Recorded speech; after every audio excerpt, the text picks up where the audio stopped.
match, was there anything in terms of what he did that we can expect him trying to implement tonight? Well, I think he'll try to take returns early. He'll try to be aggressive. It's not easy when Novak's hitting the lines, but he won't just push the ball around. He'll go for it. And on serve in particular, he'll try to get to the net, try and take some time away from Djokovic. Big second serve from Djokovic. Slap forehand return is huge from Van der Zandschulp, but the forehand after that's very loose. And love hold of serve for Djokovic to start this third round match. Van der Zandschulp really attacking. You're quite right. He's got an aggressive stance on serve, almost on the baseline to take the first serve. So he'll take his opportunities when they present. And yes, the second serve, I imagine he's going to step in on that baseline and try to dictate play early. Let's say hello to Steve Pearce. Hey, Steve. Well, good evening, Simon. Good evening, Kate. Lovely to be here. I'm keeping a very close eye on Cain Arena this evening, where a match that I know the team's been touching on throughout the afternoon and into the evening, where it's on serve early stages of the third set. Taylor Fritz has just held serve for 2 games all in his contest with Stan Wawrinka. 1 set all in that match after Wawrinka took the second set 6-2. Fritz the first set in a breaker. So, and Iga Swiatek and Anna Kalinskaya are just getting underway. Very early stages of that one on Margaret Court. Thanks, Steve. Well, we'll chat to you many times over the next couple of hours as Van der Zandschulp starts his service game, coached these days by Ramon Slaughter, who was the coach of Elina Svitolina for quite a long time, and he's a really good coach and a really good guy, Ramon Slaughter, former player, of course, but bringing his expertise to Botic Van der Zandschulp. And as Steve and I were talking actually off air a couple of hours ago, he was saying he thinks it might have to be Novak and Botic in their rallies if it's ball by ball. Fair enough. That is fair enough. That's probably too much. So I might have to go with Botic for most of his shots. So we get love 15. Grey shirt, white cap, big serve down the tee, draws the error into the net on the return from Djokovic. And I guess, the match like tonight, we know who we're talking about, Novak, Botic. Yeah, I think people won't be confused if they are. Let us know. I'm sure they'll be fine. Yeah, I mean, there are some names as commentators, some names you just want to be not on that shift. You fear. For me, it's most. Flying up the line. Oh. Too hard from Van der Zandschulp, and it's 15-30. And this is the difficulty in playing Djokovic, I think, for a lot of players outside of, well, I mean, full stop, but a lot of players outside the top 10, is that balance between going for it, and playing percentage tennis, And staying in a point. Yeah. And he's just rushed that forehand a little bit, trying to hit it too hard, too well. When you smash a serve down like he just did, it was out, 208k, and you see it rifled back past you, it was out. But Djokovic still, such an amazing returner of the ball. So much pressure on the server.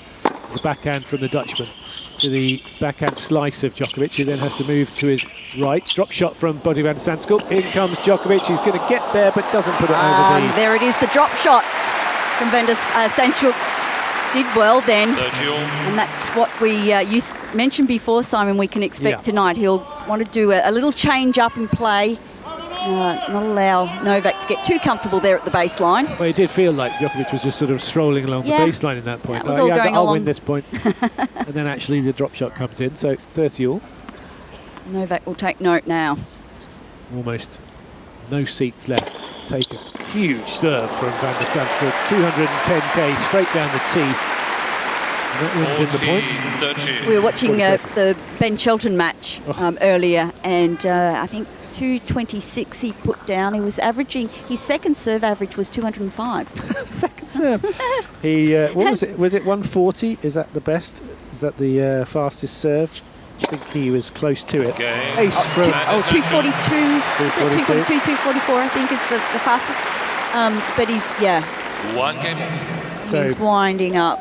Ace from Van der Zandschulp, and he levels at a game apiece. Yeah, Shelton hit a 227k an hour serve, which is nuts. That's about 141, I think, 142, yeah. So good job from Van der Zandschulp to get out of that one, 15-30. Fairly experienced. I mean, he's 30 years old. He's been around a long time. As Kate Kern said, he's been ranked inside top 30, pushing for top 20. got some good shots, great backhand, draws an error from Djokovic, long. Well, just looking at the, he's ranking at 75 at the moment. Was there some issues there last year, perhaps? Yeah, I mean, he's had some injuries. Yeah. It's sort of difficult to. It's easy once you get in the top 100. It's quite easy to stay there, but it's hard to get up higher. And then if you have a couple of losses, you can drop down to where he is now. So defending points business is really tough. Great return from the Dutchman. He's going to get the point there because he really attacked the forehand return inside out. Djokovic sends it over the baseline. It's love 30. Van der Zandschulp, he really flattened out the forehand and had all the momentum of his body going forward into that ball. Yeah, Djokovic's going to need a high percentage of first serves to stop that kind of attacking, returning. As Van der Zandschulp crouches very low. There's an ace from Djokovic down the middle, 202k. Pinpoint accuracy. He's a big guy, Botic. But he really is. But that one, he couldn't get his racket anywhere near. 15-30, Djokovic serving. Novak probably looking to just change service positions. Yeah, Van der Zandschulp standing about 4 feet behind the baseline on that first serve and then moving tighter into the baseline, standing at a slight angle to return. In his black shorts, grey shirt, white cap. Oh, second serve ace from Djokovic. Oh. And Zandschulp just didn't read that second serve at all. He was waiting for that ball to go out wide, perhaps with a bit of bite to it, but no, straight down the tee. I don't think he expected it as an aggressive second serve. He really went after it, didn't he, Djokovic? It's been something that Djokovic has been doing in these first few rounds. Saw a lot of big second serves, aggressive second serve. Not much he could have done about that. He's got a second serve to look at here. What does Djokovic do? Starts the bouncing of the balls. This time he kicks it into the backhand of Van der Zandschulp, who runs around his backhand to the forehand cross court. The forehand's going to go wide from Djokovic in an early breakpoint chance. Yeah, nice from Van der Zandschulp because he got that with a bit of bite on the forehand. It really got up high on Novak's forehand. Early chance for Van der Zandschulp, and as you said, he'll take credit. Take heart from that win in Indian Wells last year. Once you've beaten someone once, it does give you a bit of belief. Djokovic trying to serve slider down the tee. Almost makes it, just wide. Second serve. Last time he went down the tee with a big serve. Does he go for it again? No, he kicks it to the backhand of Van der Zandschulp and the backhand down the middle from Djokovic and the slightly loose. Yeah. It was like he didn't quite get his feet in position for that ball. He didn't, and it's one of those points again where it's just like, well, that's a ball you should be getting back, should be perhaps going for the line that early on. So maybe just a rush of blood. But he's probably thinking not so many opportunities are going to be, shown tonight, so go after them. Yeah, he's got to go for it. Yeah. But he had a little bit more time than he thought, I think. Could have got his feet in position to hit the ball, maybe with a little bit of margin. Yeah, got around it a bit more. Back to juice. Go about wide from Djokovic. Good return from Van der Zandschulp. Then he reaches across to his backhand side, gets it into play, but Djokovic just holds the ball on his strings a couple of extra milliseconds. Yeah, Djokovic just waiting for Van der Zandschulp to move and then went into the open court. Yeah, nicely done by Djokovic. All set up with the serve. They're the sort of points I hit into the net. Too busy watching the opponent. Exactly. Get excited. Djokovic, game point. 1 game apiece in this first set. We'll have another go. Oh, that was a late call. Bit of AI slop there. Not quite working. You didn't hear that. It was out. Serve onto the line on the sideline from Djokovic. A little skip in the step of the Serbian. And he marches to his chair with a 2-1 lead in the first set. He's in trouble for just a very small moment then, Djokovic, but big serve got him out of trouble. Steve, what's happening in the matches you're watching? So Stan Wawrinka and Taylor Fritz still locked at 3-all in this contest on John Cain, but Wawrinka is facing still a break point here, serving at 3-all. He just saved one break point after dumping a backhand into the net, but he's holding firm at the moment, Stan, although I don't want to jinx him. His first serve goes into the net. Iga Swiatek, well, she's out. She's got a break of serve already against Kalinskaya, and she's leading 3-1 in that match on Margaret Court Arena. Very good. Thank you very much. Yeah, lots going on. Plenty to come still tonight. Naomi Osaka against Madison Inglis after this. And then after the Swiatek Kalinskaya, it's Casper Ruud against Marin Cilic, another old man out there playing well. So lots still to come. Menchik against Quinn, Rybakina against Valentova, because obviously we had a bit of a delay in the afternoon with some matches not taking place because of the heat rule. But still very hot, but the roof is closed, so the players get some relief at least from the heat. A lot of Saturday night entertainment to be had here at the Oz Open. Yeah. Fritz did get that break, so he leads 4-3 in the third, guys. Okay, Fritz back on top. Set all 4-3 to the American.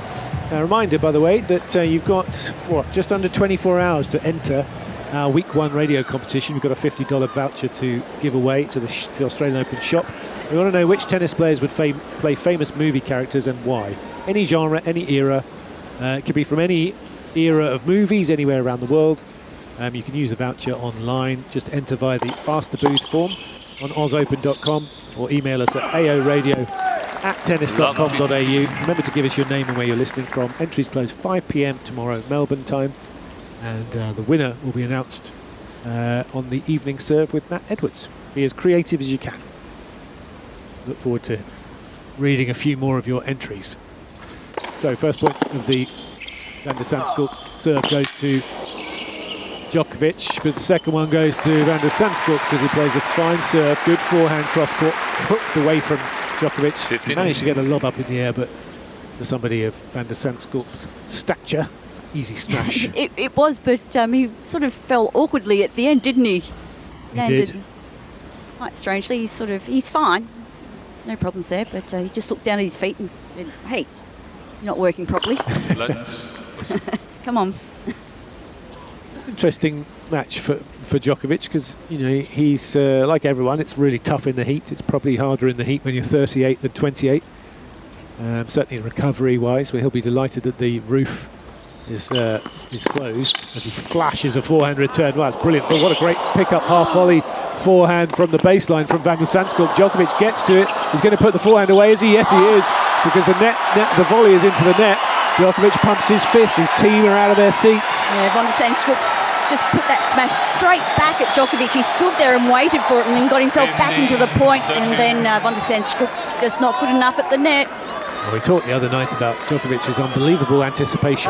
Yeah, he reads the ball about 2 shots ahead. Well, and because he probably thought he saw the last smash that Van der Zandschulp hit, which was straight down the middle. That's Maybe right. he just thought, he'll do that again. Serve to the backhand of Djokovic. It's too quick for Van der Zandschulp. Doesn't adjust his feet.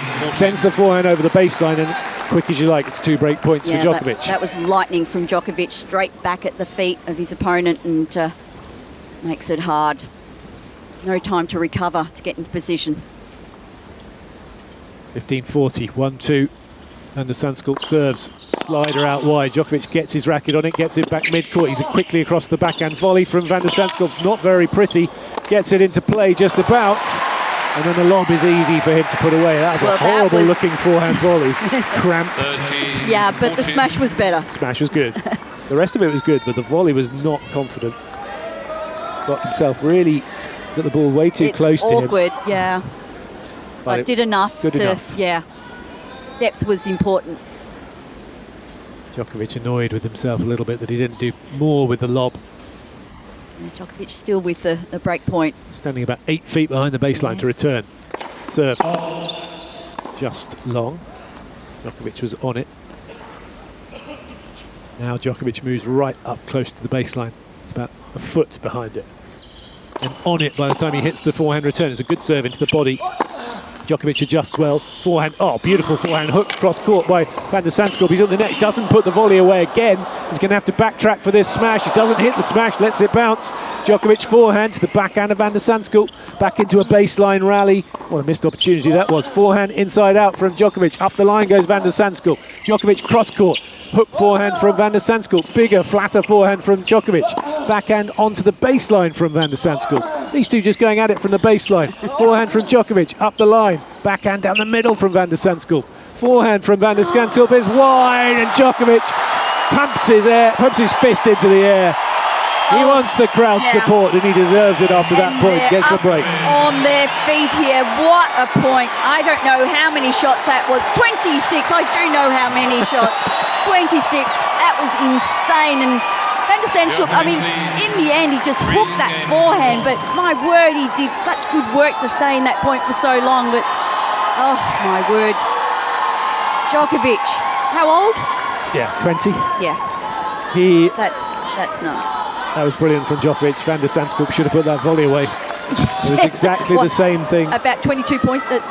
Shots. Yeah, exactly. Cramped himself on the forehand volley, let it come too close to him, and then couldn't put it away. And from then on, Djokovic was back in the point with a great lob, as we've seen so many times down the years. Yes, he really hasn't been able to do anything with his volleys.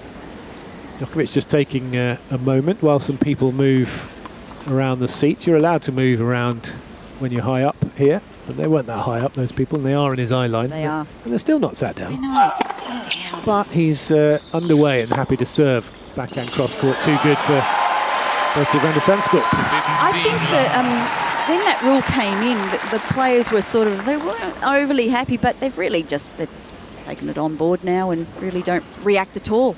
Yeah, I think it's that we're lucky here at the Australian Open because the first row of seating is quite high. Yes, true. Other tournaments have the first row really low down, and if people move around in those 2 or 3 rows, then you're in a bit of trouble. Everything gets seen. But Djokovic is clearly concentrating well enough that he's not worried about the crowd moving around.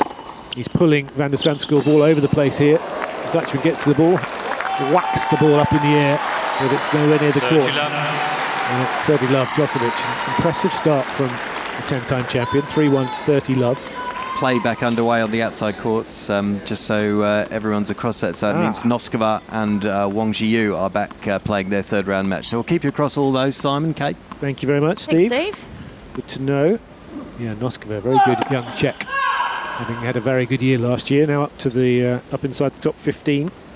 A lot of people thinking she might do some damage. Okay. Against Wang. Here on Rod Laver Arena, Djokovic 3-1, 30 love. Kicker to the backhand of Van der Zandschulp, who sends it long. Yeah, once again though, Van der Zandschulp, he's sitting on that baseline, so there are going to be a number of, especially off that first serve, shanks. Yeah, if the timing's not there, yeah, it's not going to look pretty, but he's going to go for it tonight. Yeah, he has to do that, because he's not going to out-rally Djokovic most of the time from the baseline, that's for sure. Ace from the 10-time champion. Easy hold for him. He marches around the outside of the umpire's chair and sits down on his bench. He leads 4-1. Shall we go to some emails, Simon? Yes, let's do that. I've got one here from Mike Bennett from Cyprus. Paphos in Cyprus. I suggest Andrei Rublev would be great for the part of the knight it was the Heath Ledger's role. I know the movie he's talking about there. Heath Ledger played... Sorry? Batman. No. He played a knight. Oh, yes, yeah, I know. Jousting thing or whatever. Someone will tell me. A Knight's Tale. A Knight's Tale, that's the one. Knight's Tale. Lovely. Thanks, Isaac. That's Andrei Rublev and Heath Ledger. I think Andrei Rublev, we mentioned it yesterday, he is exactly like Steve Buscemi in Fargo. In Fargo. Favourite movie. Oh, what a great film. Margie. Yeah, it's brilliant. David from London says, hi guys, looking forward to the coverage of Novak's match. Of course, the one we're calling now. I think he's third favourite for the tournament.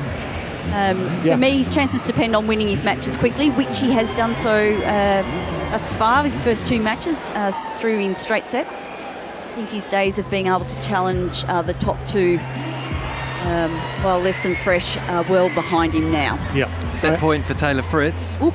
Ooh, Go okay. to you, Steve. He's at 40-love, 5-4 in this third set, having split the first couple of sets with Stan Wawrinka.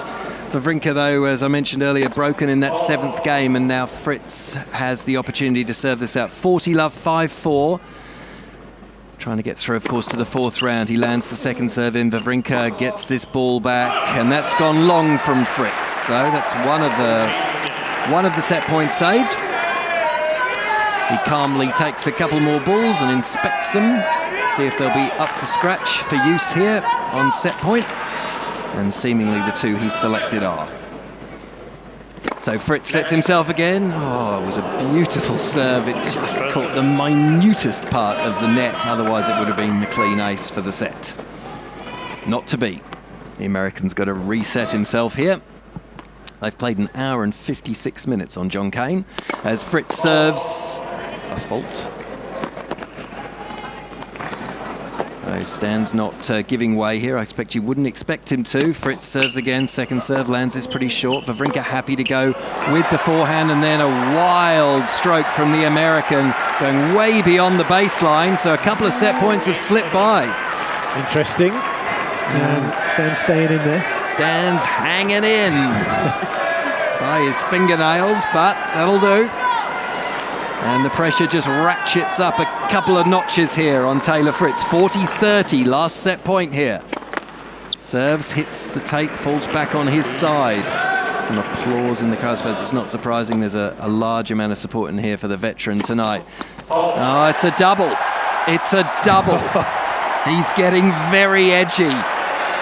And you don't really like to see it with all the cheers and the crowd almost on their feet after a double fault, but you kind of understand. Yeah. It's just such a crowd favourite. Yeah, and obviously on the farewell tour, unless that can be reversed, which of course it always can be in tennis, but Well, if he wins the Australian Open, he might think about it. he might consider another year. So we're back to Deuce here. We can stay with, or Yeah, back to you? Stay with you. for a bit? Stay with you, Steve. All right, okay. So Fritz with the forehand, repelled by Wawrinka on the run. Wawrinka with the backhand very low over the net. Both players now from the back of the court. Good angle from Wawrinka. He's working Fritz around, skidding to stay in it. Fritz can't make the forehand. And it's break back point for Stan. From 40-love. What an effort. 4 points in a row. Stan stares down set points and now has the chance to get this third set back on serve. Swiatek has taken the first set 6-1 on Margaret Court against Kalinskaya. So facing break point, that's heavy serving from Fritz out wide, and he delivers. Back to Deuce. It's could be a 30 all while. here. It's 30 all on the Van der Zandschulp serve, 1-4. We'll hang in. Noskova and Wong, 3 all in the opening set of their match on Kia Arena. So at Deuce here, Fritz trying to serve this out at 5-4. Misses with the first ball. We played just a minute under 2 hours for this one on John Cain. Second serve, lands this in. Backhand from Wawrinka, straight down the middle of the court. No angle from either player. That's into the net from Wawrinka on the forehand. So it'll be a 4th set point for Taylor Fritz, as he tries to get ahead in this match against a man who's 12 years his elder. And Fritz has been around a while. Yeah, exactly. He's not a young man in tennis terms. Not a young man. So, set point again for Taylor Fritz. Misses down the middle. About 6 inches wide of its mark. Standing well back behind the Melbourne sign to receive this second serve. Wawrinka with the backhand. Opposite corner on the run. That clipped the baseline from Fritz. Wawrinka just hanging in it. And Fritz has strayed just wide into the tram lines on a big forehand.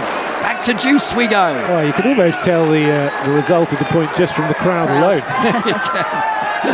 Yeah, and Taylor Fritz is a popular player, but this is what happens when you have the veteran who has been around for 100 years, former champion, and just getting willed on here to deliver one more victory and into the 4th round. It's only the 3rd set. Up the line goes Fritz running. Wawrinka just makes this. Should be put away by Fritz. Did he make it? No, I think he hit it just long. No, he did. He made it just on the baseline. Wow. It's called a close call, and well it should be, because it was half in, half out. Yeah. Right on the back edge. Holy moly. Van der Zandschulp held 4-2 Djokovic. Didn't have to make it that tight, Taylor. All right, for a 5th time, set point for Taylor Fritz. Finds the net. Time for a second serve. Oh, this is hard to close out. What does he do here? Lands the second serve in. Wawrinka with a forehand. There's another forehand. Onto the backhand goes Fritz. Both players behind the baseline. Nice angles as they go cross court. Oh, that's good from Fritz. That's too good. And he raises his fist. He found a beautiful cross court angle on the forehand and closes out the 3rd set 6-4 and leads 2-1 now. A lot of work to be done for Stan Wawrinka if he's to get back into that one, but we know that he is the king of the 5-setters these days. Nothing is impossible. You just never know. We'll be back with Steve, see how he gets on. But here on Rod Laver Arena, Simon Canders and Kate Kearns. Djokovic 4-2 up on Van der Zandschulp. 15 love. And got the break for 2-1. And held it ever since. Second serve is a double fault. Just annoyed with himself. Yeah. It's that second serve where Djokovic sort of falls in, almost collapses in on that second serve. It happens quite a lot. Yeah, he's just trying to hit a kicker, but got it slightly wrong. Like Callan Skyer's got a medical timeout on Margaret Court Arena as well, just to keep you across that contest. First set to Swiatek 6-1. She's back out now, but it looked like a lower back issue of some sort. Okay. Yeah, she seems to be stretching herself out a little bit, even now. Yeah, Swiatek's such a good front runner. Going to be tough for Callan Skyer, but good to see her back out there. Djokovic serving 4-2, 15 all. Packed house on Rod Laver Arena. Van der Zandschulp bundles the forehand into the net. Yeah, and Djokovic really going after that side of the forehand from Van der Zandschulp. Yeah, I think we're up over at least 10 unforced errors on that side. He's not having much fun on that. He's flexing his shoulder a little bit. Yeah, I wonder if there's muscle might be a bit Saw tight. that a couple of shots ago as well. In fact, after he served once, he was shaking himself out. So maybe a little bit of tension. Hopefully that's all it is.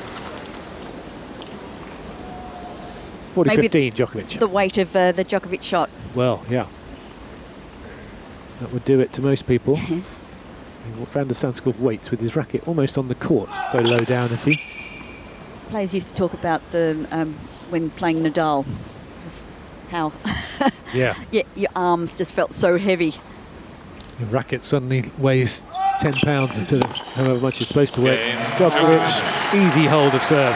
Yeah, targeting the forehand. 5-2. Cruising in this first set. Here on Rod Laver Arena. We really haven't got into. We've had one point that went the 26 shots, the rally, but other than that, it's been pretty quick through the points. Yeah, I mean, I think you're going to expect that because Van der Zandschulp needs to get the points done and go for it and be attacking. That's right. It's rare to get that long a rally, but he did have that break point. He doesn't look like a player that moves overly well on court. No, he moves very well for his size, but he's not a Djokovic. It's not what he's known for. He's not a Diminor. No, and he's not a So Novak. that's not what sort of we're expecting here tonight. It's very true. Diminor. Let's go to some emails. Yes, let's do that. I have one here from Tracy, who's listening to us from the Republic of Macedonia. Says, I'm listening to you every day from early morning here, which is late afternoon in Melbourne, until the close of play. Regarding your competition, I would like to see Gabriella Sabatini in the role of Audrey Hepburn as Holly Golightly in Breakfast at Tiffany's. Wow, said that's great. because she was and remains one of the prettiest, kindest, loveliest ladies who's ever played professional tennis. Thanks, Tracy. Yeah, she looks fantastic. One goes. I think that will Gabriella go Sabatini. into the draw. Oh, they're all in it's there. a draw. It's a competition, so. To be carefully selected, should I say. We don't know whom at this stage. Not by me, that's all I know. I don't think I've been tapped on the shoulder for this one. No, nothing's to do with me. Don't blame me. I think Nat might be in charge. Yes. That seems fair. Well, that's where the prize will be announced on the evening show tomorrow, 5 p.m. When the draw ends, or the entries end. Van der Zandschulp with new balls. serving from the far end as we look at it from our commentary position. Rocks into his motion, hits a big second serve out wide to the forehand of Djokovic, who then has to go all the way over the other side. Oh my word! Rifles a backhand up the line on the slide. And how do you like them apples, Djokovic? Yeah, I mean, but that is that's his shot, isn't it? Yep. On the stretch, out wide, down low, keeps he's so strong through those legs and just stays over the ball. Even Djokovic thought that was good. He was puffing out his cheeks a little bit. Yeah. A slice backhand from Van der Zandschulp, followed by another one from Djokovic up the line, which is better. Forces Van der Zandschulp to get out of his hitting zone, and he ends up missing, and it's love 30. It's the shot that Demonor was using to great effect the other night. But Djokovic he's the king of that shot, the open stance backhand. I think he redirects the ball when he's in trouble. Oh, yeah. And it's turning defence into offence, and it's brilliant. I just love it. It was a phenomenal shot. Yeah. Love 30. Big serve down the tee. Djokovic sticks out a racket, gets it into play as he always does. High lob from Novak, almost falling over as he hits it. It's just long. So close to getting that back into play as well. Yeah, Good forehand. How did he even get a racket onto that? Yeah. But that's it's the pressure that he applies throughout a match, because he's never out of points. He'll run those balls down. He gets out. Still, like you said, mostly it's the fact that he anticipates everything so well. He was already over that, but he still had to race around. And I think his return of serve will go down as the best return ever. I mean, it's hard to compare eras, but but his return game is just magnificent. Second serve from Van der Zandschulp at 15:30. Sliced on the backhand side from Djokovic, then he goes up the line a bit heavier and misses, and he's annoyed with himself. You were talking, Kate, earlier about how Djokovic needs quick matches if he's going to have a chance of beating the top players, and he doesn't want to give anything away in these conditions. It's still warm. Stan Wawrinka is off court on a medical timeout at the moment on John Cain Arena. It's not clear what the issue is, but he's out of time. The time allotted for the medical timeout has dissipated. Damien Dumassois was on the radio, probably trying to find out what's actually happening, but just keeping you in touch with that one. Getting an Uber from outside the back. We better hurry back, as long as he can, of course. He's had enough. Djokovic cross court. Oh, brilliant genius from Djokovic. Van der Zandschulp, good volley into the backhand corner, but Djokovic got there and just put it cross court. Well, cross court this time, it's that same shot, that open stance, but instead of going down the line, he decides to go back cross court. Van der Zandschulp, I mean, he really didn't do too much wrong, and in fact, that wasn't a bad approach shot. It was deep in the court, had good angle on it, and he watches the winner go by. He had a little bit more time, Djokovic, than Van der Zandschulp would have wanted him to, because he had to half volley the ball from the baseline. But now he's got second serve. It's a set point. Djokovic, and the backhand return is to the backhand of Van der Zandschulp. Backhand cross court from Djokovic. Then he goes with a slice down the middle of the court. Moves across to hit the backhand up the line and gets it all wrong. For once. Puts his fingers to his head like, what am I doing? Well, have a look at those feet, because you didn't move them very well then. Novak, shaking his head. He knows he didn't get them in position. Yeah, from our commentary position, we can't feel how hot it is on the court. I wonder, they probably still have a little bit of heat coming out of them, but I think that they were saying earlier that it should be around about 25 degrees out there or something like that. With the air conditioning, that's very pleasant. And in terms of, looking at Novak, he's not, sweating profusely or anything like that. No. Not that I can tell. No, looks like sort of down the back a little bit. Reasonable. Nothing dramatic. Oh. Deuce, 2-5. Oh, lovely. A nod of the head from Djokovic. Yep. Nothing even he could do about that 207 kilometres an hour serve. Nice ace when he needed it. Stan's back on court. Third ace from Van der Zandschulp. Stan is back, is he? Stan is back. We're just getting ready for the fourth set. Well, anything taped up, Steve? What can you see? I can tell you nothing. Nothing is taped. Nothing I can see is taped. Maybe he just went for a coffee. But he did go off court, so that might give us an indication. Right. Okay. Yes. Fair call. Double fault. Van der Zandschulp back to deuce. 35 minutes on the clock. packed Rod Laver Arena. Very few seats not yet taken. People enjoying this one. Enjoying Djokovic's display so far. Very popular here in Melbourne. As a 10-time champion. Slider out wide from Van der Zandschulp's a good one. Yeah, and that's going to be important for Van der Zandschulp today to actually, you know, move the serve around, show variation to... It was from Cork in Ireland. Oh, lovely. From, is it... Oh, Drummond Tennis Club? Munster Winter Drummond, League? yeah. Drummond. Men's Grade 3 The Munster semi-finals Winter League. this morning. Well, good luck. I hope Nice. you do well, Aaron, Dara, Jack and Robert, all tuned into the match. Fantastic.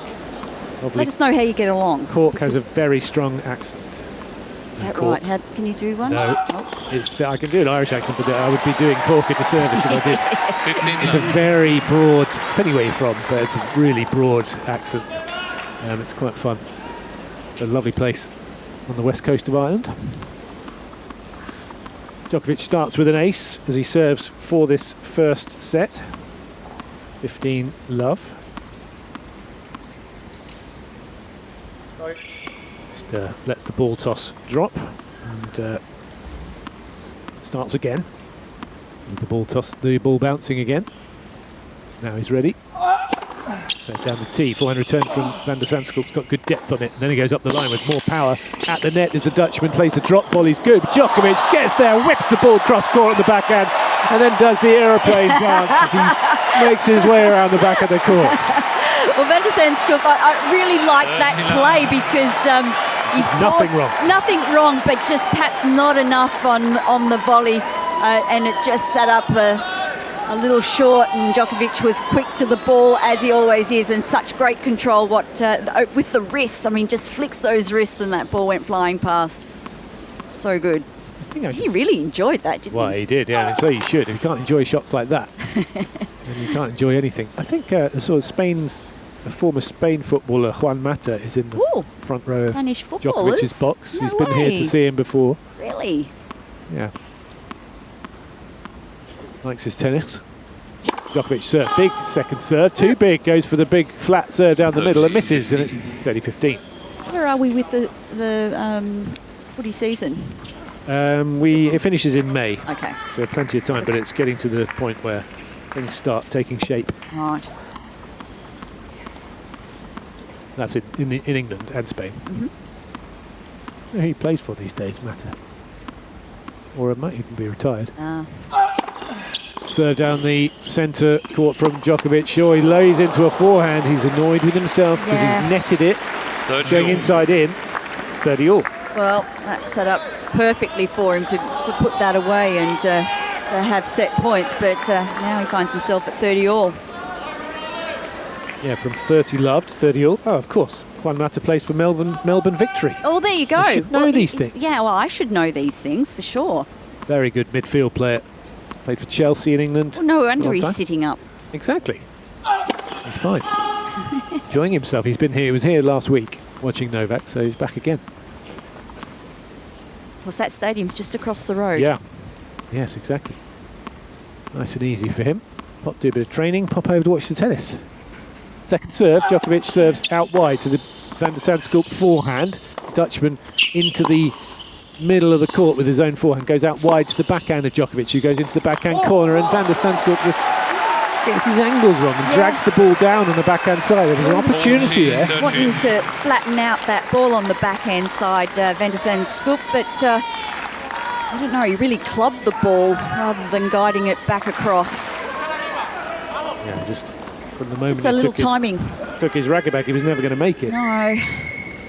Set point number 2 for Djokovic. Had one on the Van der Zandschulp serve.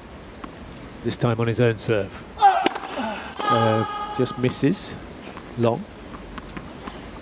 Ball girl waits for the ball to bounce back off the fence and pick it up. Djokovic just waits a moment. Gathers his thoughts. Works out where he wants to put it. Serves. Big serve down the tee. It's another double fault.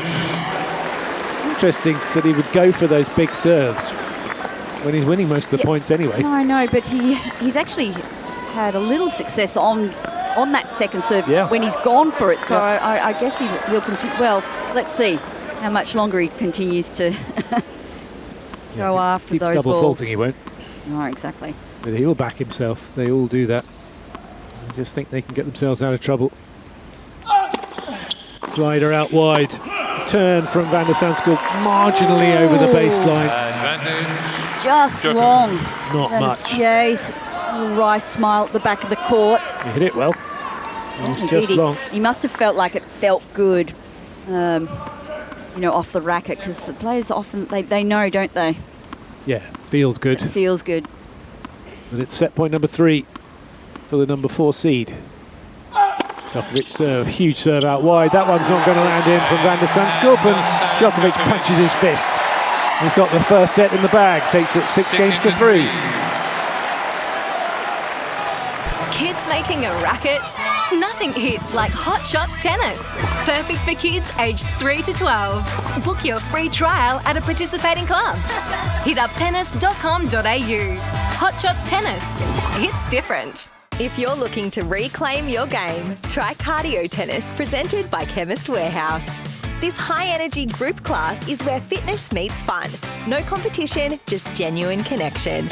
Set to great music, you'll mix tennis drills with constant movement for a workout that never feels like work.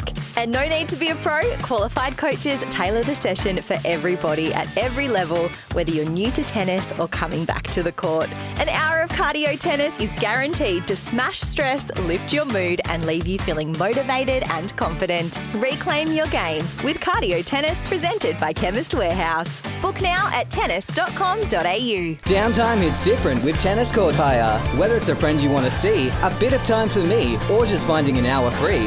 Whatever you're into, get out on court. Tennis.com.au. Player features, exclusive interviews, game insights, and much more. That's Australian Tennis Magazine. And this AO, Australia's only tennis publication, turns 50. Join us in celebrating our special milestone by picking up a copy or subscribing at tennismag.com.au. Message our commentators. Go to ausopen.com/AO Radio and click on Ask the Booth. You're listening to AO Radio. Just watching some of the show reel of Djokovic's first set highlights there. Wow, some of the backhands. The one that he hit on the run on the slide down the line, he really did think that was good. He little puff of his cheeks out after that. I was like, whoa, yeah, that was good. Got to enjoy stuff like that. 6-3. Didn't get the airplane though. That was later on. That was a little later. That was good too. So a lot of work for Botic Van der Zandschulp to do. But let's catch up with what else is happening. Steve, where are you up to?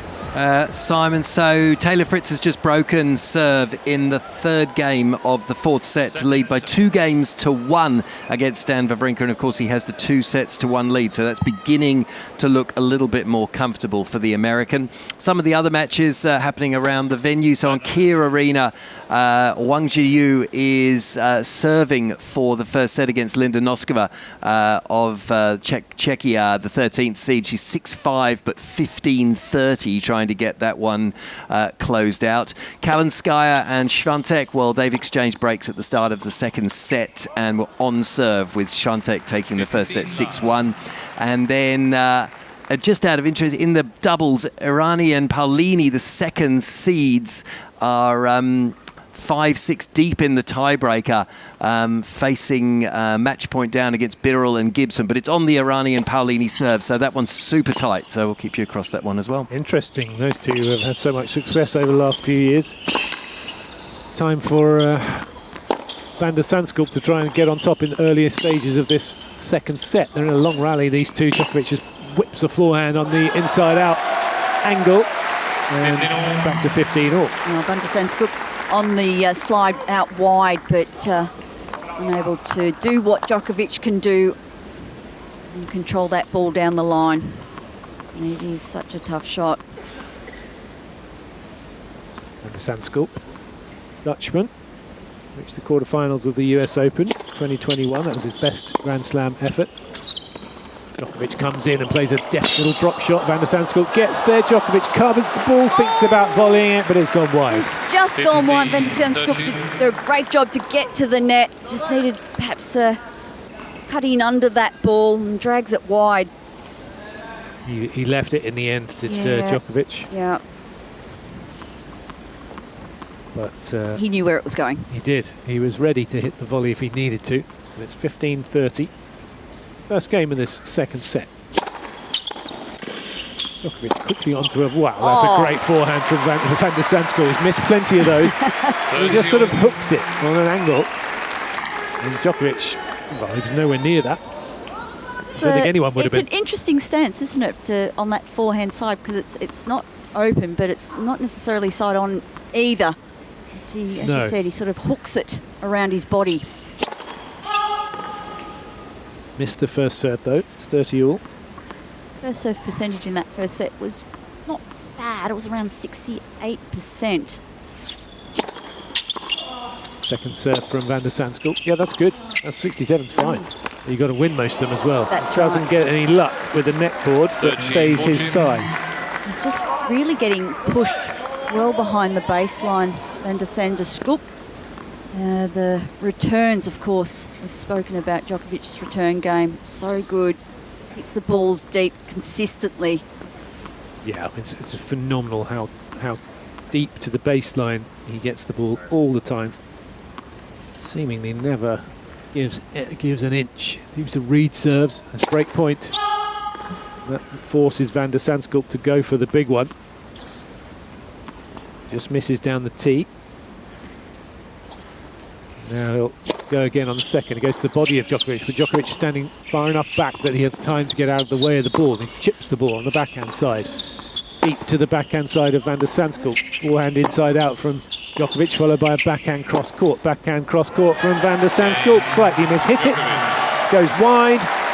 And it's another break of serve for Djokovic to start this second set, having taken the first. Yeah, it's just so consistent, Djokovic, with that return game, and Van der Zandschulp then trying to get that backhand deep in court, but just getting too much in under that ball.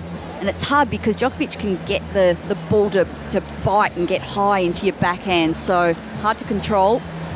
On Kia Arena, Wang Jinyu has just taken the first set against Linda Noskova, the 13th seed, by 7-5. Wow. Thank you very much, Steve. Good start for Wang. That's a little upset. I see that Kalinskaya has gone up a break on Świątek again in the second set. She was a break up early on, and then Świątek got a break back, and she's been broken. There's some people in pineapple shirts, pineapple hats, take their seats.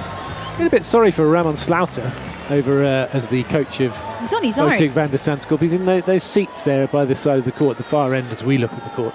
He's on his own. Whereas Djokovic has got his whole team in the bottom bit, plus a load of others in the seats above. Yeah, it's full. Yeah. He should have given out some tickets. Yeah, well, I'm sure he does get plenty of requests for tickets. Players, especially champions, have a little bit more leeway in terms of what they get. That's Djokovic serving 1-love. Just 49 minutes played. Serve to the body, not much on that serve from Djokovic. Does well to get the backhand over the net. Very little margin for error. Forehand on the hook from Van der Zandschulp. Flicks a forehand half volley. Djokovic gets across to the ball quickly, then plays the slice backhand back into play. Drop shot from Van der Zandschulp's good. Djokovic gets there, but that's a nicely finished point by Van der Zandschulp at the net. Well constructed point in the end then, wasn't it, from Van der Zandschulp? And quick to get that short ball at the net, and finally able to angle that away from Djokovic. Yeah, great drop shot. Had to be a good one. It had to. And it was. And it's... Mind you, Djokovic doing the splits to the net to get to the ball. I mean... Still got there. Yeah. Serve from Djokovic out wide, just misses.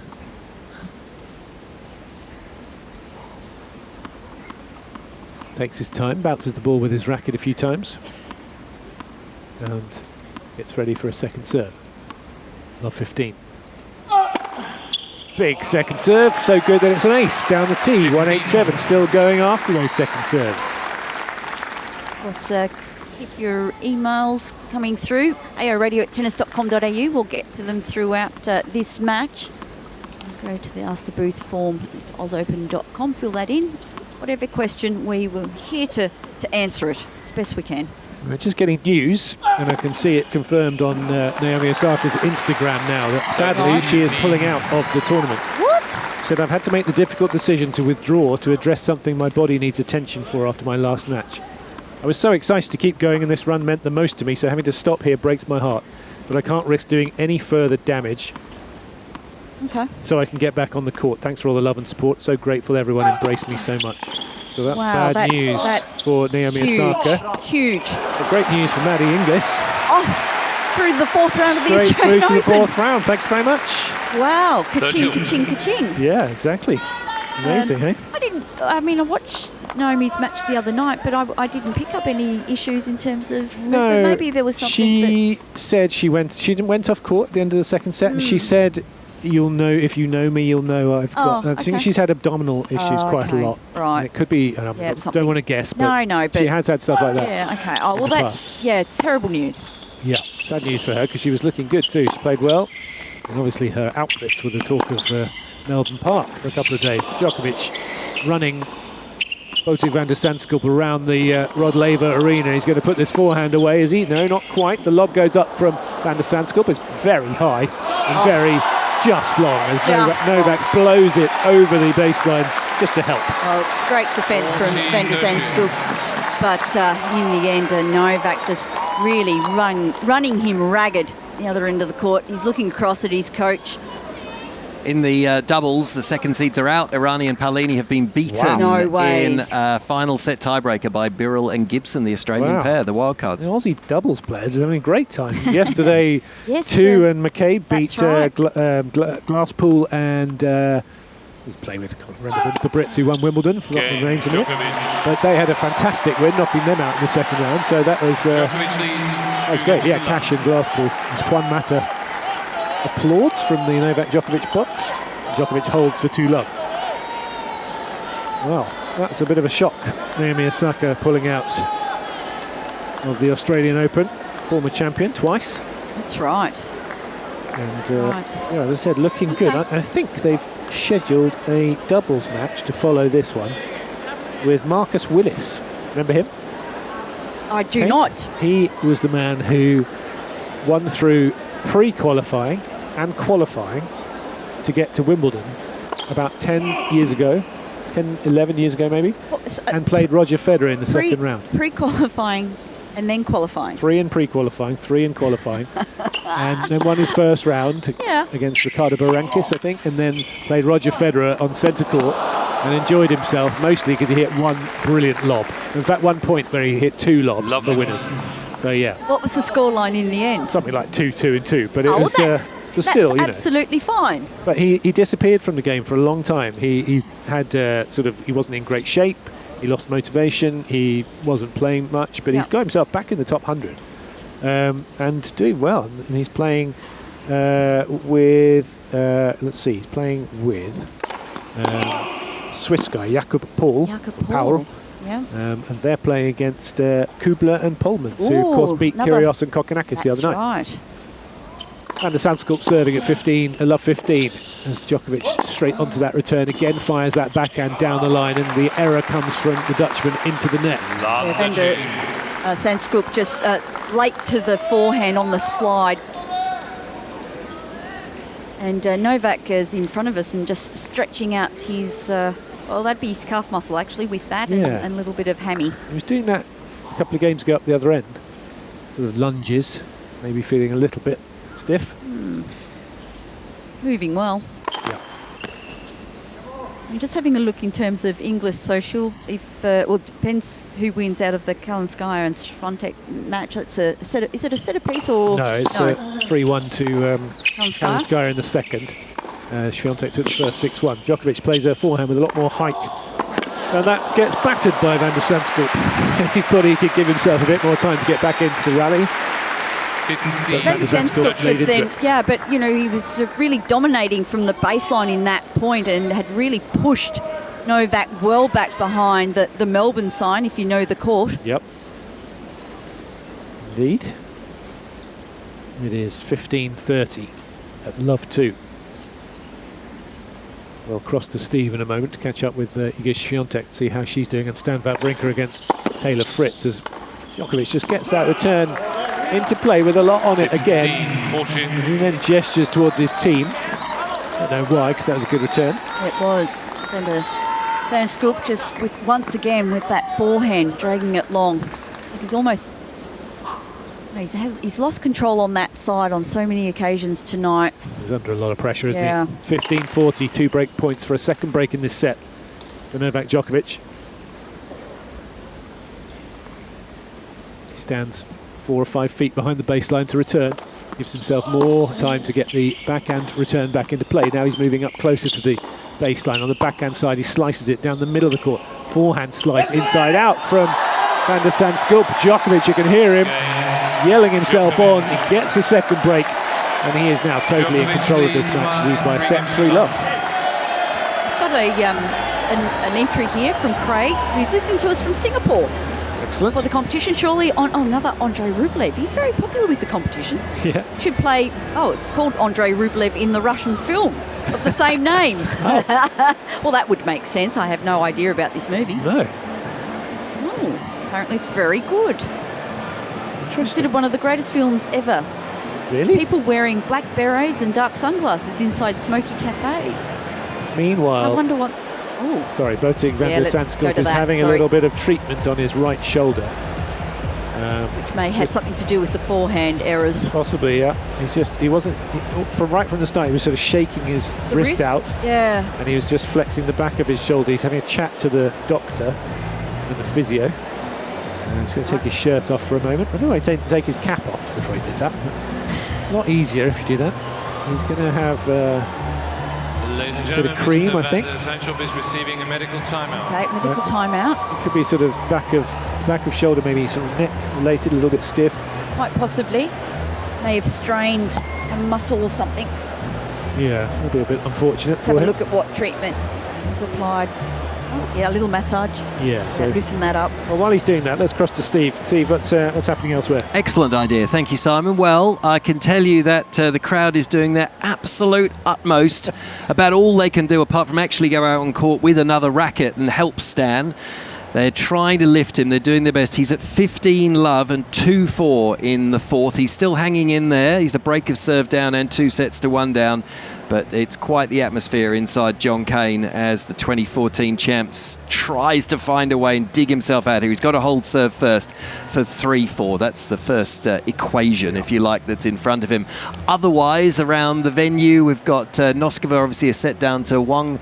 That one went 7-5 the way of the Chinese, and then they're 1 game apiece early in the second set. And Kalinskaya, Anna Kalinskaya, the 31st seed, has bounced back against Iga Swiatek, and Swiatek, the Pole, took the first set 6-1 and is serving at 1-4 and love 40. So the second set looks like it's almost gone for Iga, and we might have to go the distance in that one as well. Just saw her hit a forehand that landed about 10, 12 feet long. Yes, that's probably not good hitting from Iga. No, she's struggling. She's only won 14 points on her first serve in the set, and she's not won that one either, and she's been broken again. Yeah, so that's not good play for her, and it doesn't play out well for anyone who may have tipped Iga for the title. Oh yes, not naming any names. That's me, isn't it? Maybe me too. Feeling a little nervous, are we, Steve? Not yet. No. It's all good. Stan has held, and everybody is on their feet. Literally everyone is on their feet inside John Cain Arena. He's still a break of serve down, so it'll be Fritz to serve next at 4-3 in the fourth set. All right, thank you very much. Botic Van der Zandschulp's having his sort of right arm, elbow shaken out a bit, rubbed on the inside of it. Quite a bit of manipulation going on there. But meanwhile, Djokovic is doing some very impressive stretching. He's, I mean, he's I would cat-like, cramp. isn't he? Talked about cramp earlier. If I try to do one of those things, I get cramp. Oh, if I stuck my leg up on that block to try to stretch anything out, then I would have been stuck up on that. When we were younger, we used to do stretches on you'd put your foot on the net post. Yes. I mean, it's been 15 years since I could do that. I'm not sure that I've ever been able to do that. Come on, Kate, don't give me that. Don't give me that. You actually don't need those angles to get a good stretch these days. No, that's right. That's what I tell myself. Quite frankly, I think Djokovic was just showing off. I think so too. That's what I tell myself anyway. Botic Van der Zandschulp is back. He's going to carry on, which is good.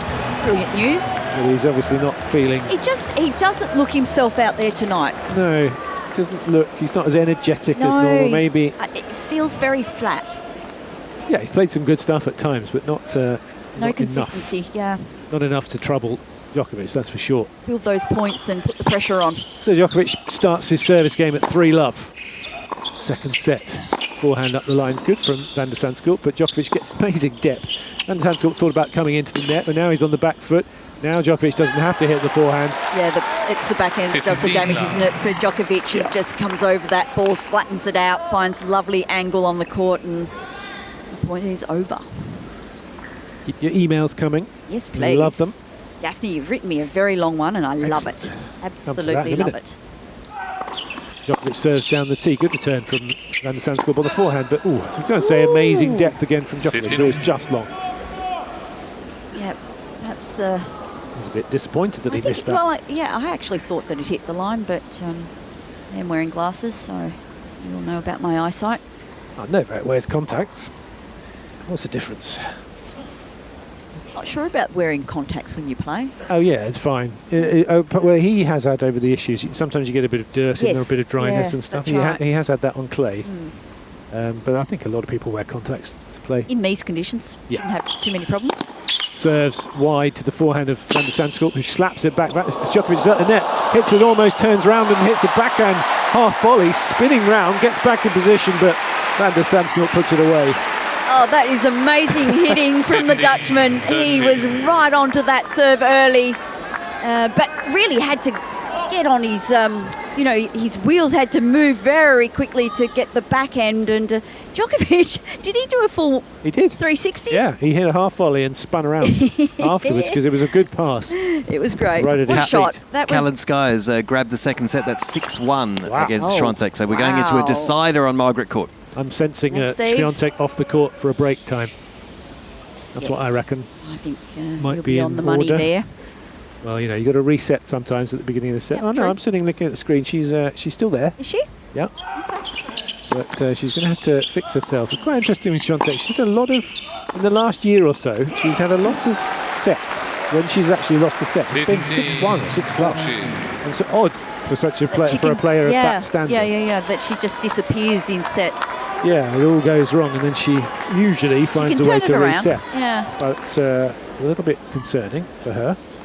Meanwhile, Van de Zandschulp's got a couple of break-back points, or at least one of the break-backs. Breaks back, break-backs, breaks back, however you say it. Forehand was long from Djokovic to give it to give him the chance. This first serve's long. Van de Zandschulp's not moving in it any closer because I think he knows that Djokovic might go for this second serve. And he does not, but it goes in the net, and it's a double fault. And one of the breaks does go back to Van de Zandschulp. Djokovic leads. Well, that came from nowhere, really, from Djokovic. A bit loose, wasn't it? Bit loose. Yep, a little bit strange. But obviously 3-love up, thinks he can just carry on. Well, maybe. And Van de Zandschulp did a great job, I thought, though, from the back of the court. Really aggressive, stepping up, taking the ball early, putting the pressure straight back on Djokovic. It's just whether or not he can maintain that form. I was just looking to see if Naomi Osaka's going to do a press conference or not. Usually players do in these circumstances, been announced just yet? No, she's not. It doesn't look like she's going to. She's put out the release, but yes, maybe she's not on site. May come in tomorrow, or not. Or not. Maybe not. Maybe not. Maybe the moment has passed. Yes, exactly. 15-love. And the Zandschulp still looking a little bit sort of jaded and tired, but he's starting to win points again,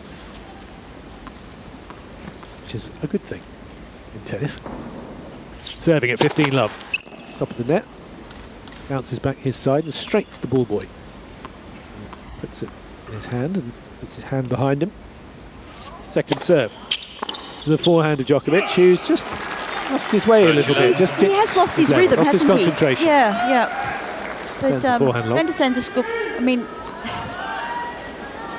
we're not sure. Well, we're not entirely sure what's wrong with that right arm and the shoulder. But perhaps things are just feeling a little nicer after that cream. Yeah. Heat into it, warm it up. Good serve from Van der Zandschulp. Better return this time from Djokovic. He's coming in off a forehand approach. Backhand up the line from Van der Zandschulp. A little bit unlucky, stayed his side. 30-15. Yeah, he was a long way behind the baseline, though, on the stretch. Medical timeout. Van der Zandschulp. Medical timeout for Swiatek now. A What finger is going issue. on here tonight? A finger issue. She's having tape put on and some attention right now before we start the final set. Oh, maybe she's evoking Rafa with all those blistered, those taped fingers he used to have. This could be quite nasty for her. That's nasty for Van der Zandschulp, who sprays a forehand wide. And from 30 love, it's back to 30 all. Yeah, nice work from Djokovic, just getting that ball really deep. And I guess the footwork hasn't been great tonight. He's Van der Zandschulp also wincing a little. Yeah. Maybe clearly not feeling totally comfortable. You can't be doing that if you'd want to trouble Djokovic, who sends the return down the middle of the court. Drop shot from Van der Zandschulp's a very good one. Knocked Djokovic by surprise for once. That was his best tonight, wasn't it, that drop shot? That was perfectly executed. Very good. And we've got a little smile. It was nice to see. You like that? Yeah. There's a few more of those. Drop shots and smiles. Game point. Van der Zandschulp. Just missing with the first serve.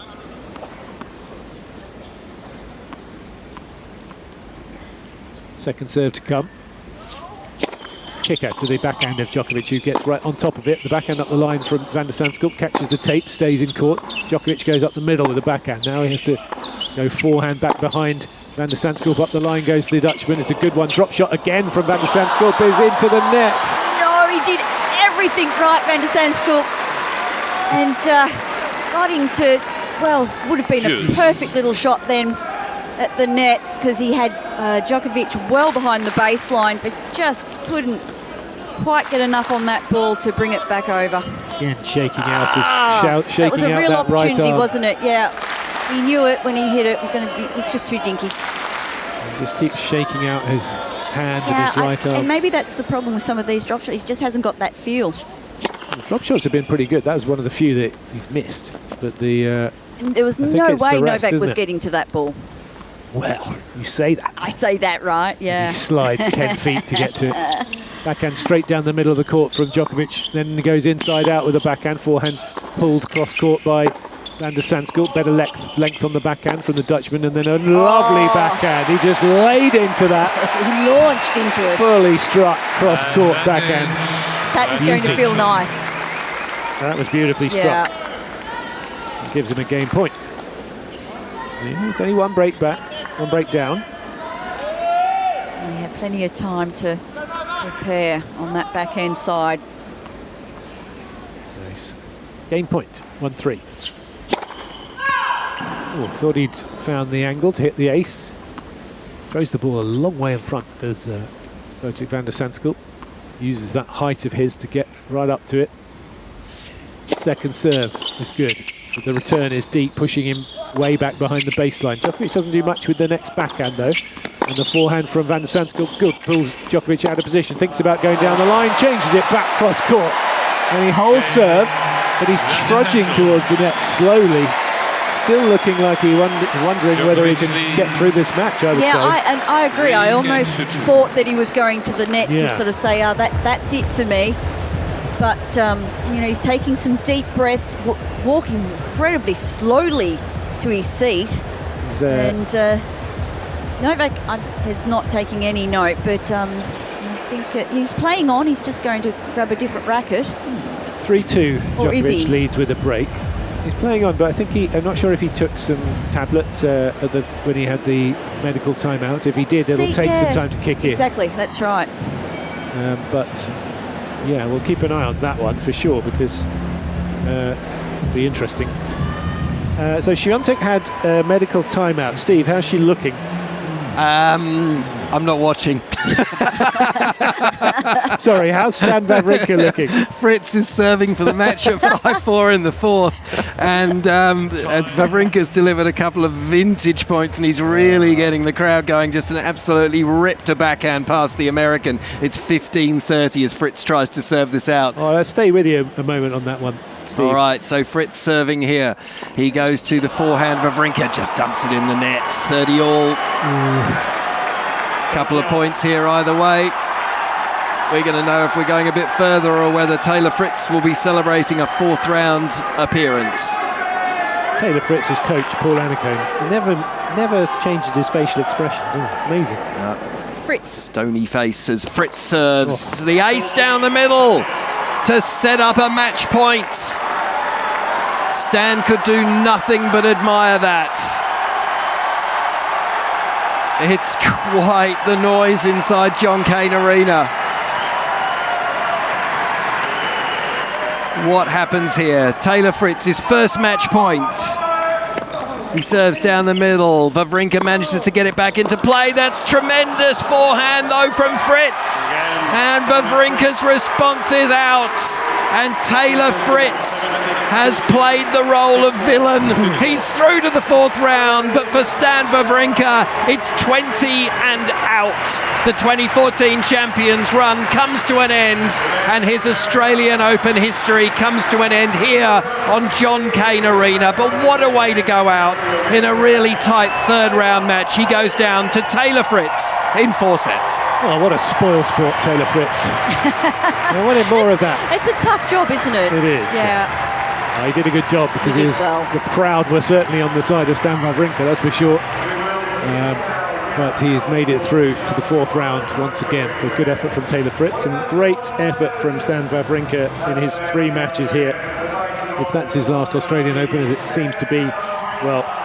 It was a fun one. It was a fun one. He's standing up and taking the applause and nice. making some heart signs to the crowd here. I think everyone knows, and I think he knows, that this is the fond farewell. Yeah. Well, he's been an absolutely fantastic player for a long, long time. 3 Grand Slams, Davis Cup title, a lot of titles elsewhere. And the Olympics thrown in. Yeah, and the Olympic gold, with Roger Federer.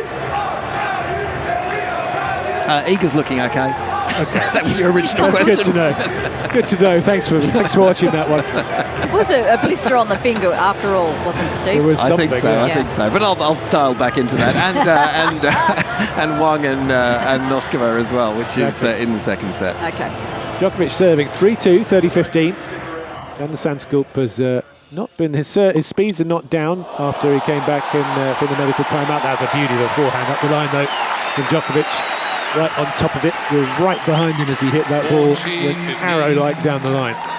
40-15. Yeah, just having a look at the first serve percentages at the moment. Van der Zandschulp is serving at 57% first serve percentage, winning only 57% of those as well. So it's a lot down on the first set. Djokovic at 66% and winning 76% of those first serves. So, yeah, much better stats.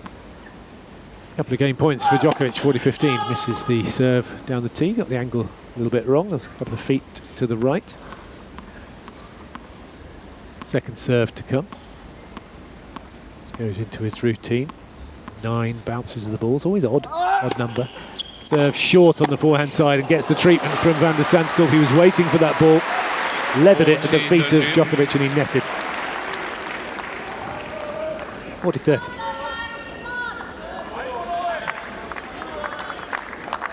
All these players take a couple of balls from the ball girl or ball boy and then choose one, send one back, take another one. It's all got their routines. Yeah, absolutely, but you're always looking for the best ball. Game point still. Serve down the tee. Good return on the forehand side from Van der Zandschulp, who then hits that hook forehand again. He should put the ball away, actually hits it straight to Djokovic, but it was too much for Djokovic to deal with, and it's back to deuce. Well, the right arm is feeling better because Van der Zandschulp is really hitting through on that forehand side. He whipped through that ball, changed the direction of that point, and that was some attacking play that was that's got him at deuce, and really fighting back here in this 2nd set. Yeah, this is a good effort from 3-love down to 3-2 deuce. Trying to snatch that break back if he can. Serve out wide again was a let. It was a good angle from Djokovic. He's frustrated with that. But he was down 2 breaks, wasn't he, in this second set? So, yeah, this is a terrific effort. And get a look at a second serve. Yeah, that was a nice looking serve, but Djokovic goes again.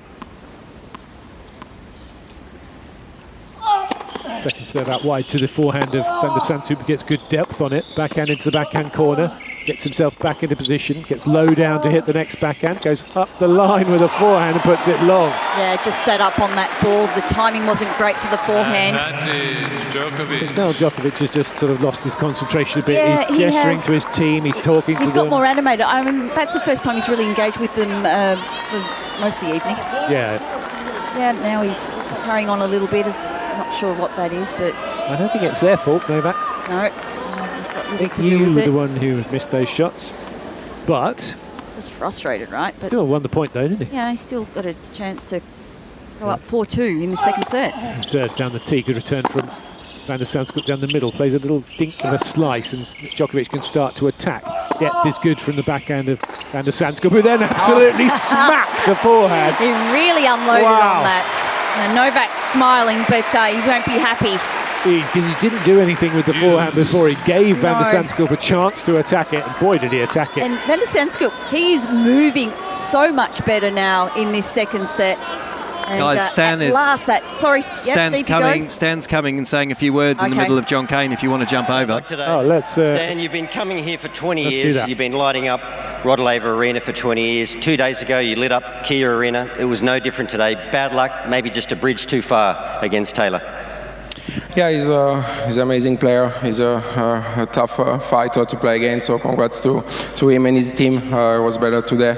No question about that. Yeah, the atmosphere was again unbelievable. So guys, thank you for always showing up. Stan, just have a look at the big screen. Obviously, you've been here for 20 years. You've created a lot of memories. Just to see if we can watch on the big screen a video of what you've achieved here at the Australian Open. We're really glad everybody is happy here. First, I'm super grateful to receive a World Cup. This was not really expected, so super happy to have the chance to really come one last time here. So special here. I mean, it's my first slam, so it's always going to be special. It all ends well for Stan. The first time he claims Grand Slam glory. Seeing some vision of Stan winning the 2014 title. To truly enjoy. Hopefully I can still play some good matches. I'm feeling really good, but I also know that when it's going to be match point for the other, it's going to be tough for me because I'm never going to come back as a tennis player here.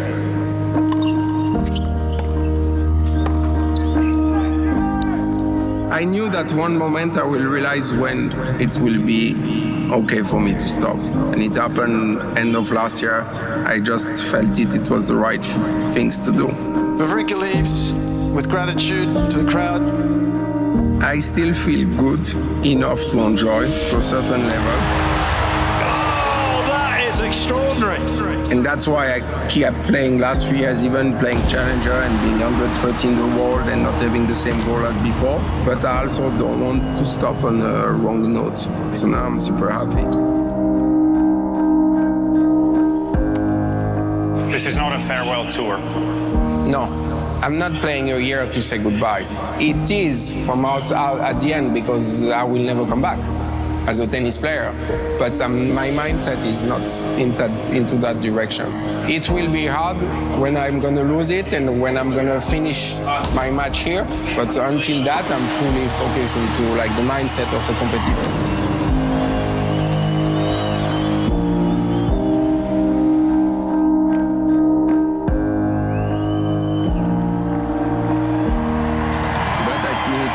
So don't disturb me too much.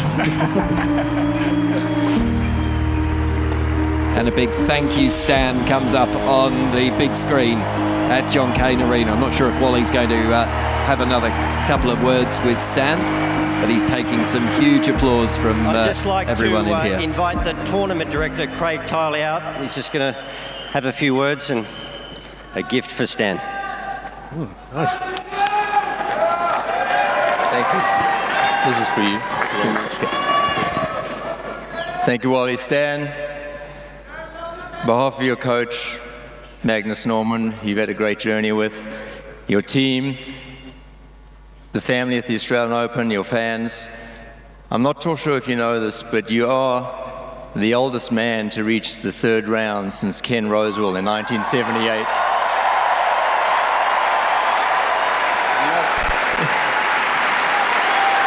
I'm not sure it's the best statistic to have, but I will take it.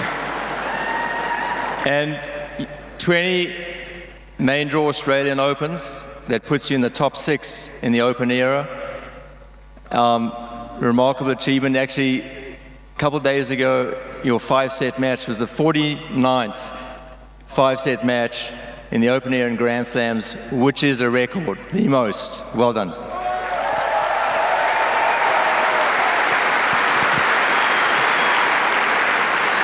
So, thank you for the great memories. I know you're going to come back and do some work which is not playing the game, hopefully. But we all appreciate it. You've been a true champion. We love you here, Stan. Well done. Okay.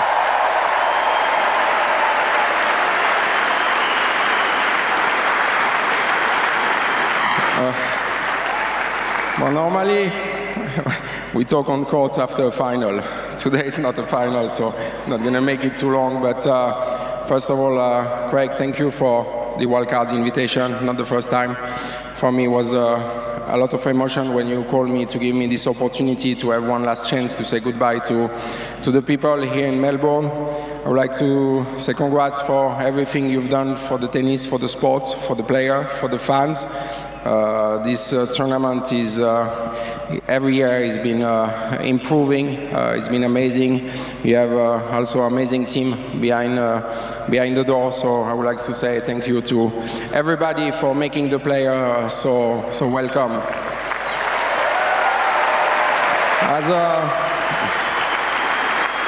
It was my last time as a tennis player here, unfortunately. All those years, first of all, thank you to my team, my family who's here, always supporting me. But I have all year to say that, so it's okay. But I had so many emotions here last 20 years because of you guys. It's been an amazing journey. I won my first Grand Slam here. I always enjoy being back, always had so much support. And the reason why I was still playing is because of you, because of the love of the game, the emotion you can give me. I'm sad to leave, but it's been an amazing journey. And all those years, guys, I saw you enjoying the tennis. I saw you being around. I saw you supporting us. I saw you drinking. The other day, I told you about it. And now I can enjoy. So, if you mind, I would like to share a beer with Craig. You mind? Stan is now running to his seat to grab a beer. I don't know if he had an idea that this might happen tonight, but he's grabbed 2 beers. And he's going to crack one here with Craig Tiley. Oh, brilliant. That's so good. And cheers. Cheers, everybody, and thank you so much. Are there beers in every fridge? I don't know. I think he must have smuggled those in, I'm guessing. Come on, this is Australia. Of course, there's beers in every fridge. That's great stuff. So, Craig Tiley, the tournament director, obviously, and the boss of Tennis Australia, out there with Stan Wawrinka, Wally Mazur, Taylor Fritz, who actually won the match as well. And the packed crowd, I think, are going to get a chance to say some personal goodbyes here to Stan, and some photographs will be taken. But there you go, guys. The end of Stan Wawrinka's career at the Australian Open. Still got the rest of the year to go, but the 2014 champion now saying farewell to all his beloved fans here in Melbourne. Oh, nicely done. Thank you very much, Steve.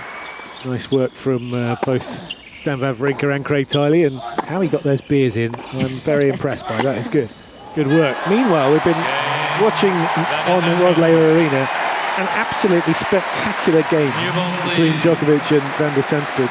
There was one rally in there where Djokovic thought he won it with a volley. Van der Zandschulp sped across to his backhand side and just flicked a one-handed backhand up the line, and plenty of other great points too. And in the end, Van der Zandschulp did hold serve under a lot of pressure, and so to cut the gap to 4-3. Djokovic leads in this second set, having taken the first 6-3. I've got some other scores as well. Yes, Sorry, let me jump in. yes. Sorry, I know I'm not taking over here. This is a quick one. Wang Xinyu has won. She's beaten Linda Noskova, the 13th seed, out there on Kia Arena, 7-5, 6-4. So a big win for her, and she's into the fourth round. And that strapping on the finger has done the trick for Iga. She's out to a 3-love lead in the final set against Ada Kalinskaya. A little more comfortable, are we, Steve? I think so at this stage. So, Simon. Yeah. Exactly. That's so true.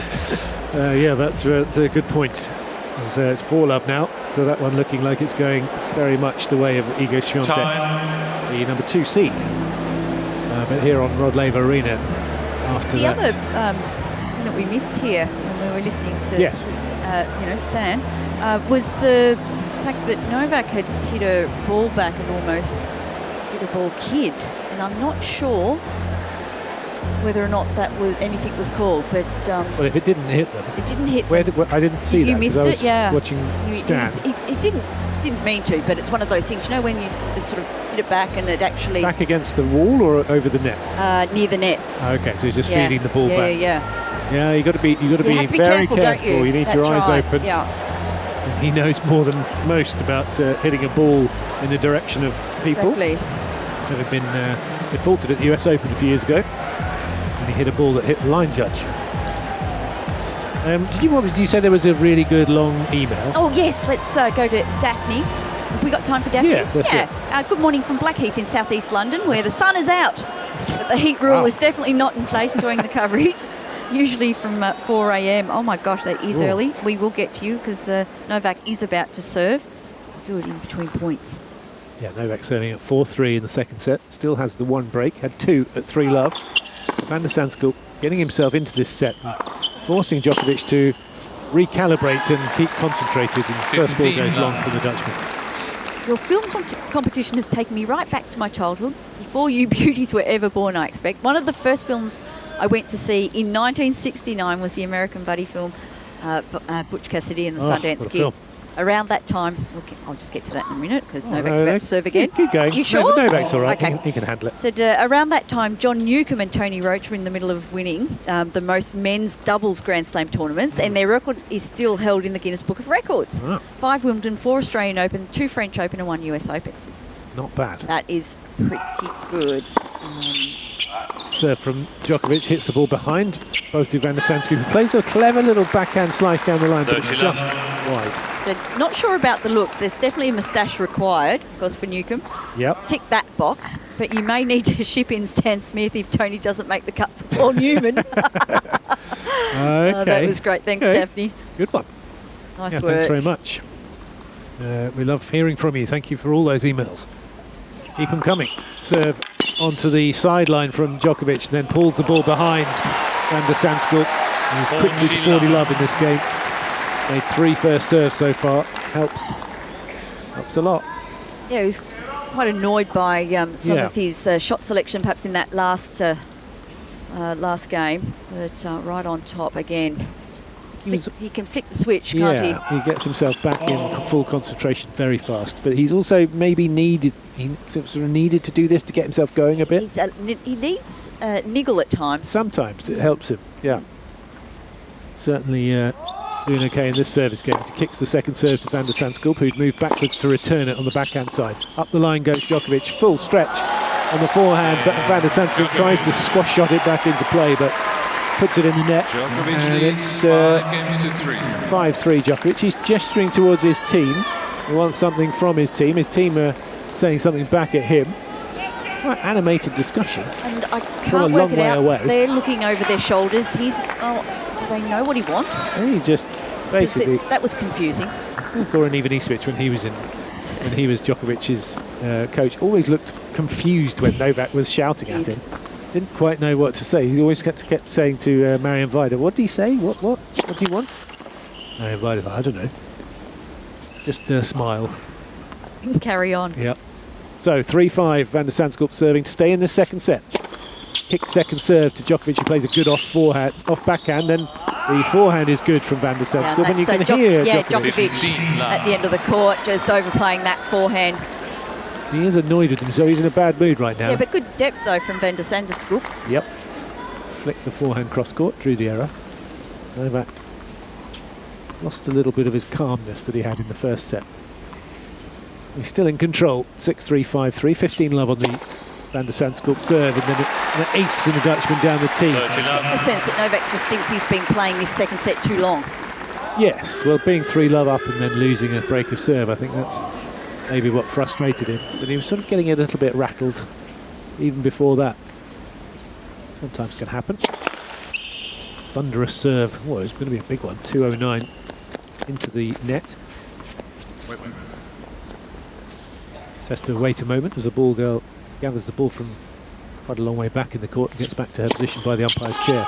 30, and a double fault results. Amazing how often that helps. His fastest serve tonight is 214 kilometres. Yeah, it's big. First serve average 194. Second serve 161. Not quite a Ben Shelton, but it is big. He's got a big serve. Yeah.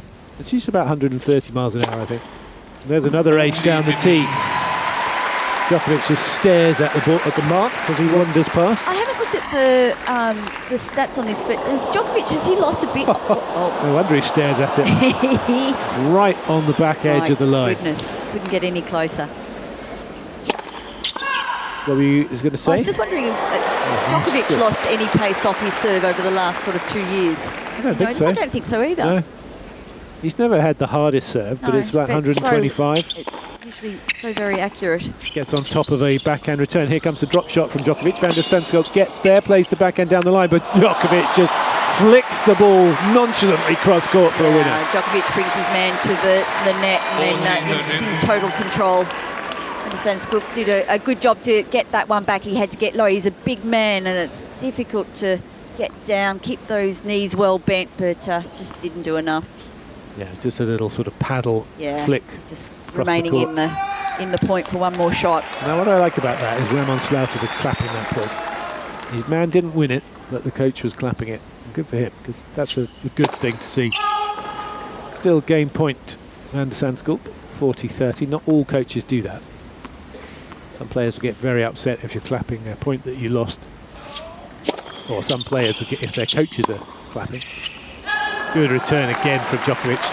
Right onto the baseline, and the forehand from Van der Zandschulp just over the baseline and back to deuce. Yeah, in a little trouble here. Of course, Djokovic would be very happy to be serving first in the third set. 2 points from this set.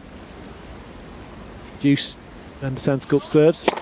Goes out wide. Djokovic, who read that return, and comes in quickly to hit a slice that was dropping short. Forehand from Van der Zandschulp. He sort of an interesting shot. Ended up hitting it straight down the middle of the court, and very low. He dug it out, Djokovic, and there was nothing to dig. Yeah, I think he was confused as to what was happening. Speaking to himself again, Djokovic. You can Speaking hear to the umpire. Oh, was he? Yeah. What was he unhappy about? He was suggesting it was a let. Oh. He said he heard it, and so the umpire said, "Yeah, I heard it as well," but the computer says no. Return goes long from Djokovic, and there is a good hold of serve for Van der Zandschulp, and he at least stays alive in this set. It is 5 for Djokovic. We're going to go straight across to Margaret Court Arena. Steve. Excellent decision. Hello, Simon. And Iga Swiatek is just 2 points away from the fourth round here. She's turned the match around. Clearly, the finger was the issue, and she's serving at 5-1, 30 love, just down the far end here. Lands this ball in, goes low down, and the backhand into the net on that occasion from Swiatek. So 30-15. It's been a funny old match from what I've seen. Obviously, Swiatek got away to that fast start, 6-1 in the opener, but then with some issues with that finger on her right hand, just seemed to play physically and maybe a little bit mentally as well, and she dropped the second set 6-1 as she serves here. Kalinskaya with a decent return, defensive ball up from Swiatek, and it's put away by Kalinskaya, who gets this back from 30 love to 30 all. And Anna Kalinskaya herself had a medical timeout for a lower back issue after the first set, so there's been a bit going on in this one. 30 all, so I know you're at 5-4, so I'll stay with you, Steve. Just see what happens here as to whether Iga can get to match point. That's probably the key. A couple of ball bounces here for the pole. Steals herself. Now she's ready to serve and tries to go out wide. Just goes into the tram lines on that occasion. So touch of the cap, as we always see with Iga. Some calming bounces of the ball. Now she's ready again with the second serve at 5-1 in the final set. I said she's ready, but the ball toss went wrong, so we'll reset. Have another go. Serves here, does Swiatek, lands this in onto the backhand of Kalinskaya. Pretty decent return and pulled wide into the tram lines by Swiatek, so she's going to have to face a break point, so might head back to centre, Simon. Indeed, we'll come back to you, Steve. Djokovic serving for this second set. This is the first serve on the opening point. Second serve, he also lets the ball toss drop. Quite rare to see Novak do that. Let it drop? Yeah. Second serve. Kick to the forehand of van der Zandschulp. Forehand up the line from Djokovic with a bit of extra height and spin. And the resulting backhand from van der Zandschulp just over the baseline. Yeah, when he's missed, he's not missed by much. No, but just didn't do enough with the return, really. I mean, Novak just putting that forehand down the line with a lot of time. 15 love. Back to Steve. Okay, so we've got to match point. Good heavy serving from Swiatek. The response flies long from Kalinskaya, and finally Iga Swiatek here in this final set gets herself to match point, serving at 5-1. Just getting her feet moving on the baseline, trying to set herself here. Swiatek, the second seed, gets herself ready and serves down the far end. Lands this in. The backhand from Kalinskaya is okay. Swiatek repels it with her own. Then low down, plays a forehand short ball. Kalinskaya attacks very near the baseline, skips in and puts it away for the backhand winner. Back to Deuce. Back to you in a moment. 40 love, 3 set points. Novak Djokovic here in the second set against Botic van der Zandschulp. Trying to go up 2 sets to love. Serves down the tee, backhand cross court into the forehand corner. And the forehand goes in the net from van der Zandschulp, who again shakes out his hand. But it's Djokovic who is totally in command of this third round battle. He leads 6-3, 6-4. I think we should go back to you, Steve. Yeah, I was about to say, we're going back to you, Steve? Yeah, let's do it. I can't promise a match point because we're at Deuce. Oh, okay. But you never know, right? You never know with Iga. We've seen all sorts going on in this contest. There's some potential symmetry if she can close this out with the 1-1 and 1, all the different. And that's not gone well for Iga there. Going low down to play a backhand from the back of the court. She's dumped it in the net, and it's a break point for Anna Kalinskaya. Just looking at the stats in the second set of the Djokovic van der Zandschulp match, and it was more the fact that the first serve percentage of van der Zandschulp was down. That cost him dearly. Although better than the first set. Yeah. So Swiatek down the far end, ready and now serves deep, and Kalinskaya can't keep that one in the court. So back to Deuce again. Yeah, she wants to finish it off here, clearly. She should. Absolutely. Jakub Menšik and Ethan Quinn have just come out onto Kia Arena for their men's third round match, the 16th seeded man from Czechia. Anyway, our attention on Margaret Court and Rod Laver Arena at the moment. At Deuce, here Swiatek trying to close this out. Finds the net with her first serve. Djokovic still doing a lot of stretching over here. Seen a lot of stretching on Rod Laver Arena today. Second serve then for Iga Swiatek. Serves, slams this onto the backhand of Kalinskaya, where there's another forehand from Kalinskaya, dug out by Swiatek. There's going to be a third one from Kalinskaya, inside out forehand from the mid-court, too much for Iga, and she drops her racket to the court floor. And Kalinskaya, another break point to get back to 2-5 in this final set. Massive hitting from Kalinskaya. Really going for it. I suppose nothing to lose at this stage. True. Right. We're getting. We'll come back to you, Steve, because we're just going to start the third set here on Rod Laver Arena. They've had their break. It'll be Botic van der Zandschulp to serve the starts. And Kate, what can he do to maybe get a little foothold and traction in this set? Yeah, he needs to get his nose in front early and actually apply a little bit of scoreboard pressure. I mean, that helps, doesn't it? He had his game picked up, I thought, in that second set. But just a few points in a row. Just keep applying that pressure, because you never know with Novak. He's been a little in and out of this match, and doesn't take, it appears, that much to just get his focus. He gets a little distracted at times and a little down on himself. So Van der Zandschulp needs to take advantage of those opportunities. I do like he's had a very attacking position on court, and it has been paying off in the last couple of games. So let's see if he can just keep that up. Press on the second serve of Djokovic, because that is likely where he'll get some points. We've got to match point again for Iga Świątek. It's a second opportunity to close this out. No promises. I feel like we've been here before. We have. Iga then from the far end gets herself ready again and serves. Kalinskaya just gets out of the way of this body serve with a forehand. Open court. Świątek doesn't quite put this away. Short ball though. Surely she does. And she does just. My word, she went close to the sideline unnecessarily. But we're going to get a review of that call. But Hawkeye tends not to overrule itself. And it is good. And Iga Świątek is through. She might have 6 majors in her bag already on the single side, but this is the one she wants for the career Grand Slam, and she's still in it. She's into the second week with a 3-set win. Yeah, she looks pretty pleased with herself. Turned that third set around after losing the second, so good effort by Iga Świątek through to the fourth round once more. It's a point away from making the final last year. As Steve Pearce said, could complete the career Grand Slam by winning the title here. Khan Gunther is listening to us from Vienna. Very nice part of the world. Lovely. Emails concerning the movie, so I can imagine Daniil Medvedev in a spaghetti western.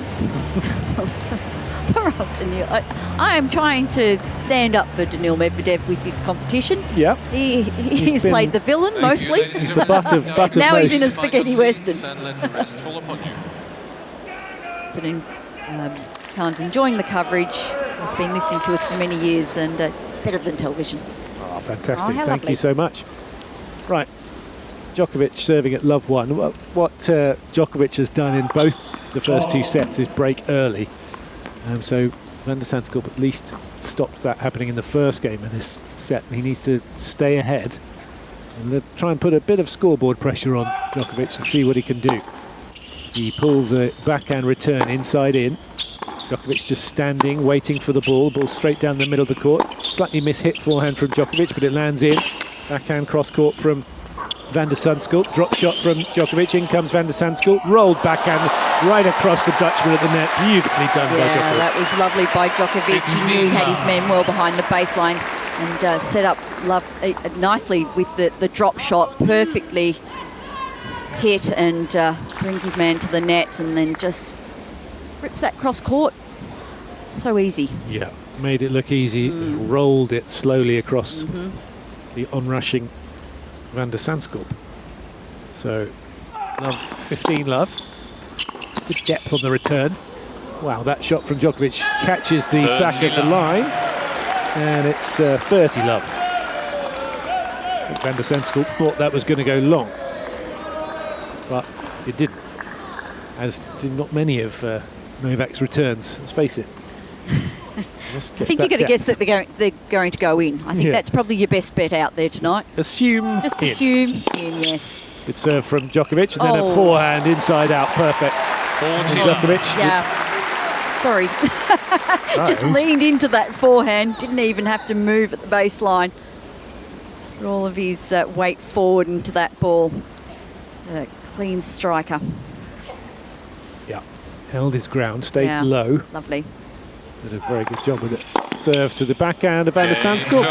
Ball flies long off the return. And quick as you like, flashing hold from Djokovic. We say how, he makes that look easy, that shot, but it's quite difficult, isn't it? Because you're actually not moving your feet.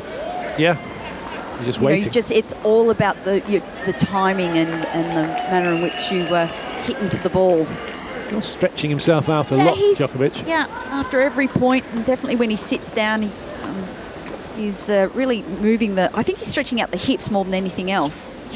Yeah. Serve from Van der Zandschulp down the middle. Just misses. 1 game all in this third set. Serve off forehand from Djokovic, just getting out of the way of the body serve. Did a brilliant job of that. Then he can go back into the forehand corner. Van der Zandschulp does really nicely to get the ball in the corner and have Djokovic on the run this time. Goes back behind him, but nets. Van der Zandschulp, he did such a good job retrieving so many of those balls deep in the court, and then got himself into a nice position. Was coming inside the court and just sits on the backhand side. That's a shame. That was nicely set up point. Yeah, it was unlucky. Did well to work his way back into that really point, as you said. Yeah, working hard. After this game, we'll have a change of commentators. It'll be Chris Bowers and Jill Krabas to take over. Chris and Jill. Lovely. And Zandschulp serves long. Love 15. This is where he got broken in the first set. Oh, sorry, at 2-1 he got broken. He's got to keep it close. That was a good kick serve. Got above the shoulders of Djokovic and he couldn't drag it down into the court. Yeah, and in the first set he wasn't getting enough on that second serve. It just wasn't kicking enough, and maybe that was to do with the arm. He had some work done on that, and he was like he's really starting to feel it on the forehand side again. When I say feel it, in a good way. Yeah. That's better from Van der Zandschulp. Yeah, and that's the forehand whip cross court. But the short ball came in, put it away. That's going to feel nice. Hasn't tried to serve and volley at all tonight. He's really left that in the locker. Which is an interesting decision. A few drop shots, not that many. Yeah, they've been good. He's not had much chance to really control things. Huge serve down the tee. Djokovic sticks his racket out. Oh, Djokovic is down. He's okay. I think he's all right, yeah. Didn't twist anything. No. He's just on his back. He actually stopped himself from going over on that ankle, on the right ankle. And the Zandschulp's just standing at the net, making sure he's okay. Yeah. He's up now, got himself up. He's going to go and just wipe his hand as we look at it on our replay. Oh, no, he did. It was his right ankle that he slightly he did turned. Go over on the ankle. That looked nasty. I mean, he's so elastic, Novak Djokovic, that probably he's okay, but it looked as a little bit nastier than it seemed at first. My guess is those ligaments in his ankles are actually quite loose. Yes, I'd say so. Yeah. He's just walking back, and it doesn't look like there's any issue there whatsoever. No, he looks totally fine, which is good. But it's 40-15 Van der Zandschulp. 1 game apiece in this third set. He serves down the middle, clean ace, 212 kilometres an hour. And he moves ahead in this set. It's 2-1. Thank you very much, Kate Kearns. We will have a little break, and when we come back, it'll be Chris Bowers and Jill Krabas. If you're looking to reclaim your game, try cardio tennis presented by Chemist Warehouse. This high-energy group class is where fitness meets fun.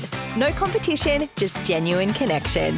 Set to great music, you'll mix tennis drills with constant movement for a workout that never feels like work. And no need to be a pro, qualified coaches tailor the session for everybody at every level, whether you're new to tennis or coming back to the court. An hour of cardio tennis is guaranteed to smash stress, lift your mood, and leave you feeling motivated and confident. Reclaim your game with cardio tennis presented by Chemist Warehouse. Book now at tennis.com.au. Kids making a racket at home? Nothing hits like getting outside and on court. With Hot Shots Tennis, kids gain confidence, learn sport skills, and make friends. Perfect for kids aged 3 to 12. Book your free trial at a participating club. Hit up tennis.com.au. Hot Shots Tennis. It's different.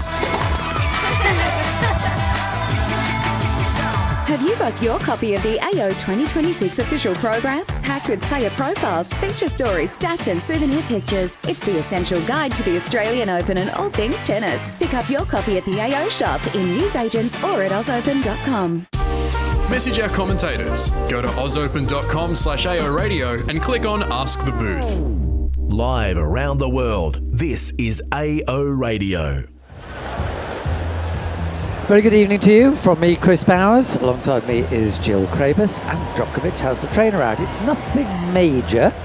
In fact, it looks like he's having a pedicure. It's not a pedicure. It just looks like a little blister. Good evening, Good Chris. evening. How are you? I'm okay. Yes, I've kept cool today. Have you? Yes, I haven't been inside most of the day. Yes. I did go outside briefly for a moment, and it was very There was hot. one of the buildings that I was walking through. Obviously part of it was air conditioned, and part of it wasn't. And to suddenly walk along a corridor and go from sort of air conditioned to non-air conditioned, it was like blast of AC in your face. It was a blast of heat. A blast of heat. Yeah. So just Djokovic is getting his right big toe taped, and it does look like a little blister, just to get a cushion on that. That actually, blisters can hurt a lot. Have you ever played with a blister? It's not fun. Yes, it isn't fun. Yeah. Yes. But I've never had this level of medical attention whenever I've had a blister. Might have to change that. I need the results before I can change it. He's getting it padded pretty good there. And he's sitting back looking terribly relaxed. He is. He just gave a little smirk. I expect somebody to be passing him some grapes over his shoulder. How's your day been? Yeah, it's been slightly weird. I did a couple of hours for AO Radio in mid-afternoon. I actually came in when the Sinner match was fascinating, because they just he'd gone 3-1 down. They suspended play to close the roof. Where was this? Sorry. Rod Laver. Rod Laver, yeah. Yeah. But then during Elliot Sinner. Spizzirri didn't actually capitalise, and by the time he started to move Sinner around, Sinner's legs had started to get the energy back in them. You know, it was really interesting, because I was watching from up top, and then as soon as that happened, I was like, I kind of want to go courtside to see what happens, because you can see things so well courtside. So I came and sat courtside, and I think in the beginning, I wouldn't say Sinner looked like he was moving exceptionally well, but it already was a little bit better after the break. But he was conserving energy, I think. If Spizzirri hit like a really good shot, he wasn't necessarily going full 100%, but he looked a little bit more relaxed, and he just looked like so easy all of a sudden. I almost felt like part of the tension maybe released out of his body, because everything just looked so much easier, and then he started moving better, he started feeling better. The temperature inside obviously got a lot of cooler. I was sitting courtside, I was like, okay, now it actually feels a little bit cool out here. Well, the courtside microphone picked up Darren Cahill chatting to him, and Sinner said to Cahill, I don't know what to do. Right, that was before that, right? That was before the roof closed. Yeah, that was before the delay. And I'm not sure how... I was talking about after the delay. After the delay, okay. Yeah. I'm not sure how much information Cahill was receiving. We've got a Mexican wave going around at the moment while Djokovic continues. Well, his treatment is finished, but he's having to put his sock and shoe on and do up his shoelaces. And, it's a while since his mum taught him how to do up his shoelaces. It was just a fascinating situation. But actually, I felt that Spizzirri didn't do enough. He took a little bit off, but that He is played such safe. a tricky situation, It is a tricky situation. because there were balls that Sinner actually wasn't running for, and so in that scenario, you kind of have in your head, all I need to do is just put the ball back in play because he's not going to run, and Spizzirri wasn't spreading the court as much as he was in the beginning. This is true. But I have to say, he played a fantastic match. I mean, he Who's went Spizzirri? Yes, he went did toe for the to first toe. He went toe to two- toe with Sinner off the ground. Yes, he did. Yeah. But then when he had the wounded lion, he backed off. Yeah. I know he only picked up his level in the fourth set, by which time Sinner was running again. But I do feel like it was a positive match for him. I think he can take so much away from that. It's a positive tournament, and he'll move up from a career high 85 to probably around 60. Oh, I'm not sure, yeah. Right, Djokovic is back on court. It's out, serve out wide, goes out wide, and nets his volley off the fifth stroke of the rally. Oh, it's a great get from Zandschulp. Just kept that low, really low to get it to the feet of Djokovic. Difficult volley. Djokovic, 2 sets to love up. He's 1-2 down, but we're on serve in the third set. Djokovic in the same outfit that he's been wearing all through the tournament. A sort of warm green shirt, navy blue shorts, white socks, white shoes. As usual, nothing on his head. I say as usual. Actually, in his last round, he wore a white cap because it was the heat of the day. Second serve. from Djokovic. The applause was because the ball kid caught the ball, which went high up off the Van de Zandschulp racket. Allowed to catch that one because it was a fault serve. Forehand from Djokovic at the middle of the court. Forehand Van de Zandschulp. Backhand Djokovic. Backhand Van de Zandschulp. Forehand Djokovic. Both players playing a bit safe up the middle. It's a better angle from Van de Zandschulp, who comes into the net. Plays a volley. Djokovic cross-court nets. Interesting situation here. That was an excellent point from Van de Zandschulp. The whole point was set up with that backhand down the line. It really caught Djokovic by surprise, and I love when Van de Zandschulp comes and sneaks forward into the net. He's so good in the forecourt. Love 30 on the Djokovic serve. This is where Djokovic usually aces. Just throws in a couple aces. Let's see. Djokovic from the president's box end serves out wide. Forehand return is a clean winner. Oh. Well, he went for the ace. He did.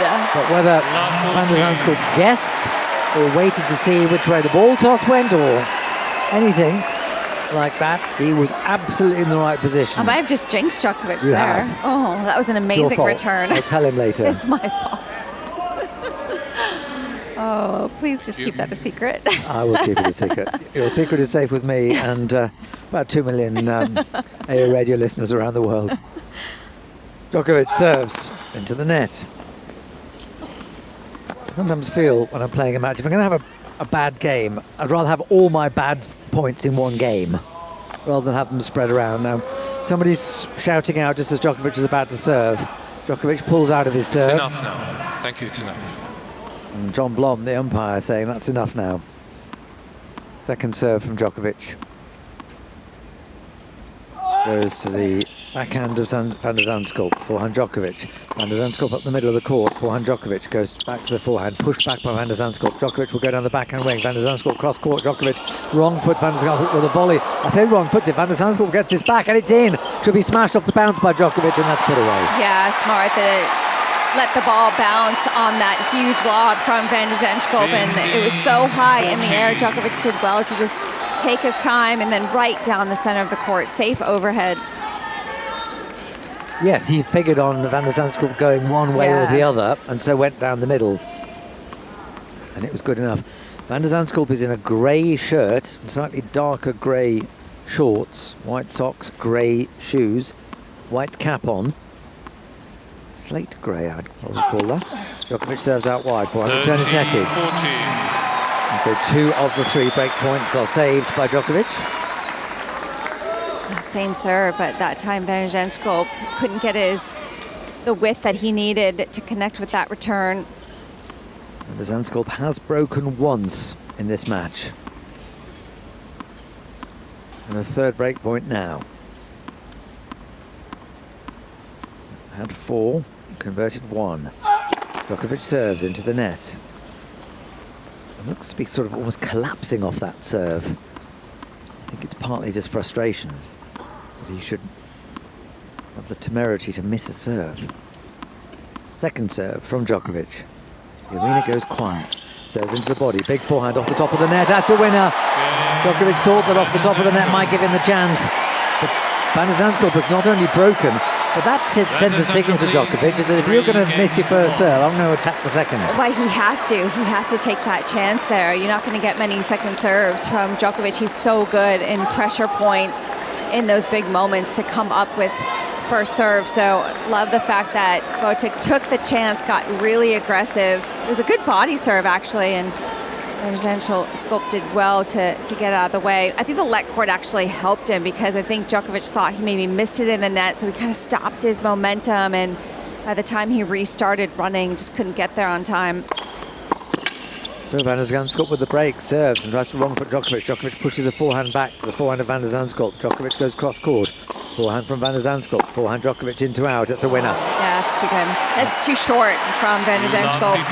And it sat right there in the middle of the court. He's got to get better depth off the ground in that rally. I do wonder though, I see this pattern with Djokovic. He tends to break back. Well, he knows when to up the intensity.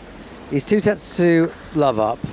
He had that injury timeout. We played 2 hours. He needed that just blister sorting out on his foot. And I think he probably lost his concentration. And I think he's going to have his concentration back in this game, but he can't get that serve back. He's got some excellent ace down the tee. He definitely didn't look that pleased that he got broken. Had a little grimace on his face, but no one likes to get broken. Yeah. Although, it's interesting. I'll pick up on that after this point. Zandschulp has missed his first serve. Second serve. He's into the body. Forehand return down the line. That's a clean winner from Djokovic. I mean, he moved through that so well. Did you see he just basically charged forward to that second serve? Clean winner down the line.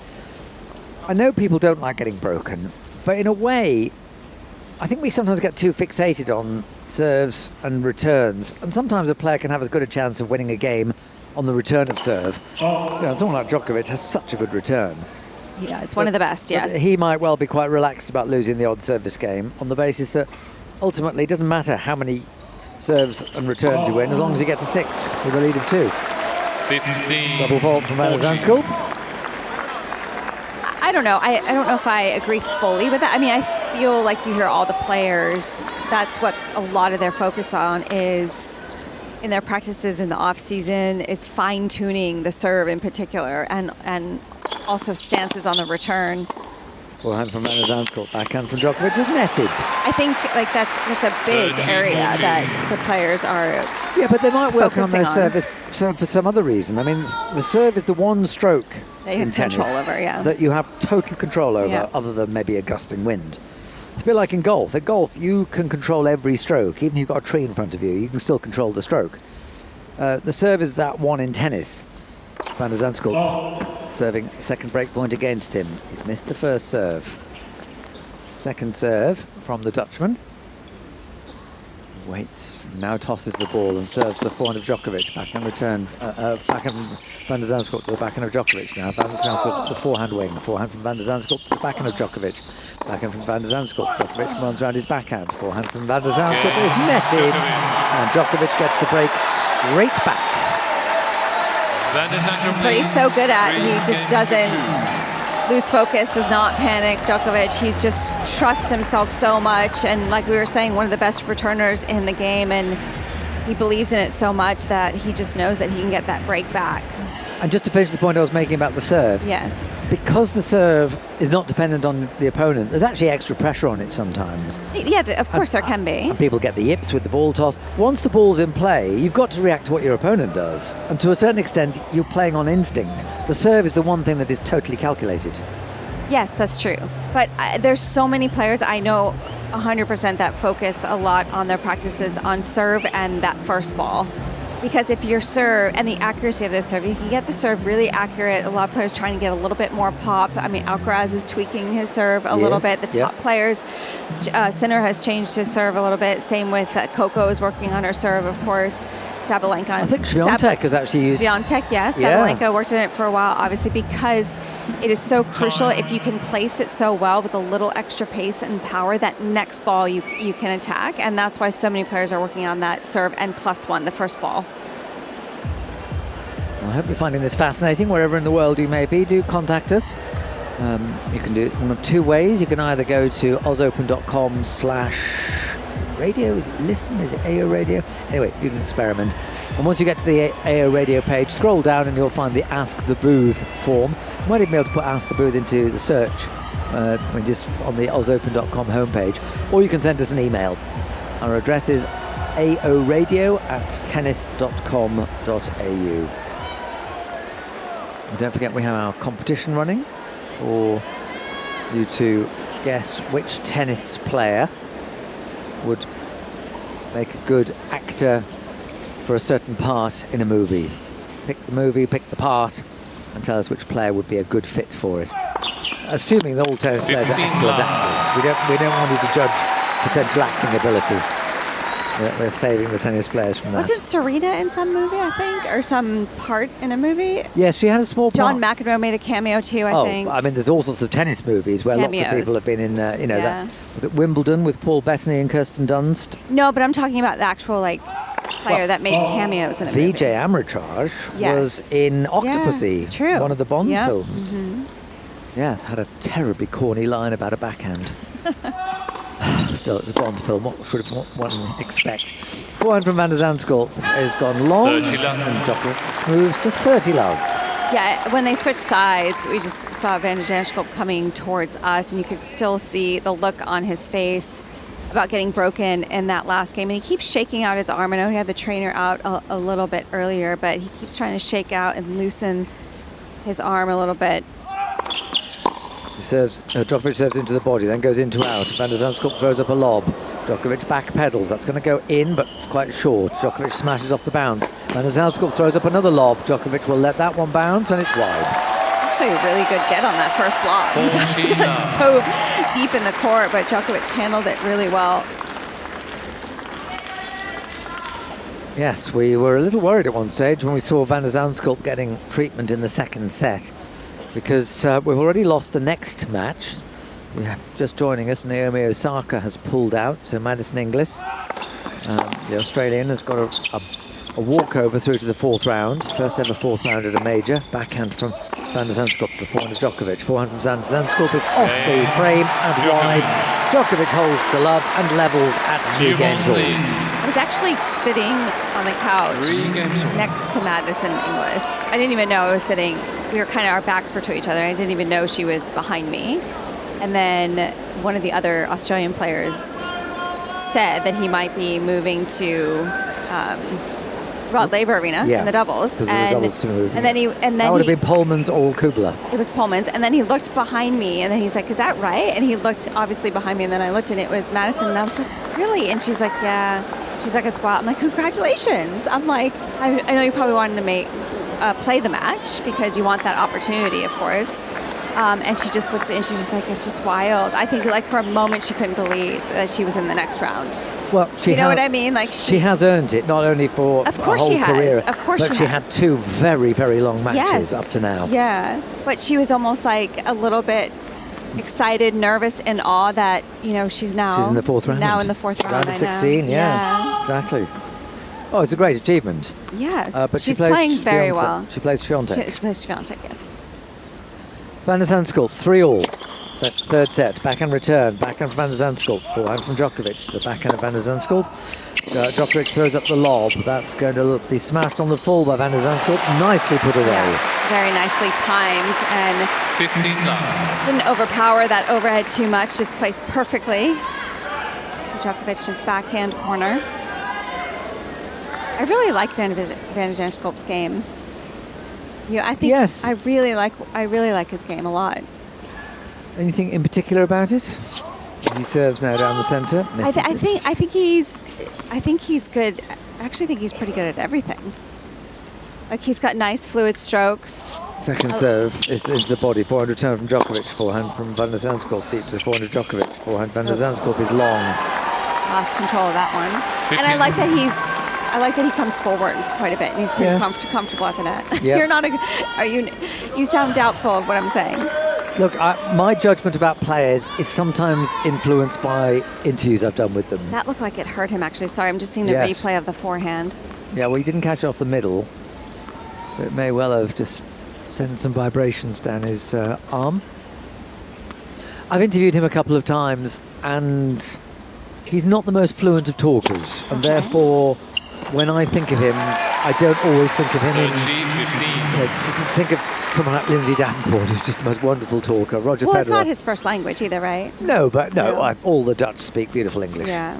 And I don't think the problem is the language. I think we've seen this with Naomi Osaka. I think it's hard for introverts to be on the professional tennis circuit, because you're expected to be out there and showing your alpha male, alpha female personality. Well, everyone's different, right? Yeah, I mean, Pegula doesn't show much emotion either. No, that's true. Yeah. Pegula's a good interview, though. Yeah, right. Good serve from Van de Zandschulp, an ace, and he takes himself to 4-3 in the third set. Well, that's why I brought her up, right? Yeah. Because she doesn't necessarily show a ton of emotion on the court, but she speaks very well. She's very grounded.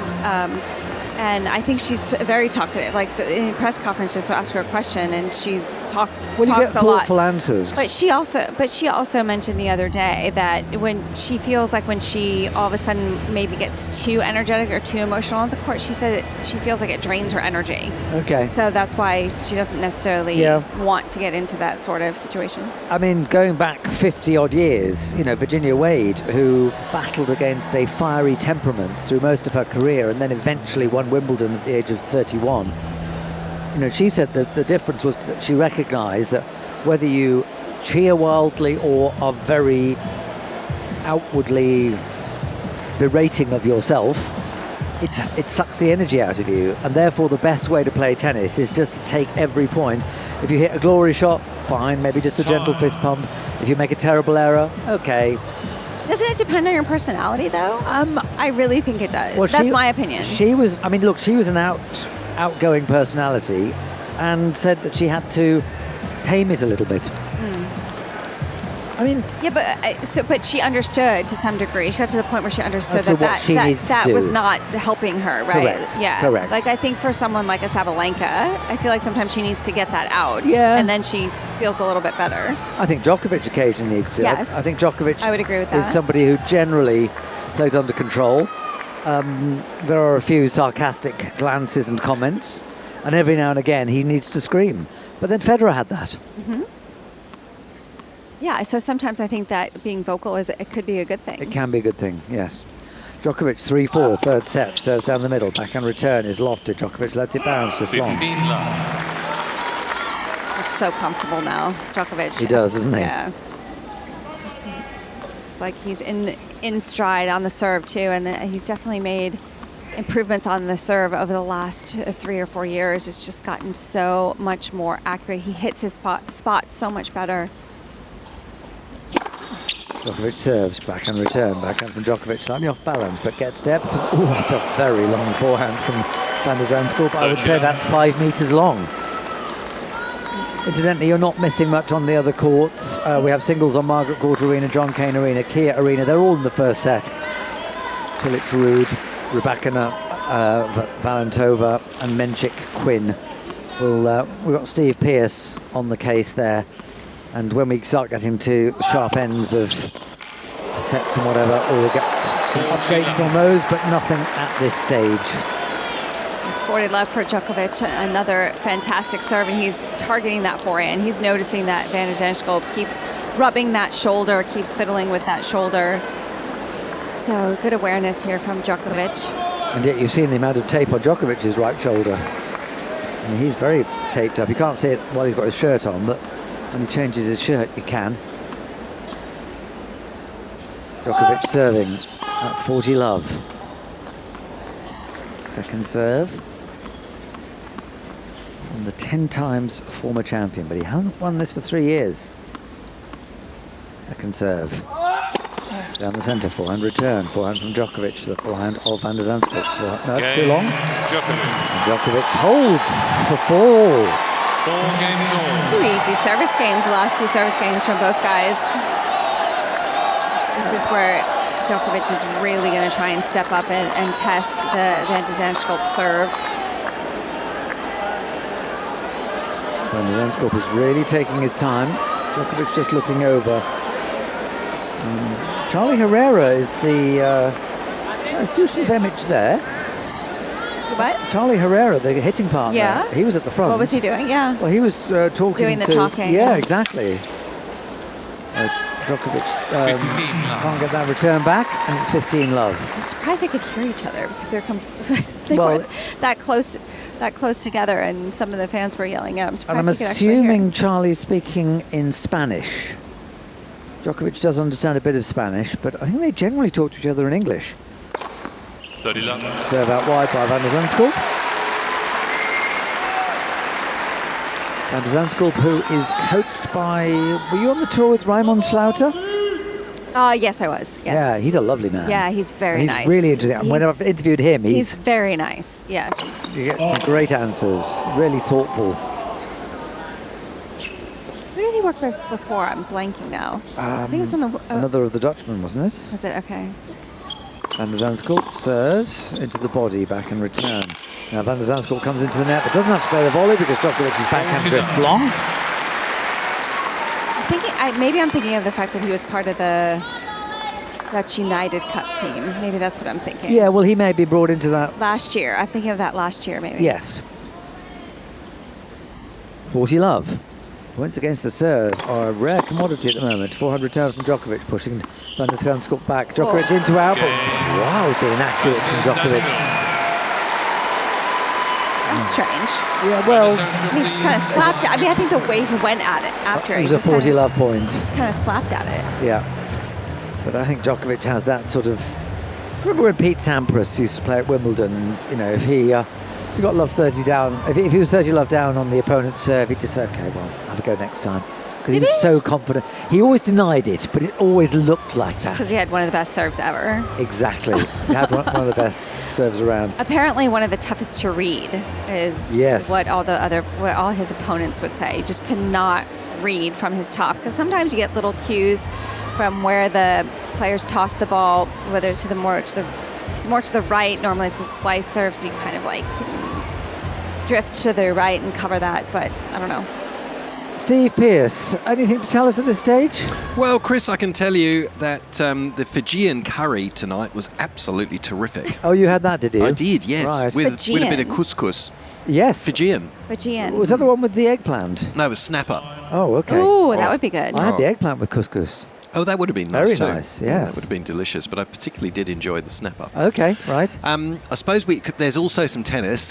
Oh, but I think food is important, as we're all recovering from the big match earlier this evening, which I covered with the exit of Stan Wawrinka from the tournament. A lovely send-off, of course, as well, as we all heard from Craig Tiley and Wally Mazur, and a package that was played. So it was a terrific moment. But following that match on Cain Arena came on Rybakina and Valentova, and Rybakina, the 5th seed, is in a pretty strong position here. Valentova's serving at 2-5 in the opening set, so Rybakina looking good there. Jakub Menšik is also in a good position, the 16th seed from Czechia. He is in fact serving at 5-2 and 30 love against Ethan Quinn, the American. So he is close to serving out that opening set. And then on Margaret Court Arena, Marin Cilic and Casper Ruud are just in the early stages of their 3rd round match. Thank you very much indeed, Steve. The first point of the 10th game is on. Backhand from Djokovic. Backhand Van der Zandschulp is netted. And you see, that's this kind of shot that was, apart from the score, there's no pressure on that shot.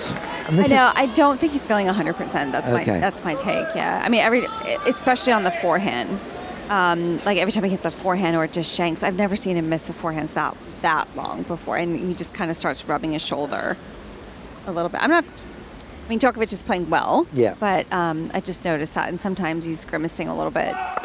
Djokovic has yet to lose a set at this tournament. This is his 9th set. He's won the other 8. At least he's being pushed. There'll be a 7 in this one. Unless Van der Zandschulp breaks here. Djokovic second serve. Kick to the forehand of Van der Zandschulp. That goes long. 30 love. And there's a slightly world-weary ragdoll look about Van der Zandschulp. He actually had a lot of time on that ball, too. He did, I know. He didn't really have to move that much away from that ball. Just took one step and he was there, but completely misfired on that one. 30 love on the Djokovic serve. When did he last lose a point on serve? Must have been like 4 service games ago. He certainly won his last 2 to love. Maybe the one before that. 30 love, Djokovic. Serving. He's at the far end from us. Serves down the centre. Long. The red lights come up on the 2 net posts. Red is all the way down. It's like 2 sticks. Those net posts are like sticks, aren't they? So this is a string of lights on the net post. Backhand return deep to the forehand of Djokovic. Forehand Van der Zandschulp. Djokovic with his 2-hander. Forehand drop by Van der Zandschulp, but doesn't clear the net. Well, after that forehand down the line, it looked like Van der Zandschulp was maybe going to come forward. He just took a step in and then retreated, completely changed his mind. I think he's trying to keep the points short, to be honest. Yeah, you're right. 40 love, Djokovic. Points for 5-all. And you get the feeling if it goes to a tie-break, Djokovic will somehow just take it. He's got that imperious look about him. We were talking last year about, oh, is he finished? You look at him now, he looks impressive. He does, now, yeah. We don't know how he's going to pull up against, well, it would be Sinner in the semis, assuming Sinner gets there. 400 turn for Van de Zandschulp is into the net, and Djokovic has 3 successive service games to love. I agree with you. I think he looks really good. He looks fresh. Yes. And I think, where was it? It was sometime last year, maybe in the summer, he was talking about, I think it was after Wimbledon, maybe. The Northern Hemisphere summer. Yes, thank you. Correct. Thank you. The Northern Hemisphere summer. He was talking about how many hours of the day now it takes to make sure he feels good every single day. Like I think as the years have gone by, it just keeps accumulating and getting longer and longer for him to recover in time for the next day. But he's so meticulous about everything. He is. Yeah. I do remember Navratilova saying that, as she played singles into her late 30s, and she was saying, it takes more work. I did too. To be ready. Sorry. Was that your voice, Jill? Van de Zandschulp serves. 400 return is pushed deep to the forehand of Van de Zandschulp. Djokovic goes cross court. Forehand from Van de Zandschulp. Backhand Djokovic. No, that shot from Van de Zandschulp was long, and he's at 15-all. Yeah, again, that slightly sad look by him. Yeah, I know. He knew it right away as soon as he hit it. He lifted up on the ball. He didn't really have any acceleration on that.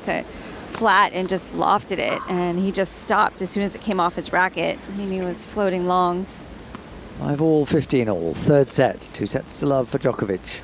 Van de Zandschulp serves out wide. 400 turn, won't go back. That was a good slider serve.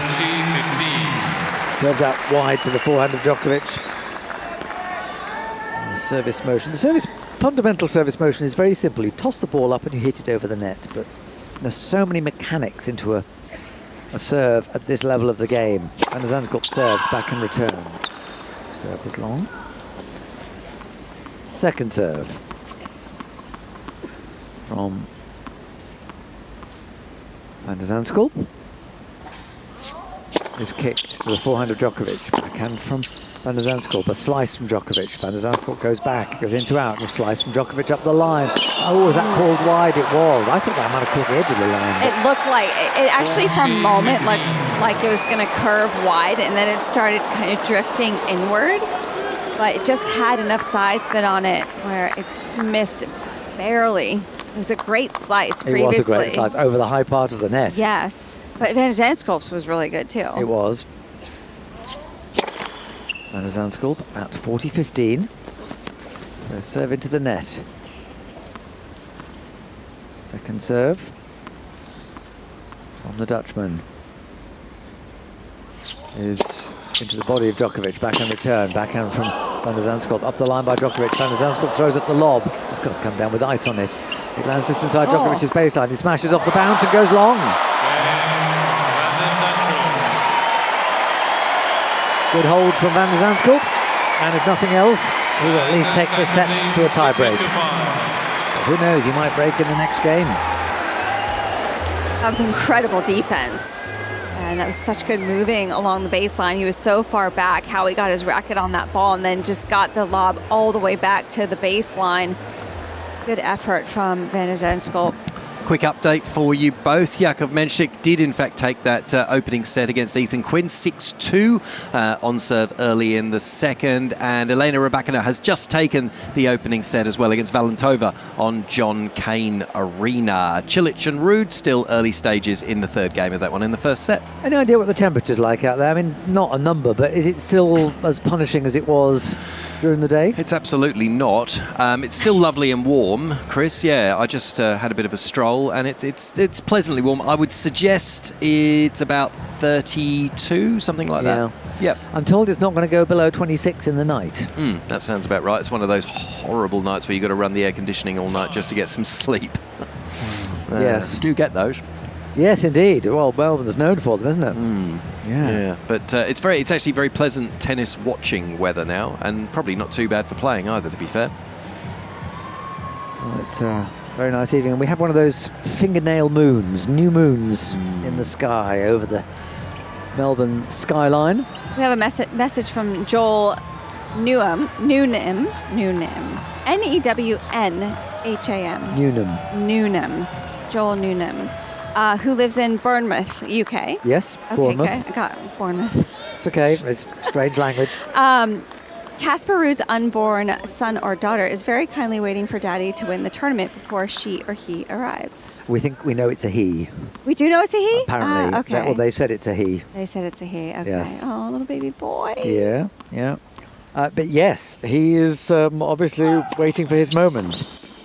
Unless... I think that makes him dangerous, actually. Unless the big story of this Australian Open is no final. There was no final at Wimbledon. Oh, no, don't say that. 1931, wasn't there? But there was no final. In Wimbledon, 1931, Sidney Wood was the champion. And okay. There's a whole book about it, which I read years ago. I can't remember the story now. Why wasn't there a final? Exactly, I can't remember you can't the story. remember. Oh, you can't remember that story. Okay, sorry. But I do know that was a year that there was no final at Wimbledon. And Miami's lost a couple of finals, hasn't it? It's a drop shot by Djokovic. Van der Zandschulp gets there. Djokovic goes down the line. Oh, he's missed his forehand. Going behind Van der Zandschulp. And 15 all. Another good effort. Good sprinting forward to that Van der Zandschulp. Did that go around the post? No. Did it? I can't remember. No, I don't think so. It went over the net. Oh, what a good get, though. That was a very good get. I thought that was an excellent drop shot by Djokovic, and yet he lost the point. 15 all. Djokovic serves out wide, forehand return. It's just too long. Djokovic was actually in a bit of difficulty because that was right at his feet. The server is a bit vulnerable. If you get a decent serve, and then the returner crunches it right back at the feet of the server can be a bit off balance. Still recovering from the service motion. Once you've had your follow through, you've really got to be right there. Djokovic at 30-15 serves off the top of the net and back his own side. Second serve from Djokovic. Here the ball's being bounced. Not as many as normal, which means he's not quite so nervous at this stage. Backhand return to the forehand of Djokovic. Netted. Now then, Van der Zandschulp is 2 points away from the set. Huge point right here from Van der Zandschulp. If he gets a second serve, what do you think? Straight down the center of the court, deep. Well, still be very aggressive on it, but don't try and go for too much. He needs to get a short ball from Djokovic. Well, second serve, yeah. So that he can get the angle for the fourth stroke of the rally. That's what I'm saying, like deep down the center, and then open up the court. Maybe that's what he will do, if Djokovic allows him. 30 all. Djokovic pulls out of the serve, not happy with the ball toss. Gentle little nod of apology with his left hand. Now we get more bounces. It means it's a bigger point. Djokovic serves, forehand return up the middle, forehand from Djokovic to the backhand of Van der Zandschulp.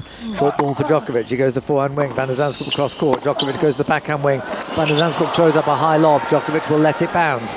It's just on the service line, Djokovic smashes off the bounce, Van der Zandschulp's there, backhand volley from Djokovic, another lob, where's that going to land? It's on the baseline, forehand return is into the net! No way! And it's set point!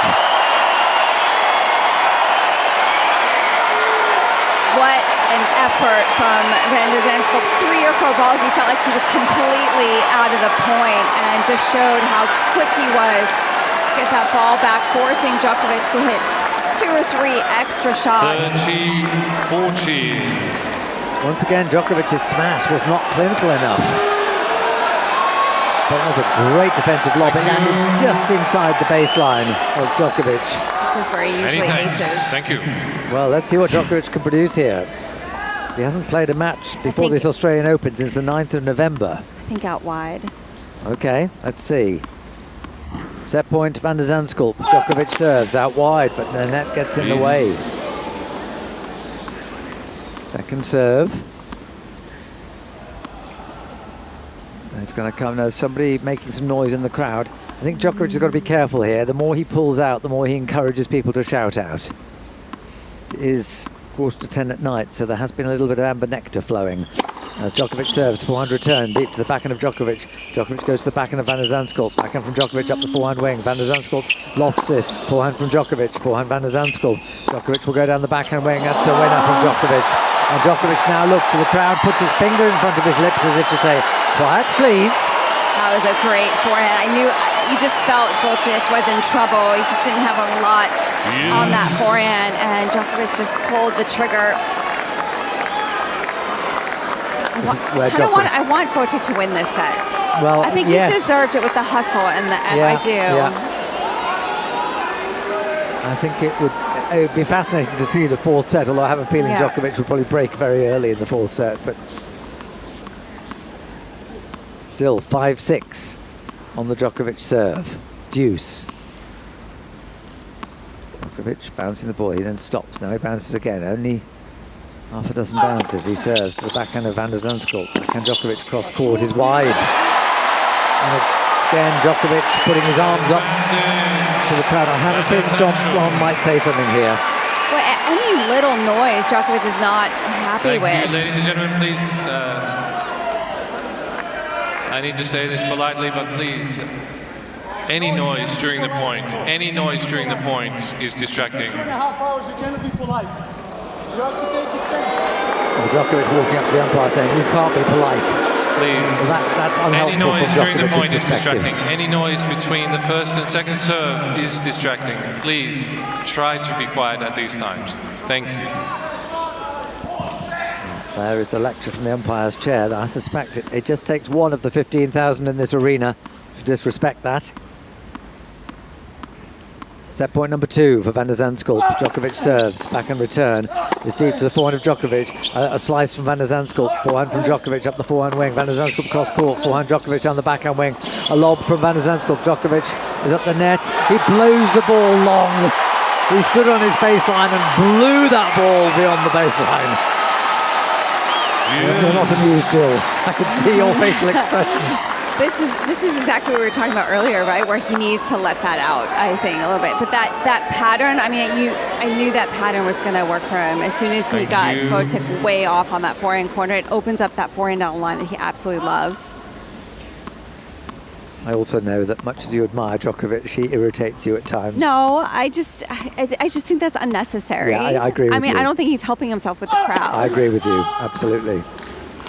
And he's one of the all-time greats, if not the greatest. I mean, I respect him so much. I think he's unbelievable. Yes, yeah. Second serve from Djokovic, 5-6 deuce, third set. He is 2 sets to love up, but in danger of losing his first set of the tournament. Forehand return, backhand from Djokovic. Short ball for Van der Zandschulp, who goes at the forehand wing. Djokovic lofts this one. Van der Zandschulp will flatten it out, but Djokovic has read it.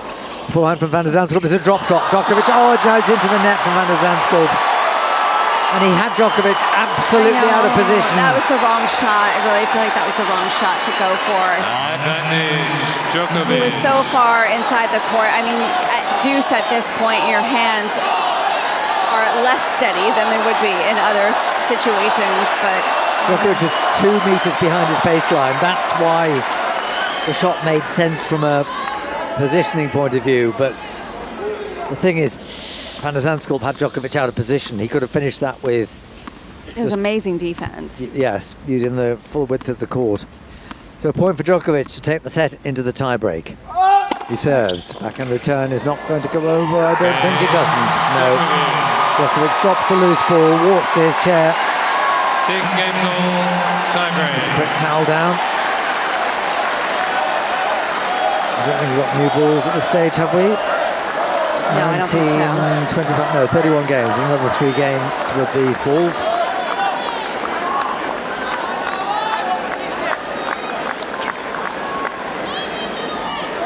Van der Zandschulp starting the tie-break. Move down quickly, please. Thank you. They are letting people come in to your and seats go out as fast as possible. Thank you. At the start of games, so there's a lot of movement now. Do you know, I sat at the top of the stand last night, and during here? Yes, during the Diminor match, there was somebody who walked up very slowly up one of the aisles during match point. I'm thinking, this is ridiculous. I know that you don't necessarily want to stick to the old etiquette of you only come in at changes of ends, but that is so disrespectful to everybody. Backhand return from Djokovic, into out from Van der Zandschulp. Backhand Djokovic, a slice from Van der Zandschulp. Forehand Djokovic into out. Backhand Van der Zandschulp in the net. 1-0, Djokovic. I keep making these moves because I think he deserves a set. Yeah, no, I'm being empathetic. Yes. Yes, and I'm not You're confident. hanging your head in frustration. I would like to see a fourth, potentially a fifth. Yeah, I think Van der Zandschulp is worth a set, but I also think Djokovic's best chance of getting through this tournament is to win all his first 4 matches in straight sets. If it's another set, that's another 45 minutes or so for Djokovic on court.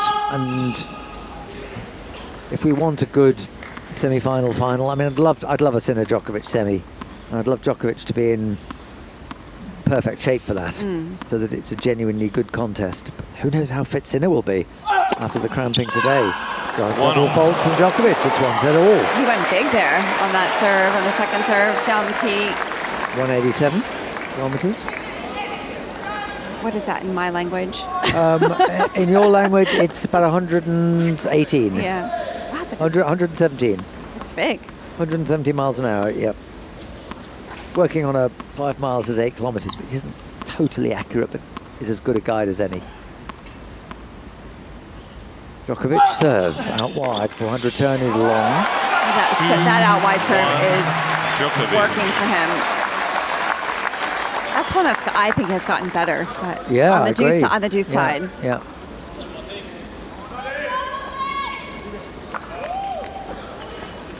And Zandschulp taking about a 4th ball here. He will inspect them all and he'll get rid of whatever he doesn't want. Ready to serve now.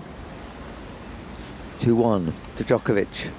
Van der Zandschulp serves, 400 turn. Forehand Van der Zandschulp into the backhand of Djokovic. Backhand Van der Zandschulp to the forehand of Djokovic. Backhand Van der Zandschulp to the backhand again. Backhand to backhand at the moment. Van der Zandschulp nets. And there's been quite a few of those flat backhands that have just gone into the net. And what's strange for me is, surely, if you're going to make an error on the backhand in that kind of rally, it's an error of hitting too long. I feel like he got caught of trying to figure out if he should change direction or not, because it sort of just went in the center, but not convincingly. Yeah, I know what you mean. Djokovic at 3-1. Van der Zandschulp has missed his first serve. Second serve.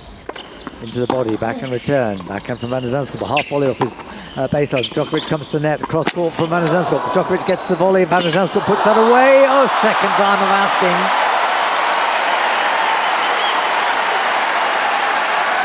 Raymond Slaughter.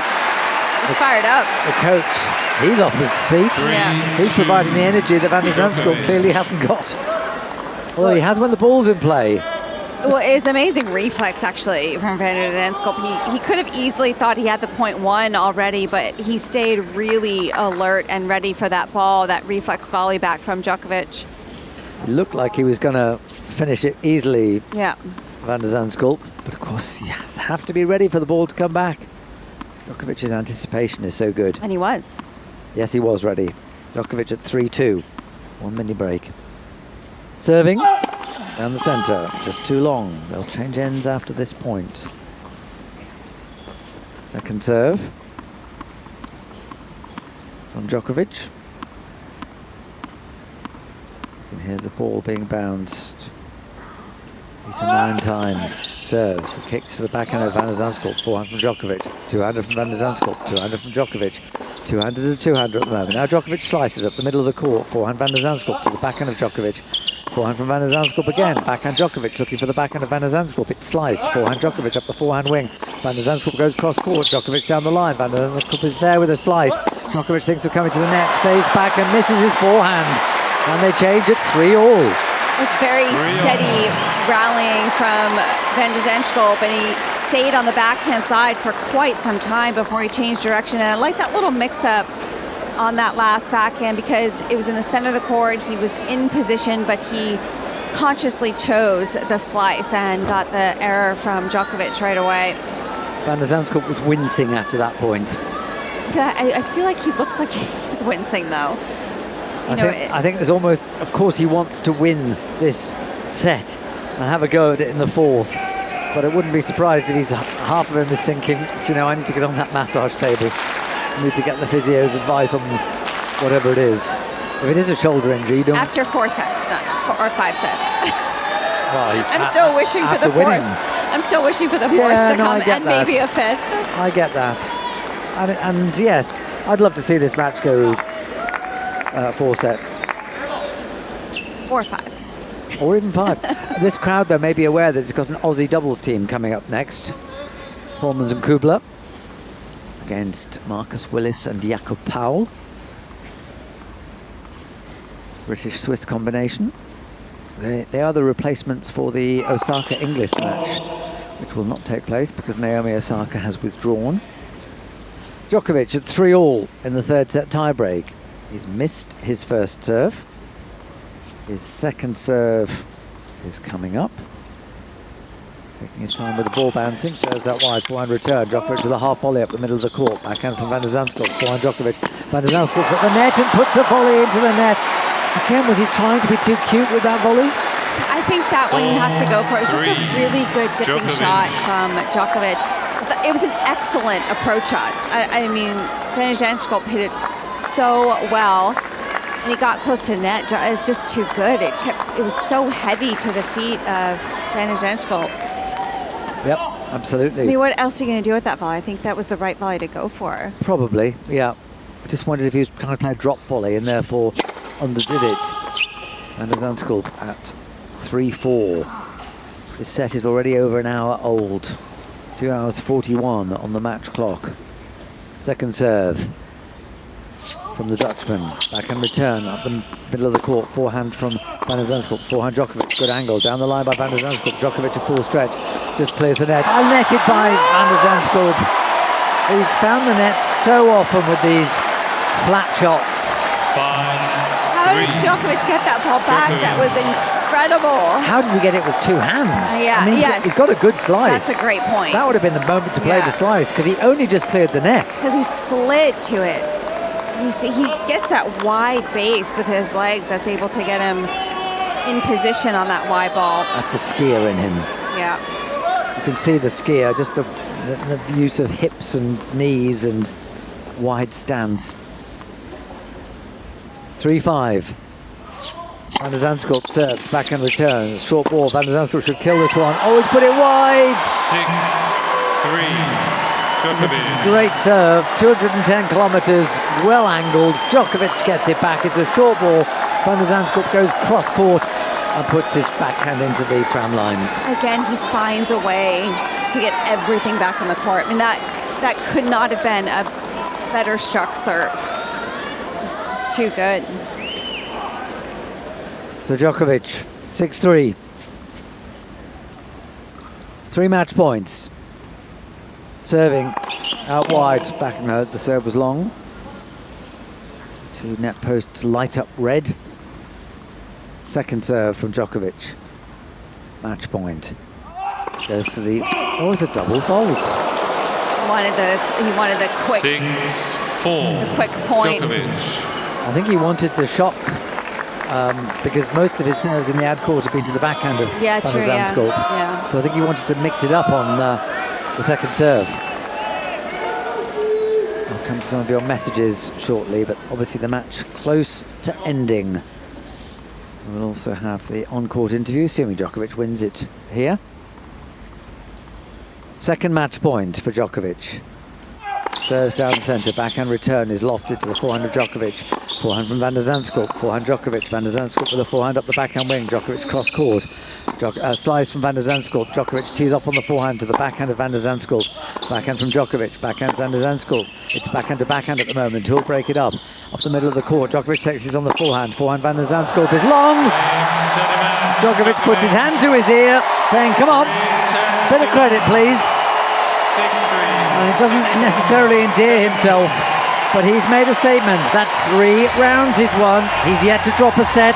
He saved 2 set points in this one. But Djokovic, well, some people thought he'd be undercooked. He's certainly looking good at this stage of the tournament. And he's doing the little mime with the violin, which he says is for his daughter. Yeah. But can't help feeling that he's having a slight dig at the crowd for their outbursts at times that he thought was disruptive. Yeah. Well, what a finish to yes, that exactly. match. I mean, it shows that his match temperament is as good as ever. Well, I don't think that would ever leave him, to be honest. He's one of the most mentally tough. And that was his 400th Grand Slam win. That's incredible. Yeah. And I think he's now, has he hit 400? Has he hit 100 on all of them? No, I think he's still one of the majors he hasn't hit 100. Yeah, I think you're right. US Open? I don't think he's hit 100 wins at the US Open. Really? Yet. That's the one I probably would have said he did, but I can't remember. We have to look that up. But that was an incredible finish to the match. The tiebreak, he just played so good. I mean, when it mattered the most to close out the match, he got everything back in play. Yes. Everything. Yeah, absolutely. This is the roar for Van de Zandschulp. He's acknowledging the crowd. It's a full stadium. They all stayed for this one, Saturday night at the Australian Open. And we will soon hear from Novak Djokovic. Jim Courier is waiting for him. Courier, who was commentating on this match alongside John McEnroe. There's a commentary box with 11 Grand Slam singles titles in it.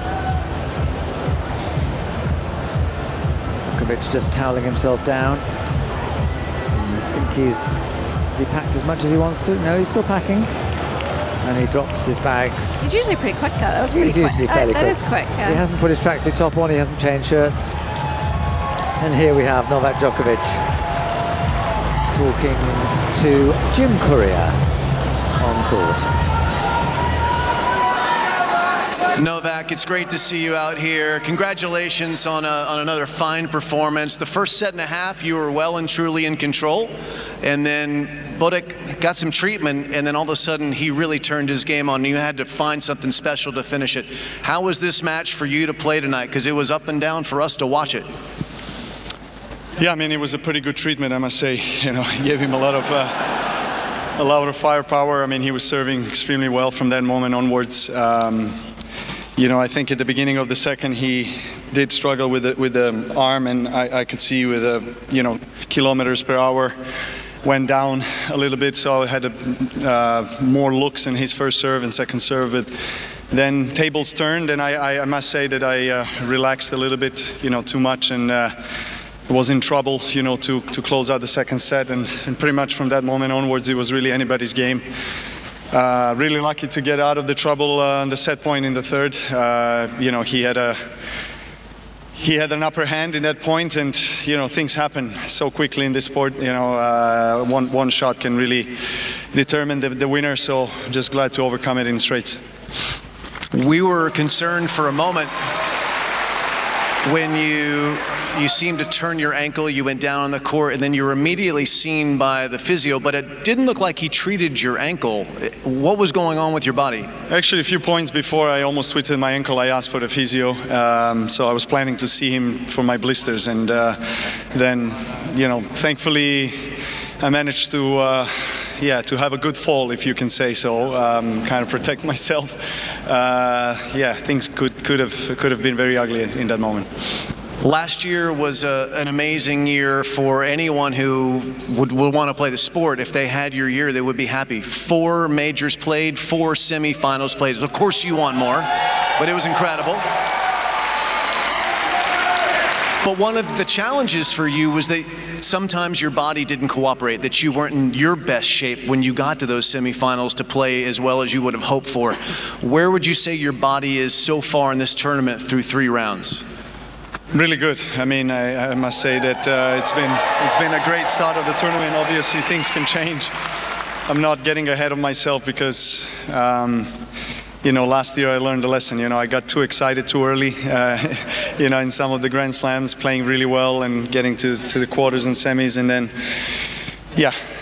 getting injured in pretty much 3 out of 4 last year. So, well, anyway, I'm still trying to give these young guys the push for their money. They're still. I'm still around. I'm hanging in there.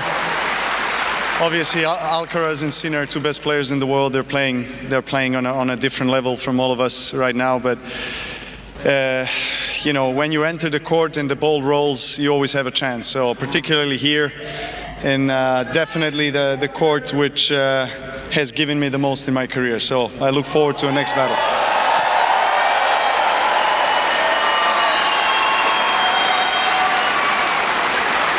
give so much of yourself out here on the court to us and the fans, but you also are very giving to a lot of the other young players. They come up to you, they want to talk to you. There's a young American player with a Serbian background, Iva Jovic, who was talking openly about how important it was for her to spend time hearing from you. What are those conversations like? What are you trying to convey to the young players? What are they asking from you? Yes, I got to know Eva last year for the first time. I mean, she's so young. She's only, I think, 17 or 18, and she's already making great strides in the rankings and some great results. She's in the last 16. So we ran into each other yesterday in the press area, and got to share some of my observations of her game. And yeah, I guess that stays between us. I saw that she did give away in her press conference what I told her.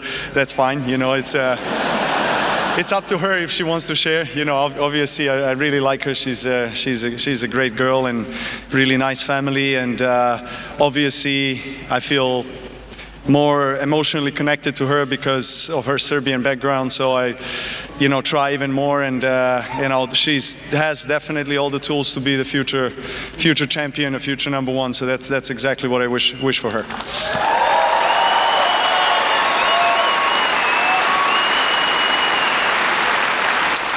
Just a couple more questions. If you had a chance to time travel, go back in time with what you know now and give a young Novak some of that same advice you're giving to some of the young players who come to you, what would be a couple things you'd want to know? Calm down, you jerk. Go gluten-free? No, it's true, it's true. Yeah, I'm too stressed on the court very often, and too much tension at times. And I think I would say the patience is a big one. You know, when we are younger, regardless of you know, the area of life that we're involved in, I think we want everything here and now today. So I think just having a little bit of patience and trust in the process, surrounding yourself with the right people, I think that's a big one, because we are an individual sport. So that's one of the biggest keys, I think, early on in the career of the young tennis player. You gotta also not only trust and just blindly follow everything that is said to you, but, you know, build your character so that you understand what kind of people you want around yourself, and, you know, people that obviously have great experience and knowledge, but most of all that have a trust in you, and they can on a personal, on a private level, connect well with you, because we travel the world throughout the entire year. Very oftentimes we see our, you know, coaching stuff much more than our closest family members. So I think there has to be a good chemistry, there has to be a good atmosphere out of which you can extract you know, good vibes and good energy that you know, can serve you for your great performance. I've been talking too much, sorry. No, you have not. You've been enlightening us, and it's always a pleasure to hear from you. Ladies and gentlemen, we'll see more of this guy. He's moving on. Well, Djokovic, we know he's very eloquent, but he was very self-aware tonight, I thought. And, you know, this business of telling the younger Djokovic to calm down, I mean... That was my favorite comment, I think. But that could apply to tonight as well. Yeah, and he said he was laughing about it. I think that was probably... it was fun to watch him actually react that way. I think we actually really saw him in that moment. So that was great. I think that's a message in Serbian. In Serbian that we can't read. Yes, that's written in Cyrillic. But it's to his mother, I think. I also love how he kept the one word that I felt like he kept repeating over and over again was trust, and that's something my coach would tell me all the time. Trust yourself, trust yourself, trust yourself in everything you do in those moments. And if you can connect with that off the court, but also while you're on the court in those big moments, I think it almost felt like he reminds himself of that, and that's why he's able to come through so often. What's interesting is great interview. It was a great interview, absolutely, and I think it's added some tremendous value to the people in. What's interesting tonight is that his hitting partner Charlie Herrera is actually with him, almost as a third bodyguard. That there are a couple of security guards around Djokovic, but yeah. Charlie is standing there behind Novak, just making sure that there aren't too many people who want to press too hard for the autograph. I thought that was just fascinating. I will say one thing. I think it's quite difficult for a coach to say to a player, trust yourself, because coaches feel they're being hired to give advice. Well, I think that's amazing advice, actually. Yes. I thought it was. I mean, I took it well. And I mean, obviously there's more discussion than just saying those 2 words. There's like more depth to it. But in the end, whatever is said, and you talk about everything with your support team, so they know exactly what you're going through when you step out in the court, what you're handling off the court as well, because it's a whole lifestyle. They're traveling with you all the time. So there's more depth to it, but in the end, I don't know. I thought they were powerful words. I thought they were very powerful words. Right, okay, we've got 3 more singles matches to play for you. The Rod Laver Arena will have a doubles match now because earlier today, Naomi Osaka pulled out of the tournament with a left abdominal injury. And so Madison Inglis moves through to the 4th round to play Iga Swiatek. But we still have 3 singles matches, and Steve Pearce has been keeping an eye on them. All of them. It's quite a feat, isn't it? You do find yourself sometimes getting really drawn into one match, and then you're suddenly like, oh, I better actually check in and see how that's going. You're multitasking, Steve. Multitasking, which is exactly what my wife will tell you I'm very good at. Casper Ruud is super close to the opening set against Marin Cilic on Margaret Court Arena. I know that's where you're heading next. He is serving at 5-4, and he has actually got a set point right now. He's had to save a couple. Call that for us, Steve. Sure, he's saved a couple of break points in this game alone, and this has been a rather long set, over an hour, as Ruud serves down the middle, but just too wide. So I'll have to have a look at a second serve here. It's 3 games all, Rybakina and Valentova in the second set. First set to Rybakina on John Cain as Ruud serves, and inside out, beautiful backhand reply from Marin Cilic, a former finalist. Again returns us to deuce in this one for the 4th time in this 10th game. So as Ruud tries to serve that out at 5-4. And then on, what's the other court that we're on? Kia.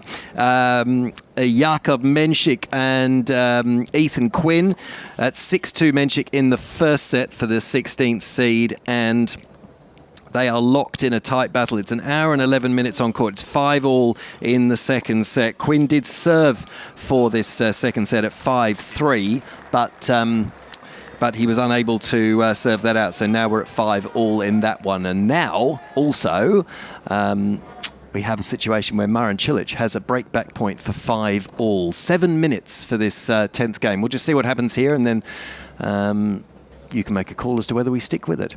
Back to deuce we go. Ace from Casper Ruud. So deuce and 5-4 in that one. I'll give you another couple of points, Steve. Shall we try? Yes, absolutely. All right, let's try. Okay. I can see Kate. Live tennis. Kate's probably got her feet up by now, I would imagine, thinking most of her work's done. So I'll keep going. Casper Ruud, then, the 12th seed. The man who's had a lot of coverage during this tournament due to that impending birth of his baby boy you were discussing earlier. That reply from Cilic goes just long on the forehand, just long beyond the baseline. And now another opportunity. I'm being attacked by a blowfly here, which is very annoying. Has another opportunity to serve this out. Better than Mike Cation's goose. That is true, actually. Yeah, I would take a blowfly over a goose any day. Oh, it's landed on me. Okay, Ruud here, ready to serve. Does so, just too long. So it'll be a second serve. This has got all the makings of a very tight contest. Ruud serves. Oh, it's a double. Would you Adam and Eve it? So the tension continues in this opening set here on Margaret Court Arena. I think we should stay with you at least to the end of this game, which is either the set or 5-all. You're doing so well, Steve. It may never end. Well, take us to Midnight Madness. There's nothing in the tennis rules that mean this ever has to end.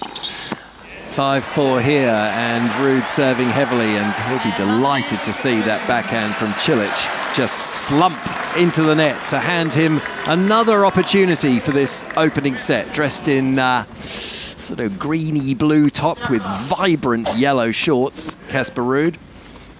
Expect you'll correct me on that when you get him on your screens in a minute, but that looks close enough to me. All right, here we go. Another set point for Casper Ruud. Can he get it done? Yes, he can. Serves heavily down the middle. It skids off the outside of Marin Cilic's racket. And Casper Ruud, the 12th seed, takes the first set on Margaret Court Arena by 6-4. You knew you could do it, Steve. Well done, Steve. Yes, well done. Well, thank you both. Right, okay. Well, look, we will focus on that match shortly, but maybe Steve can keep us updated on those other two singles that are on. But let's just now recap the day session, because Nat Edwards looked back on the matches that took place during the hottest day of the tournament so far. There was plenty of drama on day 7 of the Australian Open as a relieved Jannik Sinner scraped through to the round of 16. As the temperatures soared into the high 30s at Melbourne Park, the two-time defending Australian Open champion Sinner found himself a set down against Elliot Spizzirri. And when the American took the upper hand in the second set with an early break, Sinner began to struggle. Cramp playing havoc with the second seed as he hobbled around the court. Fortunately, though, for Sinner, play was suspended due to the heat, with the players getting a 10-minute reprieve as the roof on Rod Laver was closed. When play resumed, Sinner turned the tables, clinching the second set, and from there he was able to grind out the win in trying conditions for both players. Yeah, I mean, it was hot today. Started to cramp a little bit in the third set, which then after by time it went slowly away. I know my body slightly better now with a bit of experience also, you know, trying to handle certain situations a bit better. And yeah, it's got lucky today at the point where when they closed the roof. You know, it takes a little bit time, so try to loosen up a little bit. It helped, and you know, changed a bit also the way of how to play certain points, and that helped me today for sure. Meantime, it was a triple treat for America's women's seeds, Jessica Pegula, Amanda Anisimova and Madison Keys, with the trio all winning through to the round of 16. It's a 12th career Grand Slam appearance in the round of 16 for American Jessica Pegula, after easily accounting for Oksana Selekhmetova in straight sets. Pegula ensured she minimised her time on court in the blazing Melbourne sun, the victory coming in just over an hour. Really happy to be back into the fourth round. Yeah, I mean, I think I've played some really good matches, been very efficient, I think, score-wise, you know, time on court.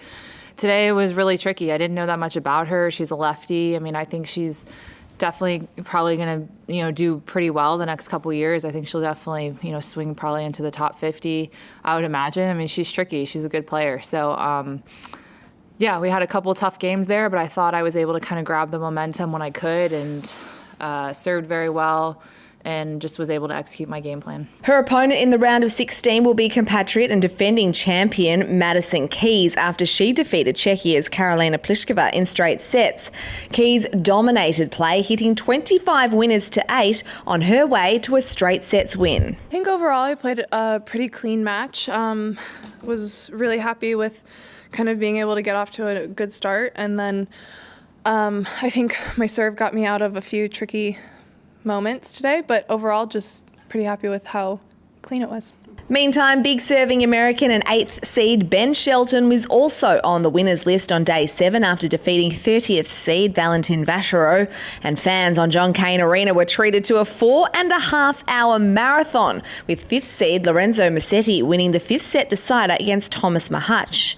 Well, yeah, feel pretty proud, you know, to be part of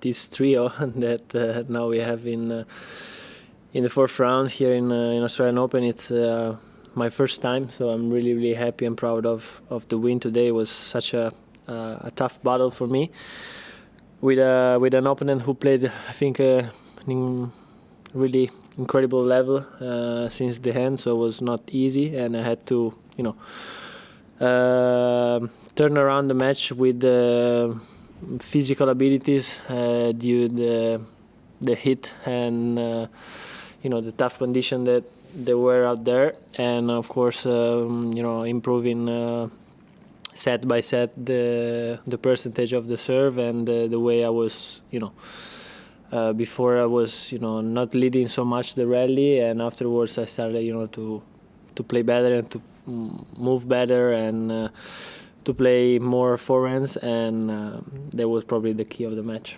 Fellow Italian Luciano Daderi joining Musetti in the round of 16. Downtime hits different with Tennis Court Hire. Whether it's a friend you want to see, a bit of time for me, or just finding an hour free. Whatever you're into, get out on court. Tennis.com.au. Kids making a racket? Nothing hits like Hot Shots Tennis. Perfect for kids aged 3 to 12. Book your free trial at a participating club. Hit up tennis.com.au. Hot Shots Tennis. It's different. Australian Tennis Magazine has been serving up news, features and game insights for 50 years. Pick up your copy of Australia's only tennis publication or subscribe to have every issue delivered at tennismag.com.au and keep up with all things tennis via our social channels. If you're looking to reclaim your game, try Cardio Tennis presented by Chemist Warehouse. This high-energy group class is where fitness meets fun.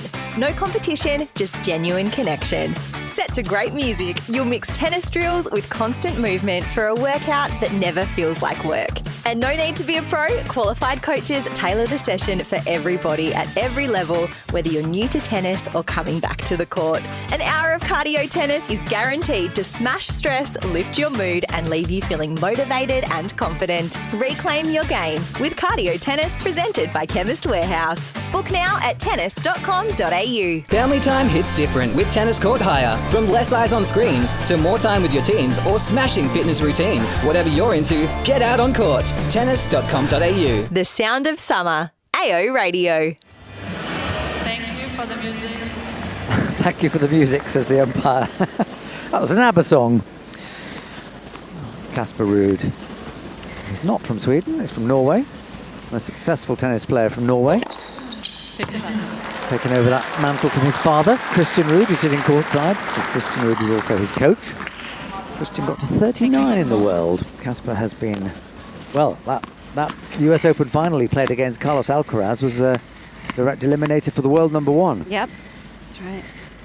Ruud at 15 love. He's got a break early in the second set, so we had that long first set, long 10th game of the first set. About to hit the hour mark. Ruud at 6-4, 1 love, 15 love. Serves, back and return. Forehand from Ruud into out is a winner. Well, like I was mentioning earlier, I find that Ruud could be dangerous here.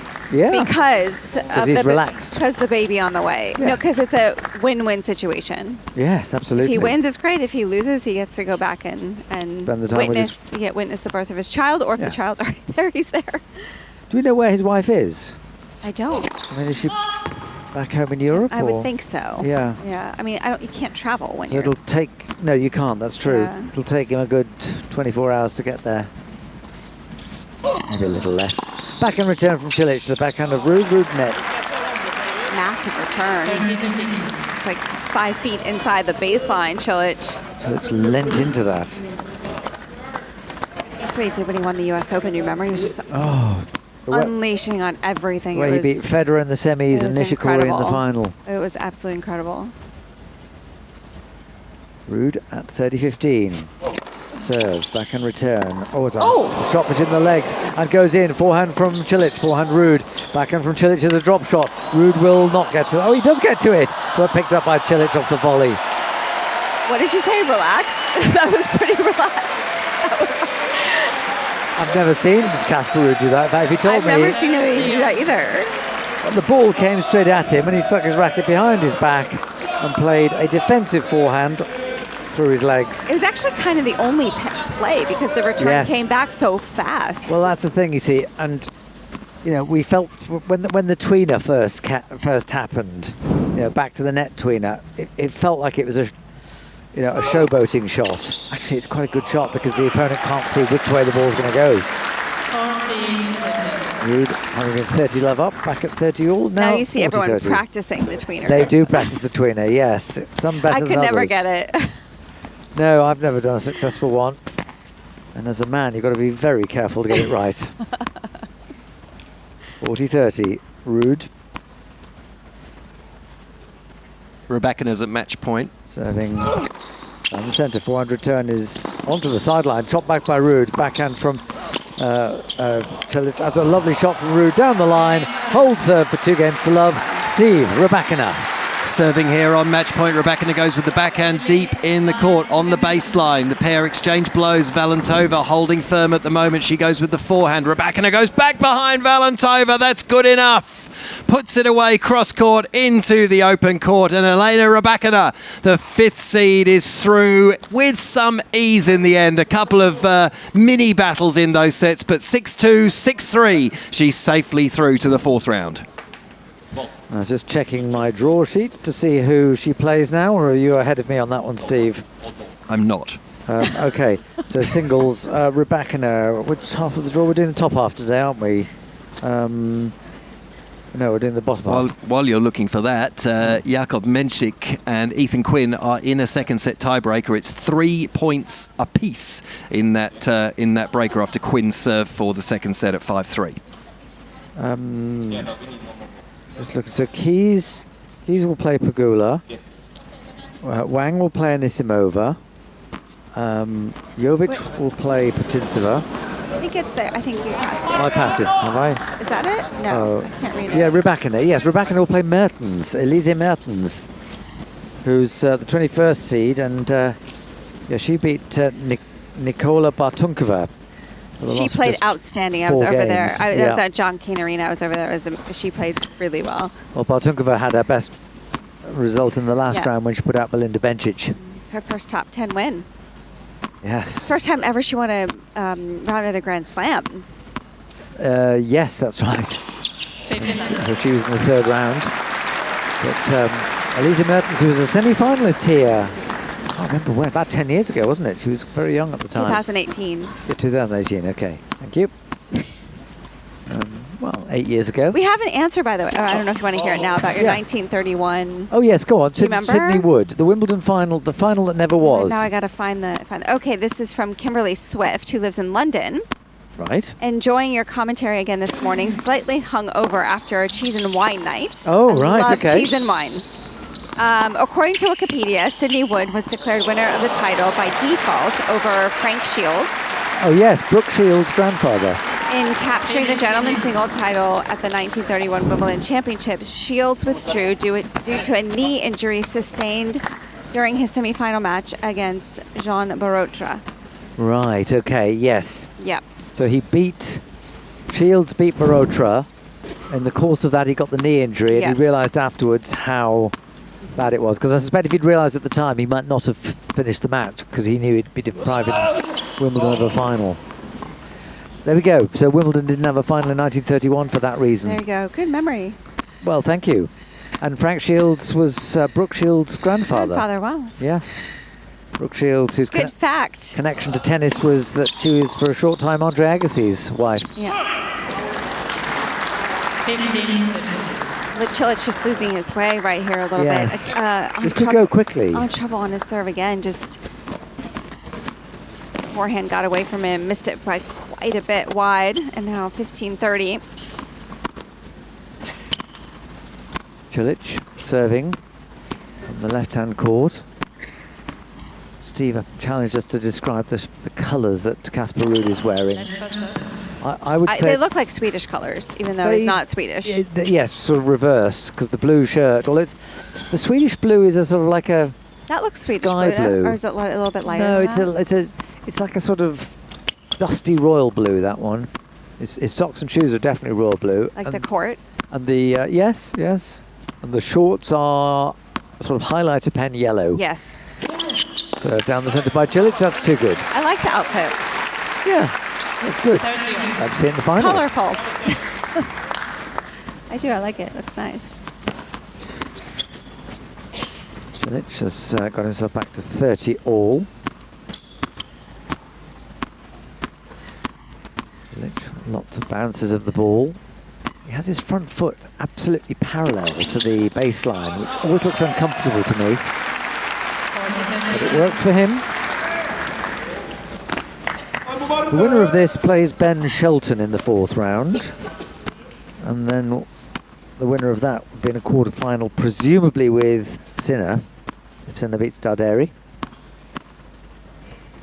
Cilic serves, forehand return is chipped by Ruud to the forehand of Cilic. Forehand from Ruud off the top of the net. Cilic with a backhand. Ruud making a lot of ground to his backhand. That's a great shot. Cilic can't get that one back. But he's looking at the baseline and he's put his finger up as if to say, I think that ball was out. Sorry, Marin, we're using electronic review.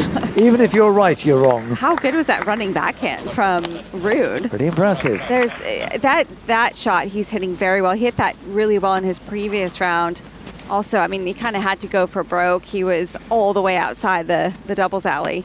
On the tram lines. Sorry, I thought you'd stop speaking. Sorry, Steve. I'm so sorry. No, tell us. Jakub Mensik has taken a 2-0 lead on Keir Arena. He's come back from 5-3 down in an awkward position in that second set to force a tiebreaker, and then he's taken that breaker 7-5. And so he has a 2-0 lead, just one set away from the fourth round for the first time.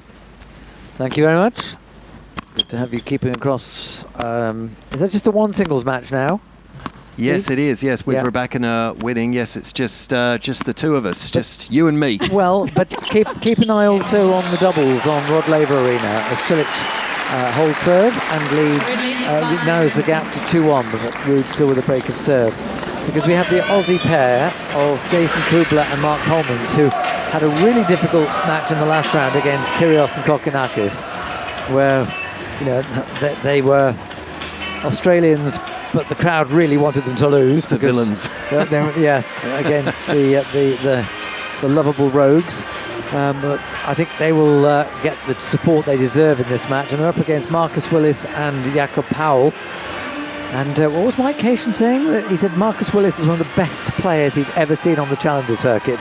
But apart from one pretty amazing Wimbledon where he ended up playing Roger Federer, he's never really gone beyond the Challenger circuit, Marcus Willis. So that should be an interesting one. We were speaking to him and he was just like, I'm going on Rod Laver Arena after Novak Djokovic. That's how he said it. He was so proud of that. He was excited. Yes, but I think maybe a little bit nervous too. But well, that means he's playing on the centre court at Wimbledon and the Rod Laver Arena. That's so cool. So keep an eye on that one as well, Steve, for us. We've got that in front of us because we're sitting on Rod Laver, but we can't see a scoreboard here. So, and we're focusing on Cilic against Ruud. I have a couple messages if you're interested. They're about the movie situation. Oh, yes. So entries for the competition. This one's kind of a long one, so you might want to interrupt with some points.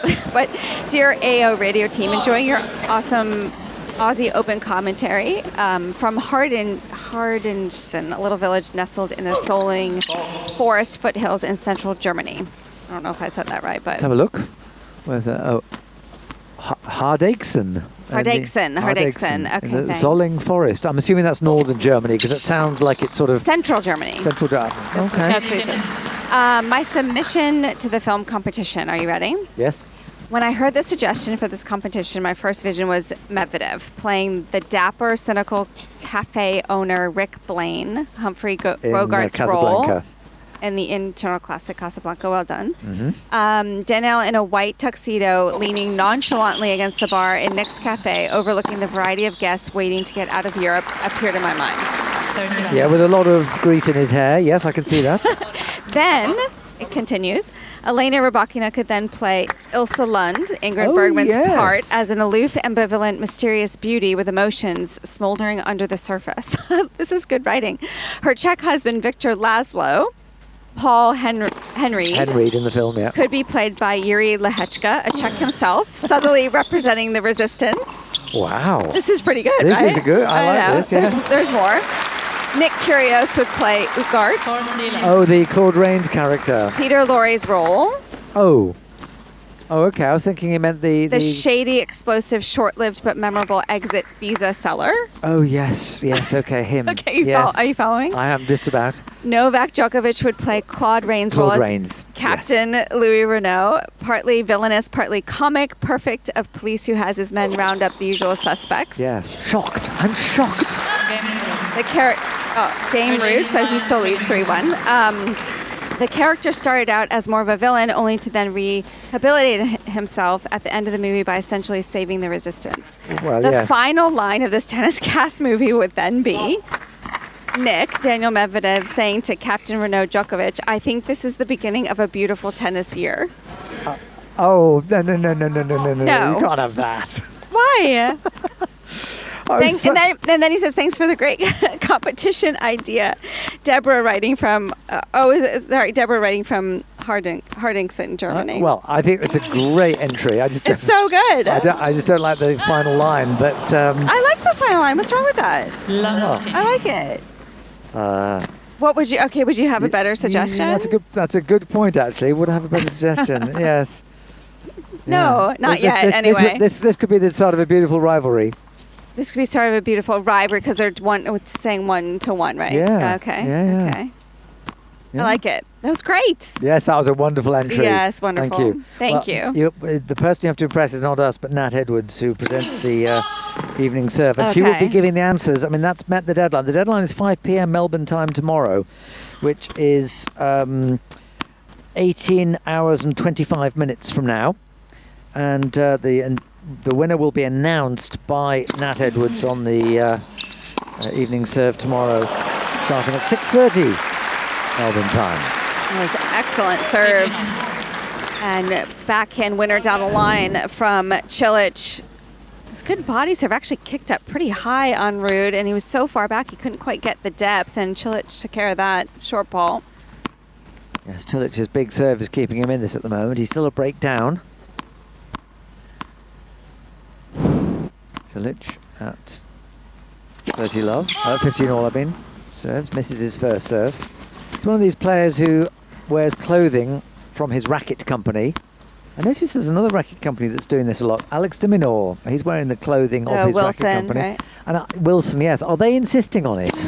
Are they I don't know. I don't know how that came about. Because by and large, players are free to do their own racket deals and their own clothing deals. But sometimes, you know, a company will say, we'll give you racket deal and clothing deal all in one. I think Jovic has Wilson clothing. No, does she? No, wait, maybe I'm getting. No, she doesn't. Mboko. No, so Mboko, yeah. Mboko Sorry, I was getting confused. Yeah, they're really good friends. They grew up Are in they? juniors together, and they're playing doubles together. Are they? Yeah. Mboko and Jovic. Jovic, yeah. Really good friends off the big height court. difference there. I know that could work. That could be good though. Yeah, it could be. Yeah. That'd be a really tough team. I don't even know if they. A lot got cancelled today. A lot got cancelled today. We'll have a look at the draw. Women's doubles. Oh, I have fat finger syndrome. Pressed the wrong button. As Cilic serves, and the return will not come back, and Cilic moves to 40-15. 40-15. But he's still a breakdown. So who are we looking for? Mboko and Jovic. Right, let me have a look for them. So I do my doom scrolling down the draw. Jovic and Mboko, they didn't play today. They're due to play the number 6 seeds, Elise Mertens and Zhang. Which Zhang is that? Zhang Shui, I think, maybe. Okay, Zhang Shui. Yeah. So Cilic has held, narrows the gap to 2-3. But Ruud still a set-up and 3-2 in the second. We have another message from Elaine Drake, who lives in Conzo near Como, Italy. Good morning from slightly snowy Conzo. I expected a foot of snow that would have prevented me from going to the gym later, but sadly, none survived from last night. I don't envy you that heat. I know. It's going to be warm tonight. It's going to be even warmer on Tuesday. Oh, today, I think the peak was 40. They're predicting 43 on Tuesday. I know. I'm not looking forward to that. My last effort for the Film Star Challenge. Andre Agassi as the Kevin Costner figure in Robin Hood, Prince of Thieves. Man of the people and dogged determination. Hope you managed to get some sleep. Thanks for the ongoing entertainment. Thank you very much. Thank you. Yes. Some great entries. Yeah, really good. Yeah. Did you have one? Did I have one? I thought I did the other day, but if I did, I can't remember it. I mean, I could see 2 or 3 James Bonds. I could see Djokovic as James Bond. Okay. I think people pick Federer as James Bond. I see that one more. Yes. I see that one more. Maybe more Federer. Yes, Yeah. he's got a bit of the Sean Connery about him, hasn't he? And for me, Sean Connery was the ultimate James Bond. Ruud serves and now plays a forehand on the third stroke of the rally. Cilic throws up the lob that lands just inside Ruud's court, and on the second attempt he puts the ball away. Ruud looks just so businesslike right now. I mean, not that he wasn't before, but I don't know. There's something different about him. He just looks like he's Do you know, almost on a roll. He's like, okay, that point's one. That haircut makes him look older. Oh, you think so? I like it, actually. Do you? Yeah, I do. I mean, it sort of, I suppose it makes him look more like his dad. Oh, oh, yes, I can see that. I can see that. Like this? I mean, they look pretty alike anyway. They do look pretty alike. Well, when Casper was a junior, he didn't really look like Christian. But since he turned 20, I think he does look like his dad. Up the line from Ruud has missed. A huge return from Cilic right into the corner.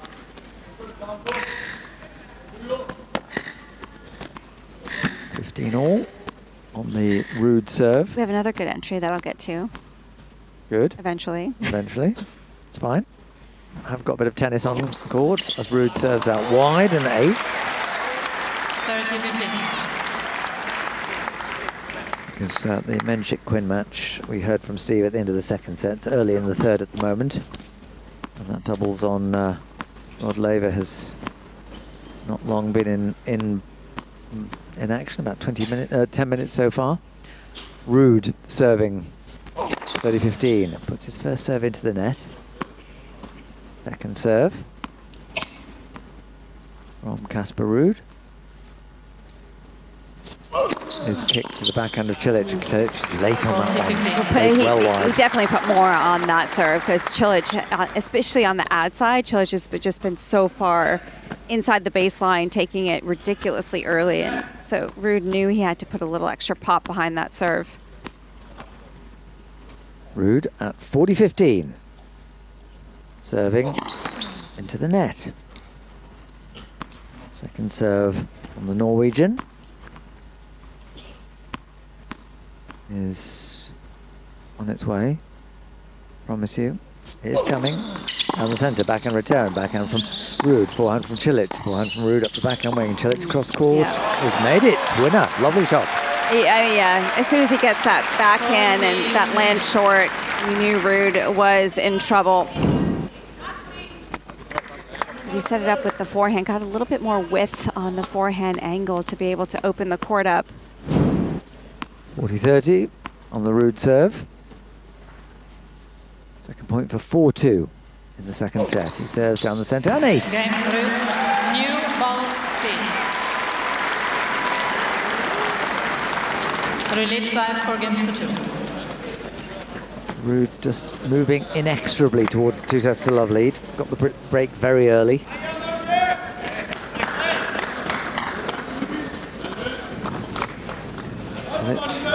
Largely in white. He's got white shirt with lots of different pastel shades in diagonal stripes across the front. White shorts, white socks, and black shoes. And even the shoes are from his racket company. And in fact, Casper Ruud is also. Ruud is too, yeah. He's got clothing from his racket company as well. So they're both head to toe.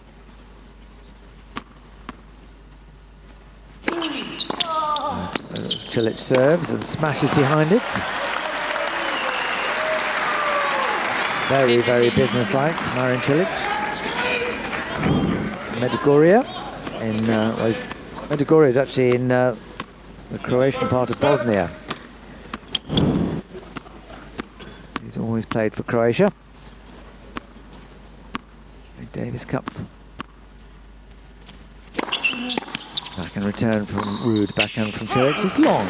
Just didn't get up to that one, let that ball drop in that case. Cilic. In fact, I once went to a Davis Cup tie with in Croatia, and Cilic joined with Botic and there was somebody else. Karlovic was in the team but didn't do it. They were all singing Croatian folk songs. And were they? Singing really beautifully. I was going to say, were they good? Yes, they were. Oh. They were singing with great spirit, and it was sort of, yeah. Did they all sound good together? Yes, they did actually. No, they did. Which, no, it's Sonego, right? That sings? No, which one? No. Herbert. Am I getting it wrong? Oh, Pierre Herbert. Well, he sings, he's an right? actor. Isn't he an actor? Is he an actor, really? I think he acts in his spare time. Or maybe Didn't he sing at one of the Davis Cups? Yes, I think he did. I think so. Yes, yeah. I know he's musical. There's a lot of musical players, actually. Felix plays the piano, right? Yes. Isn't that right? And Ostapenko was a ballroom dancer. Was she? From 5 to 12. Yeah, she entered competitions. Oh, I know. I was thinking now, though. Oh, now. Okay. Casper missed that return by a lot. Just got so far back. He was trying to go for a huge lob, that heaviness, and just landed way beyond the baseline. 40-15, Marin Cilic. This to narrow the gap to 3-4. First serve from Cilic. Serves now an ace. Ruud just watches that land and is already on his way to his chair. Ruud a set up and still has a break at 4-3 in the second. We have a couple more messages. Yes. David, living in Yorkshire in the UK. Tennis, this one's good. Are you ready? Yes. Okay, focus. Tennis players as film stars. Hi guys, loving the coverage, listening every day from cold and wet Yorkshire. What about Novak as Liam Neeson's character in Taken? Because imagine Novak saying, quote, "But what I do have are a very particular set of skills. Skills I have acquired over a very long career. Skills that make me a nightmare for people like you." Right. That is good. That is good. That is really good. I like the thinking there. Yeah, me too. Well done, David. Yeah, that one's good. And then, let's see, Erica from Salisbury, UK. Enjoying your coverage. Best memories of Marcus Willis and Jay Clark beating Mahou and Hugues Herbert at Wimbledon. Good that he's still playing. Well, he stopped playing and he's come back. Yes, yeah. Yeah. It's good to see him back. Yes. Actually, Steve, are you around? Can you tell us how that doubles is going? I am in position to do exactly that. Yes, Chris, hello. Well, the Powell and Willis pairing, the Swissish pairing, are a break of serve up 3-1 in the opening set over the Australians Kubler and Pullman. So for those fans of Marcus Willis, they'll be very happy with that news. 3-1 and 30-15 on Rod Laver Arena. I take it just the one break, has it? It is just, yep. And Menchik Quinn. So that's on serve in the third set, 1-2 with Ethan Quinn serving at deuce. Quite a tense moment in this match. If Quinn's going to find a way back, he's got to take a stand here. Thank you very much indeed. Casper Ruud serving for a 5-3 lead. He's at 15 love. He serves to the forehand of Cilic. Cilic lofts this deep forehand from Ruud has missed it. Credit to Cilic for a very good return. Very good return, yeah. Just deep down the center, just a couple inches inside the baseline. Ruud, forcing Ruud to have to take it on that half volley. Ruud at 15 all. Hasn't had any really easy service games, but got the break early and has held onto it since. He plays a half volley off his baseline. Cilic gets there with the backhand, but can't get it back over the net. Well, another excellent return, but that time Ruud able to control that pickup. Knew exactly what he wanted to do with it. Cilic was so far back, so he was able to really get the feel of the ball, to get it shorter in the court. Cilic unable to get there on time.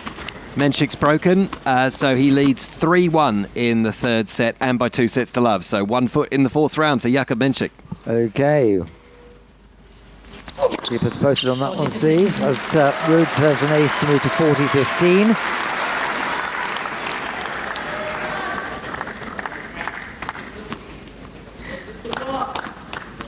Ruud, 2 points for a 5-3 lead. This is in the Margaret Court Arena, right next to Rod Laver. Used to be Court 1 before they built the roof. Goes out wide. Forehand return from Cilic has missed. And Ruud hits a forehand off the loose ball round the net into court. And there's the 5-3 lead. Ruud looking very, very untroubled. Except that he very nearly tripped over an effects microphone. Okay, oh, microphone, yeah. So Cilic serving to stay in the second set. Serving. Just trying to see, are the new balls? No, the balls are fairly new. They've played 18 games, so they'll only be 2 games old. Serve out wide, an ace from Cilic. We just looked up at something. I'm not quite sure. Maybe probably the seagulls are back. Good thing Mike's not here right now to I can't believe how stressed he is about seagulls. He gets I mean, very he did have a stressed. traumatic experience. He so did, I guess, yeah. yes.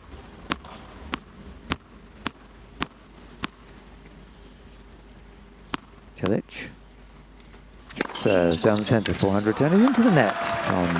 We just got a close-up of the foot you were foot talking about. movement, That's yes. Yeah, how it goes backwards. He starts parallel, and then the foot and then goes he goes backwards. backwards. Just the front toe, though, right? Yeah. Yeah. I mean, it He's got a starts- great serve, so.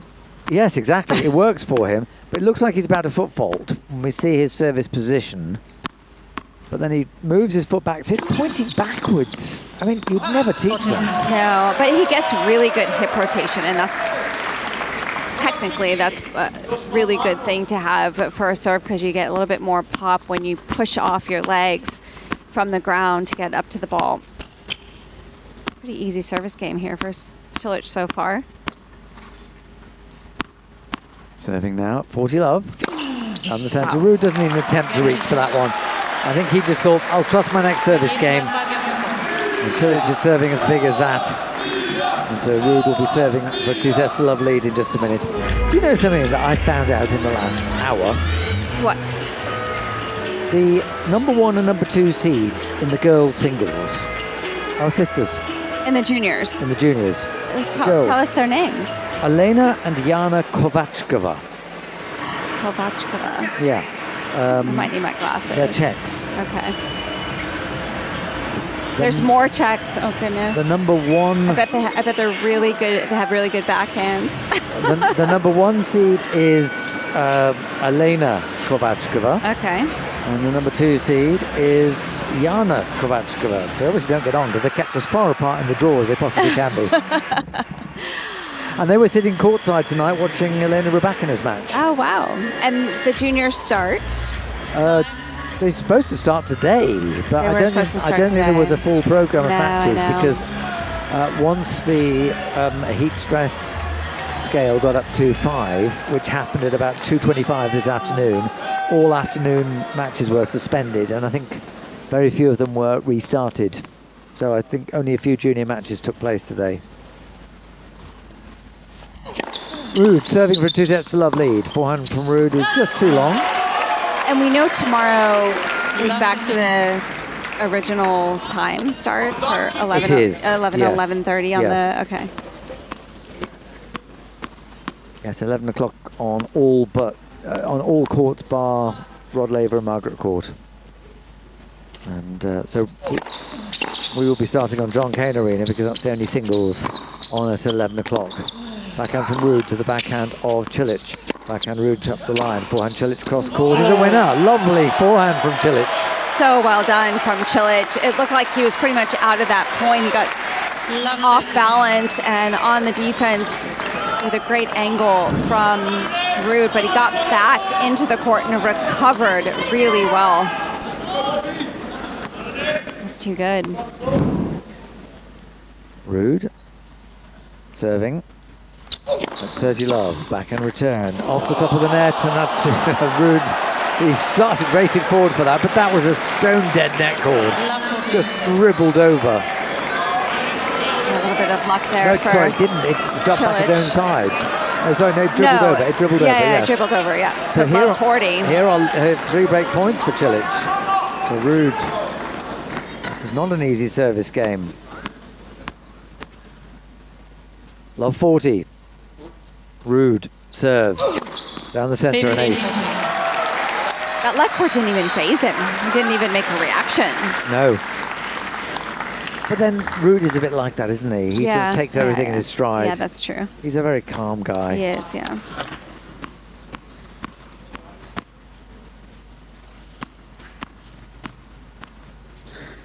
$15.40, still 2 break points. Ruud serves out wide, misses it. Looking for the ace out wide to go with the ace down the tee that he had a minute ago. Second serve from Ruud. Goes to the backhand of Cilic. That's long from Cilic. That was a deep second Very good serve. second Yeah, serve. it was close to just missing. Had enough kick. It just hit the back of the service line. 2 very good serves. First serve and a second serve from Casper Ruud. 2 of the 3 break points saved. It's still 30-40. Ruud serves down the centre. 400 return is netted. And Ruud clenches his fist. Bit of emotion from Ruud. I think he was irritated with himself to have gone love 40 down. Such a good serve, and he went for the kick serve as the first serve, took some pace off, because Cilic has been loving that pace on that ad side. Ruud at deuce, 2 points away from a 2-sets-to-love lead. He serves out wide, 400 turn is into the net. Oh my gosh, good serving, really good serving.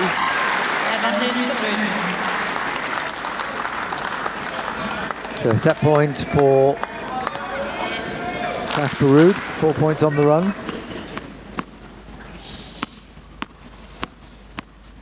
Advantage Ruud, 5-4, second set. He serves down the centre, too long.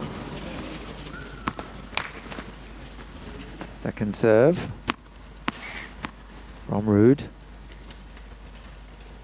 is into the body, backhand return, backhand Ruud, deep to the backhand of Cilic. Now backhand from Ruud up the middle of the court is too long. It's good depth from Cilic. That backhand side, he's able to find the length really well.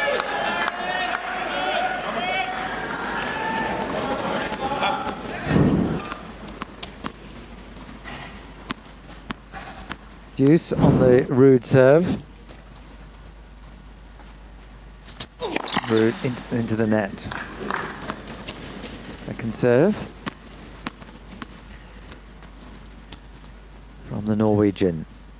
Oh, it's a double fold. He went for a big second serve out wide. There's a 4th break point for Cilic. That pressure was accumulating a little bit over the course of this 3rd set from Cilic, with how much more aggressive he's been on the return. Below 40% on his second serve, points won. Ruud serves out wide, backhand return. Forehand from Ruud up the forehand wing of Cilic. Cilic is there. Forehand Ruud just clears the net. Forehand from Cilic, nets. Both a bit nervous. Well, that forehand from Ruud, he did not hit cleanly at all. It was just a little bit of a miss hit, but it ended up working to his advantage because it just landed so short in the court. Deuce. Ruud at 5-4. This is the 3rd deuce of this game. Serves out wide, an ace. That's a beautiful shot. Yeah. And the disguise on it as well must be very hard for Cilic to read. I actually think he tossed it a little bit to his left, right? And if you can fool your opponent that way, because you initially feel like they're going to go down the tee, but he just whips it out wide. Second set point for Casper Ruud. He serves now out wide. An ace. Excellent serving from Ruud. Got himself out of trouble in that game. He was love 40 down. He had an extra break point to manage. Let's just go over to Steve to find out what's happening. Menchik, Quinn, and in the doubles. Yeah, so Menchik has given up the break of serve to Ethan Quinn. So we're back on serve in the 3rd set in this one, with Jakub Menchik leading by 2-sets-to-love. But it's Quinn serving at 2, 3, and deuce in that one. And the Paul Willis pairing, well, they're up 5-2 against Kubler and Polmans on Rod Laver Arena. So closing in on the opening set there. Kubler and Polmans to serve next at 2-5. We're about to have a commentary change. Candy will take Jill's place, and Mike Cation isn't here yet. Nope. Okay. Well, we'll carry on for a bit longer then. I think Mike Cation's doing Ethan Quinn's match. Oh, he's doing Ethan Quinn's match. Yes. Oh, yeah. So he's still. Then he's he won't still be there. over there. Right. Well, Peter Mercato was on his way down. Oh, okay. So okay. Looks like Candy, you'll be doing it with Peter. Any more messages, Jill, before we sign up? No messages have come through yet. No more messages. That's fine. No problem. We need some more messages. Is Peter coming now, or what is he doing? I think so. I think that was what was. There's no reason why he shouldn't. The corridor isn't locked down or anything. Candy's anxious to get in. Well, would you like to? No, I can wait with you if you want. Oh, Whatever you'd like. I mean, Candy, you'd go from, go much A level with Candy if I step away. We're all A level, aren't we? Well, she's triple A. You're upgrading, is what I was saying. Candy, what does Jill want from you? Thank you for sitting. Yes, well. I'm thinking this might be a good chance for me to step out since the start of the third set. Okay, well, do you want to swap places with I'm going to swap places Candy? with Candy, yeah. And the moment Peter comes down, I will make way for him. But we are in the start of the third set. Marin Cilic needs to get a better start. Thank you very much, Jill. Needs a better start than he had at the start of the second set when he lost his opening service game. So, Cilic starting the third set with a serve out wide. He's missed it. It's gone well into the tram lines. Second set. Second serve, I mean, is kicked to the, taken on the forehand by Ruud. Backhand from Cilic is wide. Love 15. And that was really good footwork from Casper Ruud. Hello, Candy. Hello, Chris Bowers. How's it going? Yeah. You been enjoying this one? I have been enjoying this one, actually. I enjoyed the third set of Djokovic, and we've done a set of this one. Nice. Marin Cilic, 37 years old, 37 years young. Yes, and he's 17 in the world, and he's in the third round here, which means I suspect he's going to, his ranking will guarantee him a full year of the tournaments he wants to play. I was just looking at how much money he's won in his career. Well, and we can multiply that by whatever factor for the endorsements as well. But how much has he won? Well, it's a lot. Well, yes, he's played long enough, and $32 million. Yeah, okay. And today, if he wins, you know the significance of this. A round number of victories? Yeah, round number 600 tour victories. Tour victories, yeah. Which would he'd be the only other active player other than Novak Djokovic to get 600. But I mean, it will not surprise you to know that he has a foundation, because most of the top tennis players do. But if you go to Marin Cilic's website, it's in two parts, because he sees himself in two guises. One as a tennis player, and the other as a philanthropist. Yeah, I think he's a very, very intelligent guy. So he speaks multiple languages, got multiple interests. Still loves his tennis at 37. When he doesn't need to play, could be doing something else, could be putting his feet up. And he's very keen to encourage young people to make the most of their chances. Yep. And he's very aware that not every young person has the right chance. So that's part of his foundation, is giving people the chance to, make the best of themselves, however that is. And the more he's out here, the more significance that he has, doesn't it? I mean, it's better to play, I suppose, for something other than yourself, because that gives you more meaning when you step on the court. Every time you go to practice, because it's not easy out there, is it? Sometimes to motivate yourself, you'd imagine. Absolutely. Leave home again. Well, especially as he's got two boys at home. Yeah, although exactly. They are apparently here with his wife. Christina is here with the two boys. And, yeah. And then Casper Ruud, of course, baby on the way. Yes. Secretly married. He was telling everyone they were going to get married after the baby, but it turns out that they've been married, got married, and now baby is next. Very exciting for Casper Ruud. Yes. Will the baby hang on long enough for... because he's playing well at the moment. Well, first babies generally, I don't know how your daughter was, but first babies generally are late, as far as I know. My daughter was a week early. Well, Chris, everything about you is early. Everything about me is a little late. I was actually on air for CNN about 13 hours before I had my first child. Really? Okay. Yeah, it was.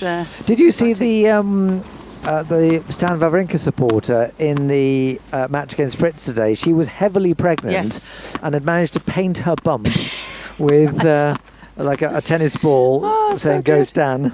I don't think I'd want to put anything on my bump personally. Well. We are talking about stomach, but yes. Yeah, it's a little bit just with a growing person in there. I'm not sure you'd want to do it, but anyway. Well, she's made her mark, certainly. Quite literally. Today, yes. As Cilic moves to 40-30 after a rather wild forehand return of serve. What are we thinking about Casper Ruud, the Norwegian in Swedish colours? Are they Swedish? I would have thought the blue is too dark for Swedish. It's blue and yellow. But anyway, just making a point. Yes. I think it's quite fun. Well, they're good friends with each other, Yeah, the Swedes and everybody, Norwegians. they love each other. And ace from Cilic. He holds serve at the start of the second set, which is more than at the start of the third set, which is more than at the start of the second set. Candy, give us the benefit of your wisdom, and while you do so, I will make way for Peter Mercato. Well, the wisdom is long gone, but I shall try my best. Ruud up 2 sets to love on Marin Cilic, the 12th seed from Norway. 6-4, 6-4. And Marin Cilic, the Croatian, the 37 years young father of 2, is just held serve in the first game of set 3. Peter Mercato taking the place of the legend that is Chris Bowers, as Casper Ruud tries to finish this off in straight sets. Good chance he will.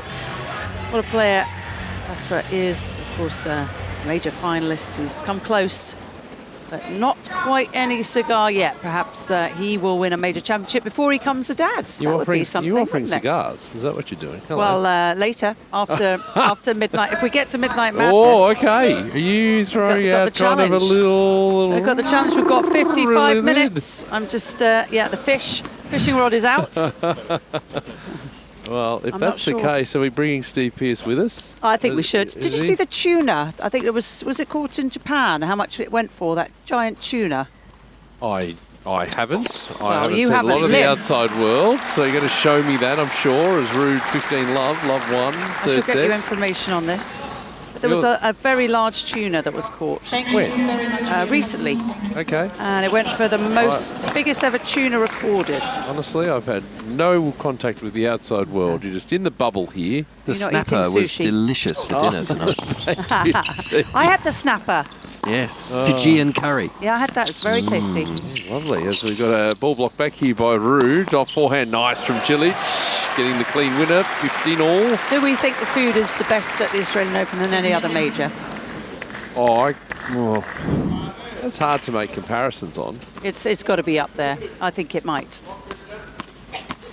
We've got a message from Kate just come in. I would love to see Mansour Barami play Steve Martin's version of Inspector Clouseau in the Pink Panther movie. Loving the commentary. Comba's taken on a life of its own. It's been fantastic. And we will be drawing it tomorrow. So it's 11 p.m. We've got 5 till 5 p.m. tomorrow. So it's 11 p.m. now, Saturday, 5 p.m. Sunday, Melbourne time. Okay. Adjust your sort of clocks and everything to work all that out. Get the maths going. Yeah, exactly. So 30-15. Ruud here. Is that 19 hours? I don't know, you do the count. Too late in the night for me. Ball block back here from Cilic, rolling to the net. 19 hours. 40-15. We'll get an update from Steve in a sec of what's going on Kia Arena. And the doubles on Rod Laver Arena. Still a healthy smattering of fans watching the Aussies go about things. Yeah, little Aussies. I love Pullman's hat. Yes. It looks like he's playing in the sun. Legionnaires cap. As Ruud serves, that cross-court point goes wide from Cilic. And it's 1 game all. Steve, Kia Arena, please. Kia Arena, Peter and Candia is locked at 30 all and 3-4 on the Quinn serve. So Jakub Mensik is close, but yet not sparking up the cigar. No cigar. All right, How so- good was the second set, though? Mensik down 5-2, comes all the way back. He's a bit of a legend, isn't he? He's only 20. He did well, and Quinn's only 21 himself. Crazy. So and served for it at 5-3, Candy. Yeah, so he'll be ruining that if this match does get away from him, which at the moment is the most likely scenario. We might be ruining there, but we've got Ruud here. Whee! That's 1 game It would all. be That's right. rude not to. Mind is still sharp. It's almost like we've done Midnight Madness early. I mean, Remember Ruud van Nistelrooy from Manchester United? I do. It's the serve here How from could you Cilic. forget him? The backhand from Cilic. Well, people used to think it was they were booing him because they were going Ruud, Yes. Ruud, and in thousands it sounded like they were booing. I didn't like him very much because Liverpool supporter. I think he's That's right. very good. Was a very good Very player. Now good. become a good manager. Who do you support, Steve, out of interest? I might well support Manchester United. Oh, dear. Or the Pearce family Oh, Actually, dear. my son supports Swansea. from Wales. Yeah. Serve here, blocked back by Ruud. Cilic goes back for the +1. It's good. It's 30 love. He's playing well, isn't he, Marin Cilic? He's the ball bouncer. I think he wins the competition Yep. of the most balls bounced before serves. He takes his time, thinks about what he's doing. One of the reasons we brought in the serve clock. Yeah, you've got 25 seconds, Margaret. Get Yeah. your 18 ball bounces in before that or else. Have a listen to him. Bounce, bounce. Serve here out wide. It's an ace. Goes to 40 love. The serve is massive. He's all in white. He's got black shoes. He's a tall glass of water, isn't he? 6'6", 1m98. Didn't quite hit the 2-metre mark. How tall are you? 194, 95, I think. I haven't measured for a while. You got smaller. We all start shrinking, don't you? At Really? I think it's 29. Everyone starts shrinking. Is that wrong information? Second serve. I get the feeling you're going to look it up, though. 1-1, 40 love. Third set. Ruud, the first two. 6-4, 6-4. And the serve here onto the backhand of Ruud. It sits up. Cross-court forehand. Oh, he's pulled that wide, Cilic. And it's 40-15. Went big. Didn't really need to. Didn't really want to get involved in a long point there. Marin Cilic for 40 love. And he's now hit 18 forehand unforced errors. Joanne Stanley says, I'd suggest Jerry Maguire for Daniil Medvedev. Reason he makes controversial decision but remains true to himself. She's a Scottish lassie living in Surrey. Okay. I'm half Scottish and I lived Which in half? Surrey most of my life. Top half. Right, good to know. Serve out wide, missing from Cilic. The bottom half is English, the top half is Scottish. Which half? Good grief, McCarthy. Draw your own conclusion off that, folks, as the serve here from Cilic onto the backhand of Ruud at the middle of the court. Midnight Madison Arena. Slice backhand from Ruud into the net. So Cilic holds for 2-1 in the third set. Ruud 2 sets up. It's still no baby on the way, so he's not running to the airport. Have you ever seen Casper Ruud not play without a headband or a hat? No. This is so rare. I'm not quite sure what to make of it. He's getting used to the Margaret Court Arena sort of second match of a night session. Yeah. Although it does change tomorrow. We've got only day session for Margaret Court Arena. Not time? before 4 is the last match, which will be Daniil Medvedev at Le Natien. Oh, I love that match. That's such a corker. Le Natien, winner of 5 top 10 matches in 2025, winner of the Next Gen. And he's playing well again. Steve, Kia Arena, what's happening out there? We're a game away. Or are we? If we are Jakob Menchik. Ah. He has held serve for 5-4, so the equation's simple for Ethan. He's got to come out and hold serve or he is going home. Both these players have never made it past the third round, so this is going to be breaking new ground for one of them, and we'll find out in the next couple of minutes whether this is Jakob's moment. It's on the Quinn serve, though, serving at 4-5. I'm still kind of... Very orange, isn't he, Jakob? He's looking super orange, yes. I still can't quite get past everyone starting to shrink at the age of 29. I think I've that's never the heard number. that statistic before. We start I want more moving down. details on that. Well, everybody just starts getting smaller at Everyone 29. compresses. 29. I think my feet have got smaller, which is surprising. Well, you would have done a shoe fitting today. I've got large feet. Did they work out what your shoe size was today? Well, now I'm in a 9.5 UK rather than a 10. Serve out wide here from Ruud to start off game number 4, 15 love. As you get older, your feet sort of flatten and get bigger. Well, you have a device in front of you, people watching on YouTube, that will give you some answers to that. But I'm sure that's the case, that your feet should enlarge as you get older. We lose that sense of wonder. Luckily, I'm below 29, so I haven't got to that point myself. By Ruud. Backhand to backhand they go. I'm leaving that without comments. It says it all. Slice backhand here from Ruud. Sits up. Cilic goes to the cross-court forehand. Point up that line by Ruud is long. And it's 15 all. I feel 29. That's good. Yeah, Ruud, a little push to desperately wants to get over the line in straight sets. It's important, isn't it? This first week, you want to get off the court. Don't want to get involved in a bit of a marathon. I wonder how Jannik Sinner is going to be recovering from the cramp earlier. Maybe guzzling pickle juice like it's going out of fashion. Sitting in an ice bath. He's just been sitting in there all day long. Serve down the tee, picked up by Cilic. Half-court ball forehand from Ruud. Cilic is there, but his backhand goes well long and wide. It's 30-15. Have you ever had cramp? Yes. And would you be able to play a 4-set match on Rod Laver Arena in that kind of temperature? No. How did he do that? I don't know. It's insane. I don't know. I mean, the fitness base that he's got would have helped along the way there. And probably also knowing more experience than his opponent, too, in the situation. That best of 5 set dynamic, I think it's take the players a while to get used to, because you only do it 4 times a year. To to get into, we play best 2 out of 3 majority of the time on the tour. Yeah. Now we play best 3 out of 5. Oh, okay, it could maybe best 2 out of 3, but can you do a third set? Can you just win 3 in a row? You've got to keep going, haven't you? Seeing a look at Casper Ruud's shoe. He's got the Norwegian flag on there and his name, just in case he forgets. So you remember that time that there was a shoe gate with Andy Murray and he left his shoes under the car and they got stolen? So at least if Casper does that, they know that someone else has got shoes. We've got backhand to backhand. But is he a 9.5 as well? As we got a back out the line into the net from Cilic. And he's just one step ahead tonight. Is Casper 40-15? He's not missing. We've just seen a graphic that Casper Ruud is sitting his forehand with more spin than anybody else in the Australian Open field. Almost called it the US Open field. Probably did there too. So 40-15. Game point for 2-all. Serve, down the tees, an ace. And so he goes to 2-all in this third set, looking pretty comfortable with things at the moment. Steve, have we reached a conclusion on Kerr yet? No conclusion has been reached, Pete. 5 games all, and on the Menchik serve, he's just served an ace out wide for 30-15. So we may be heading for another breaker, which is how we decided the second set here. Ethan Quinn is one of 8 former collegiate men in the Aussie Open third round. That's the most since 1987. He went to the University of Georgia and played under the legend that is Manny Diaz. Not shabby. Won the NCAA singles in 23. He's quite good. While you're at it, on Rod Laver Arena, have we got a set result there? Oh, crumbs. Yes, we do. Players are sitting down for quite some time, so I'm just assuming that's the case here. Powell and Willis did take the first set there, 7-5. Marcus Willis retired. Yeah, and he was the one that had that amazing match against Roger Federer at Wimbledon. Then he was playing for doubles, then retired. Now he's come back. The Wilbomb. Slice backhand here from Ruud, off forehand from Cilic. Slice backhand again from Ruud. Sits up in the 8 court. Off forehand again from Cilic. Slice backhand again from Ruud.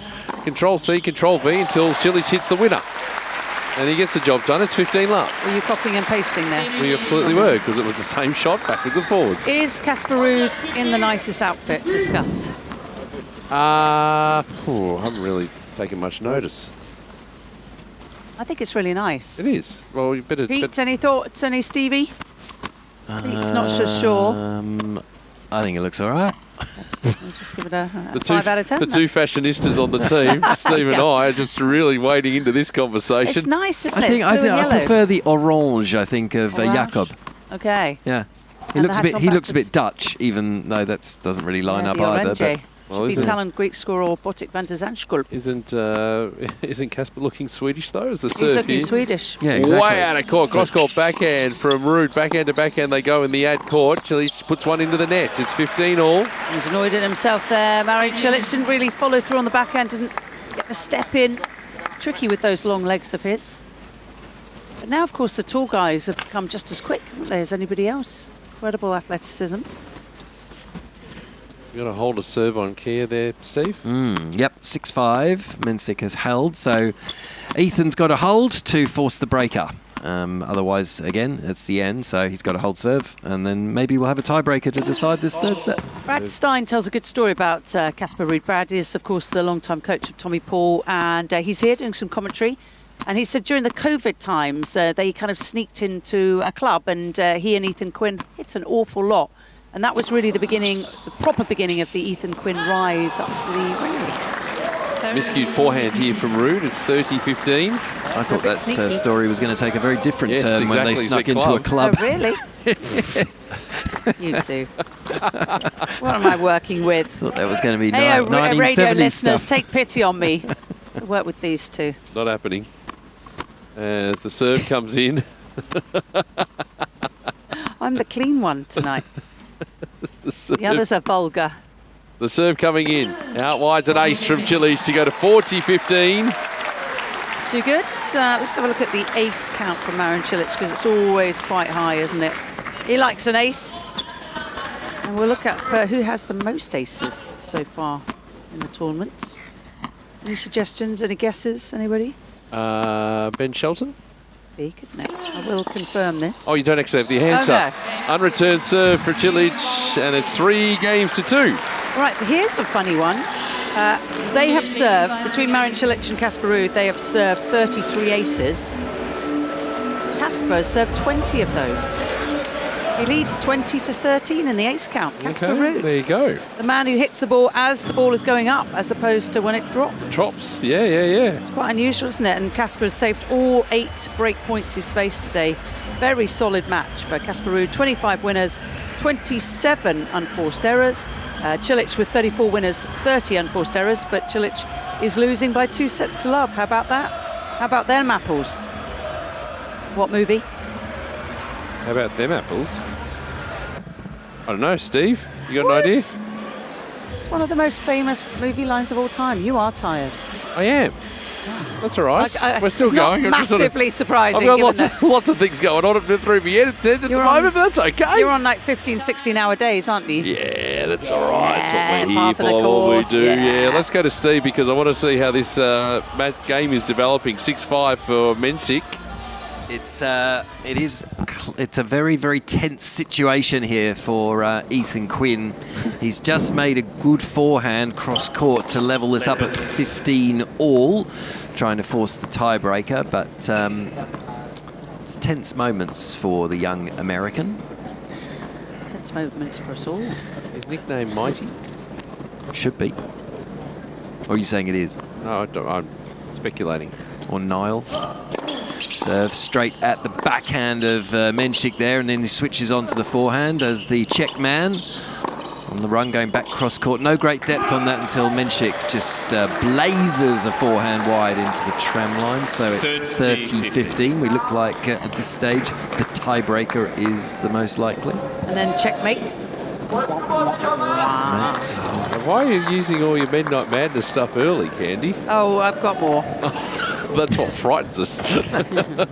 We'll stay with you, Steve, just to see how this game concludes. 30-15 then. As Quinn serves out wide, Mensik just gets a racket on it, can't keep it in the court. Floats high and long and out. Steve, have you ever seen this time at night before? After 11:30, you're usually sleeping peacefully with dummy in mouth. Quite often raging out at this time of night, Candy. Really? Oh, yes. Party, Steve-o. Yes. Oh, gosh, these That's will only on a be Monday good night. stories. Often to be seen out. Well, there was a good story after I think I last had a beer with a couple of you. Last year, I think it was. That was a very late night in the corner hotel. Anyway, 6 games all. Let's move this story along swiftly. Oh, I need to hear about that. 15 all here, by the way. 2-3 for Casper Ruud in the third set. All right, we're into a tiebreaker here on Cain Arena. This will decide the set or the match. And Jakub Mensik to serve first. So we sort of dot around between the two, Pete? Yep. We'll primarily be with you. Rightio. Splendid. With the cap on backwards, dressed mostly in orange, as we've been discussing, Jakub Mensik. Been here before at the Australian Open and in other majors as well, but never made it past. So is this the moment for him to get past and into the last 16, the second week of a major singles event? We shall see. On the run, Mensik there with the forehand. No great depth on that. Good angle, though, from Quinn. Switching and goes back inside in Quinn and raises his finger aloft to the pretty decent crowd in Kia. And he gets the mini break here to kick off the tiebreaker. Just crossed the 2-hour mark here. Ruud 40-15. Points for 3 all in the third set. I expect everyone inside Kia is keen for another set after 2 hours and 22 minutes of this one. Well, we were off the courts from about 10-3 to 7:15 on Cain Arena with the heat today. It was hot. We've got another hot day coming. Tuesday, yeah, exactly. It's going to be hotter. Rocking back, that's a beautiful forehand. Just absolutely ripped that inside out. Ethan Quinn moves out to 2-0 in the tiebreaker. 2:23 there. We're 2 hours here. 3 all, by the way. Ruud did hold serve. So the pressure back on Marin Cilic. Quinn steps to the baseline and serves into the net. I've got news on the most aces served on the ATP side of things. Anyone want to have a guess? I'll give you a hint. The person who's hit 68 is still in the tournament in the singles. While you're pondering that, Mensik is back on serve because Quinn has hit a wild forehand from on the baseline, put it absolutely miles long, complete mishit, and Jakub Mensik will now serve at 1-2 in this third set breaker, with the first 2 sets in the bag, 6-2, and then in a tiebreaker in the second set, which he won 7-5. Gets himself ready here. Mensik serves, misses this ball down the middle. Second serve. Lands in, backhand, pretty good from Quinn. Goes back on the same angle as Mensik, sticks on it, then back centrally. Quinn then moving on to a forehand. He's going to run round his forehand again, hit it inside out. Mensik is there to cover it.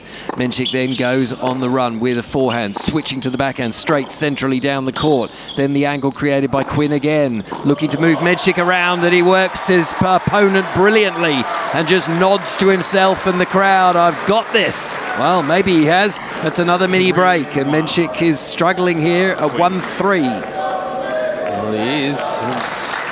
He's been down though before, and he's found a way back. Yep. That's a solace he could take at this particular stage. Made the final here 4 years ago in the boys singles. Jakub Mensik. Looking for the last 16 of the men's now, but just in a little bit of trouble here at 1-3 in the breaker. Serves out wide. That'll get you out of some trouble. A beautiful ace out wide. Still trailing by a mini break. It'll be Ethan Quinn, 3-2. And it is 30-all, 3-all here in this third set on Margaret Court Arena. My answer to the ace question, by the way, Candy, I'm going to say Sasha Bublik. Okay, that's a good call. Any thoughts, Steve-O Pearce? I've already forgotten what the question was. The most aces in the tournament. Ah, splendid. The person who's hit them is still in the competition. Okay. Hang on. Oh, that's flown long from Mensik on the reply to the serve out wide from Ethan Quinn, 4-2.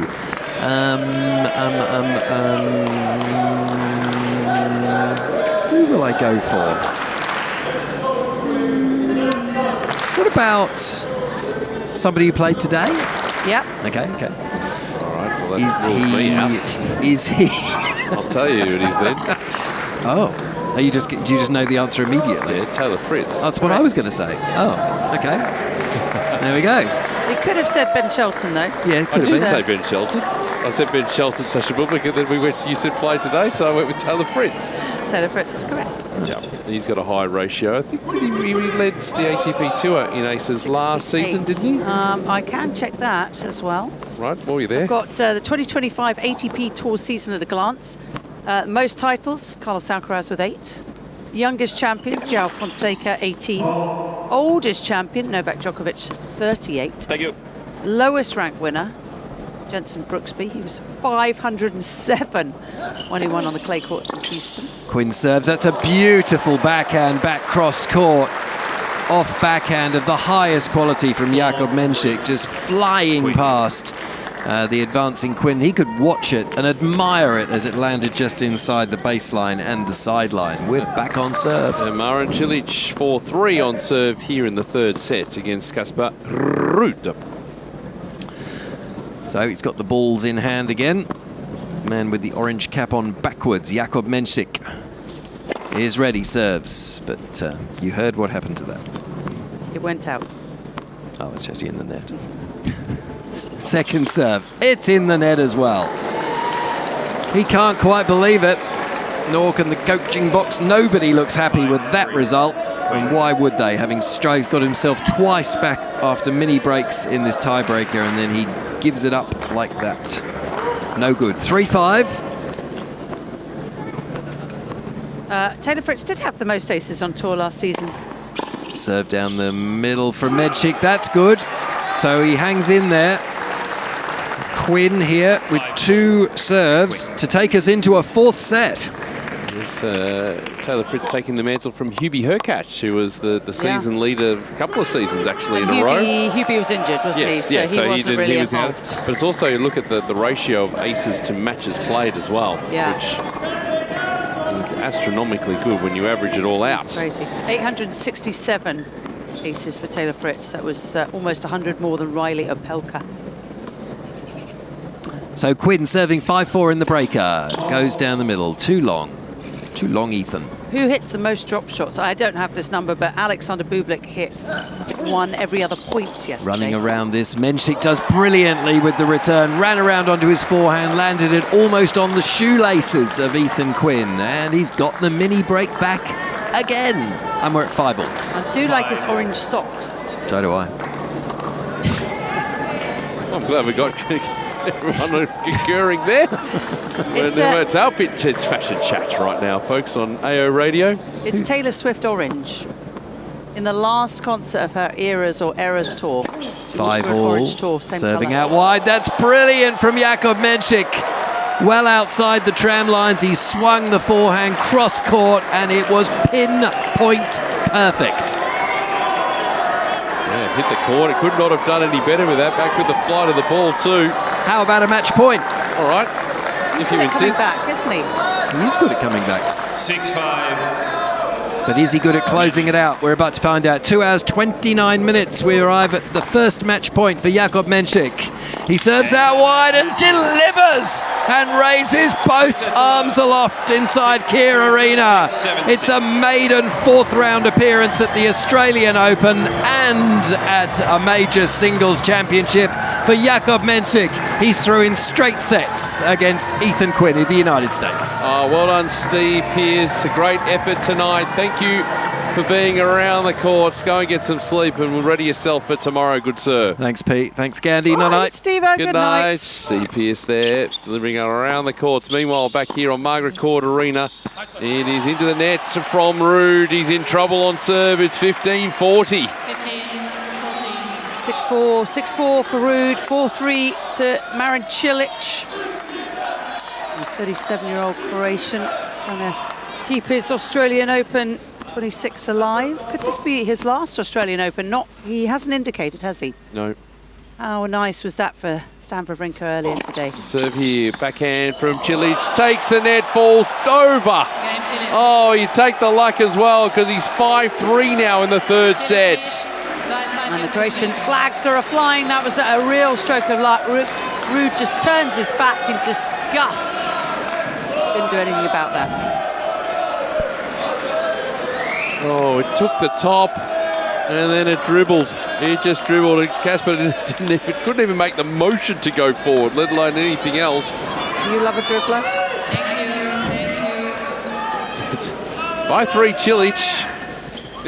Serving now for the third set. Oh, I get the feeling we're half an hour early with Midnight Madness. As the serve coming in. Into the nets. The doubles on Rod Laver Arena. Hall and Willis. 7-5 and 2-1 against Kubler and Polmans. So if we couldn't have Maddie Inglis on Rod Laver Arena tonight, we've got Jason Kubler. Yes. The partnership, they are engaged, those two. Forehand here from Ruud. Forehand to forehand, they're going up the line from Ruud. Blocked back by Cilic, and that opens up the court. And Ruud says, thank you very much. Cross-court forehand winner. And it's love 15. And for Maddie English, that's a massive amount of money, isn't it? So she's in the round of 16 here. That's 480,000 Australian dollars. Incredible, huh? So that's going to pay for some wedding invitations. Yes. They can invite a few more people, can't they? Absolutely. Perhaps Peter McCarter and Candy Reid will be on the wedding list. Depends on where it is. If it's a destination wedding, As the serve here from Cilic. Out wide, clips the tape. It's meant to be a destination wedding, isn't it? We're hearing from De Minaur and Volta, Italy. I'm suggesting we're probably not on that invitation list. What? I know. Hard to believe. They both live near my brother in London, in a certain part of London. Doesn't really help your cause. There's a second serve. Backhand here. Way out of court is Ruud. Up the line goes Cilic, catches the sideline. Ruud gets there as well. His cross-court forehand, though, is wide. And it is 15 all. I know Katie's mum quite well. Still not helping. I've got more chance than you have. I know. But if you're at 0, then I'm -0. We've been invited to anybody's wedding. Did you go to Casper's wedding? No. Secret? No. I would have been dining out chatting about it if I had been. Alejandro Davidovich Fokina got married last year. Did you go to his wedding? Nope. Didn't see me way clear to get there. What gifts would you give them? There's a serve here, blocked back by Ruud, cross court. Up the line goes Cilic, slice backhand Ruud, that's going to fly long. It flies long. It's 30-15. He's a couple of points away from a 2-set to 1. I think I'd buy one of those big tennis balls and sign it. Give it to them. Where should you put it? I mean, Would be quite ironic, wouldn't it? Do you give them do they have a wishing well? Do you know where you put the money? Do they need the extra cash? Stuff their wishing well with a large ball with my signature on it. Yes. As the serve here from you can tell it's been a long day, folks. A hot day. The Chile serving down the tee misses. I'd love to see their face. The most useless present of all time. And from someone who's hasn't been invited. As we wait for the second serve here, off forehand from Ruud, cross-court backhand, Cilic way out of court is Casper Ruud. Cilic goes up the line, he's going to get the winner, he just creates too much space, he's got 2 set points. Maybe I could bail myself out of the jail with my large signed tennis ball. They spread the court beautifully to Cilic. Ruud so far out of position. What a legend. He keeps going and going and going. Trying to go for winner, match, win 600 to a level. He can get through. Here is Cilic, 40-15. Serve out wide, block back. That's going to go long, well long. That is a 2-set to 1 lead still for Casper Ruud. Cilic taking the third, 6-3 here on AO Radio, live around the world. How's the doubles going on Rod Laver Arena? Paul and Willis taking the first set, 7-5, and they're 2-all in the second set. There's still 4 people competing. Yes, plenty going on around the place, and Cilic taking his time to get to his chair, actually. Oh, yeah. We've got a message from Saif Shahin. He lives in the Netherlands. Yes. And he says, my wife and I are both Roger Federer fans, love everything Roger. Of course we all do, we agree. But there's one point of difference between us. My wife thinks he looks like Quentin Tarantino. Ooh. While I liken him to Indian actor Arbaz Khan. Okay. Can you help us decide? All right, you're going to do the look at well, the he definitely comparison doesn't look like Quentin Tarantino, does he? So I don't know what Arbaz Khan goes for, but I'm going to say Arbaz Khan. All right, well, you look that. Why don't we take a break? Because Casper Ruud's off the court at the moment. Okay.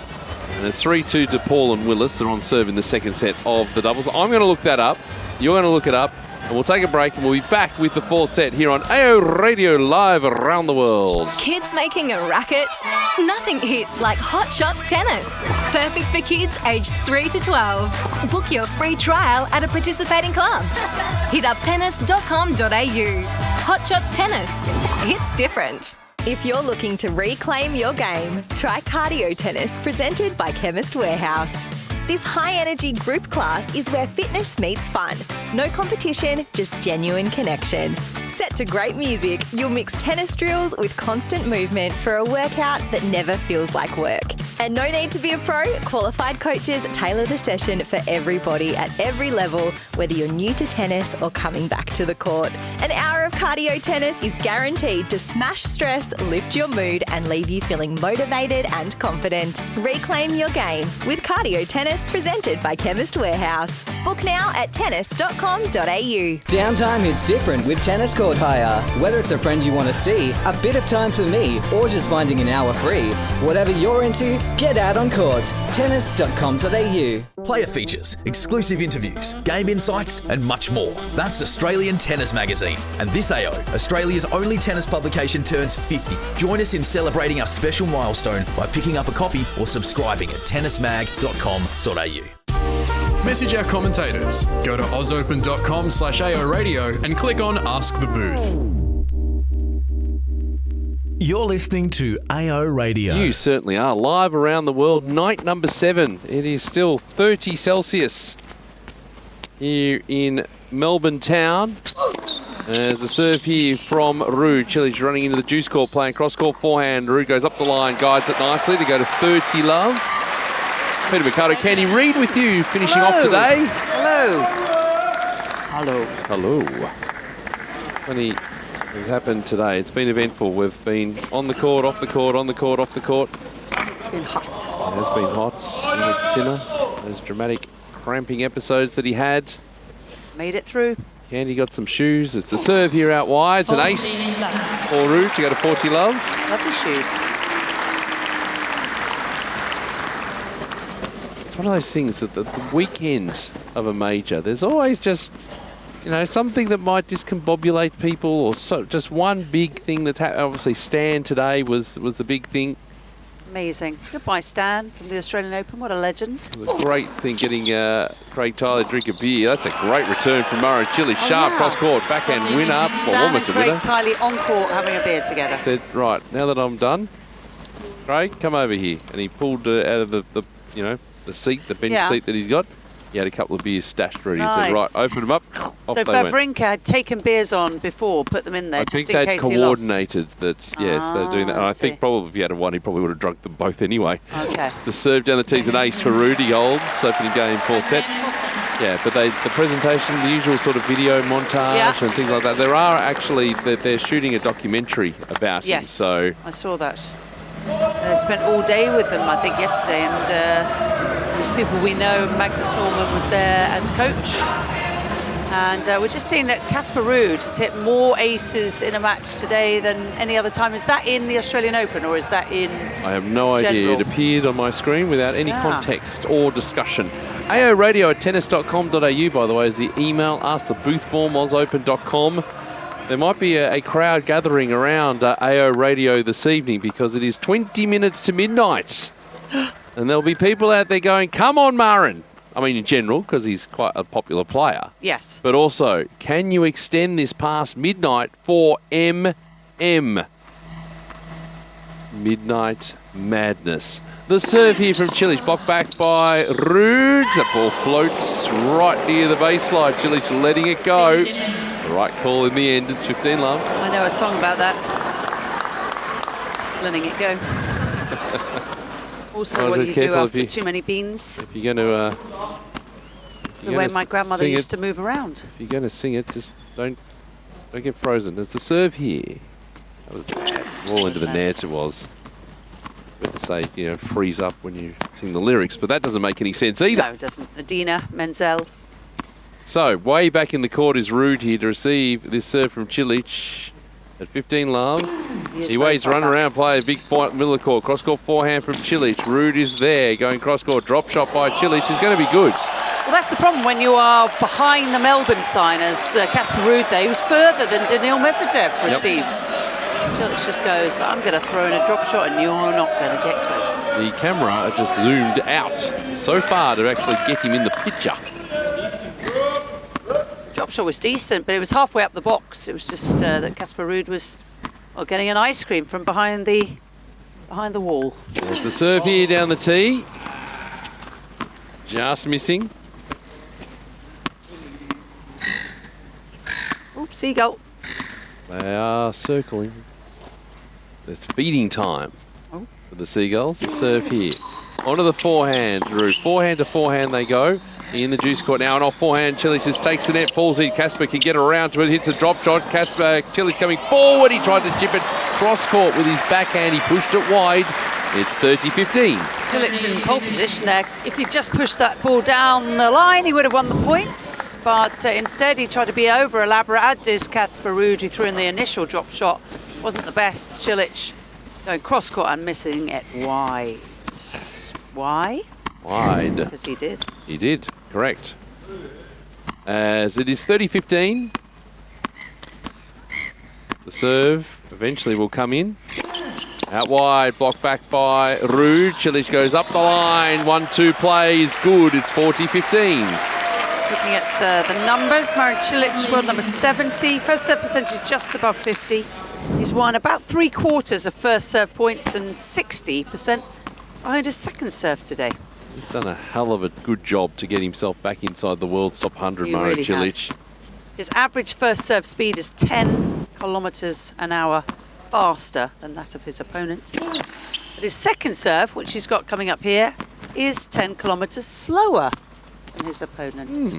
It's your fun facts for today.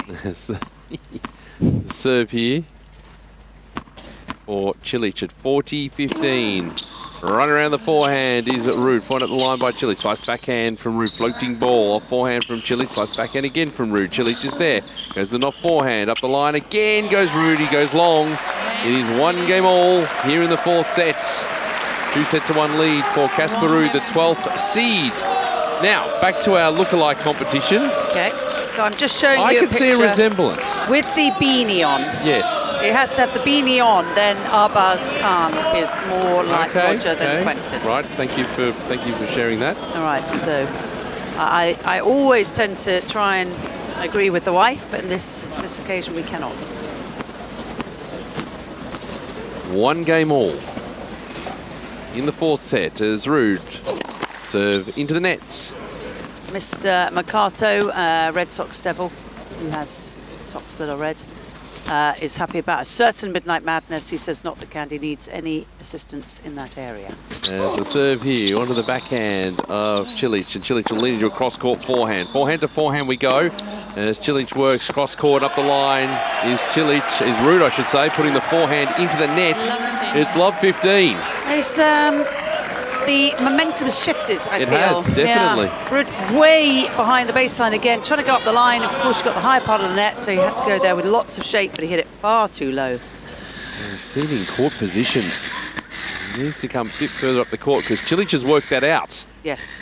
As the serve from Ruud onto the forehand of Cilic. Cross-court backhands from both players. Ruud back in that direction with some depth. Good angle from Cilic. Up the line goes Ruud. Blocked back by Cilic. Short ball. Comes forward, Ruud. Hammers a forehand up the line for a winner. It's 15 all. Yeah, I think he realised he's got to get a lot more aggressive here, Casper Ruud. That was a lovely backhand up the line. His father, Christian, is watching him. There was a time where the backhand of Casper Ruud was far weaker than the forehand. He has worked an awful lot on that shot, but it's the forehand that puts the ball away eventually.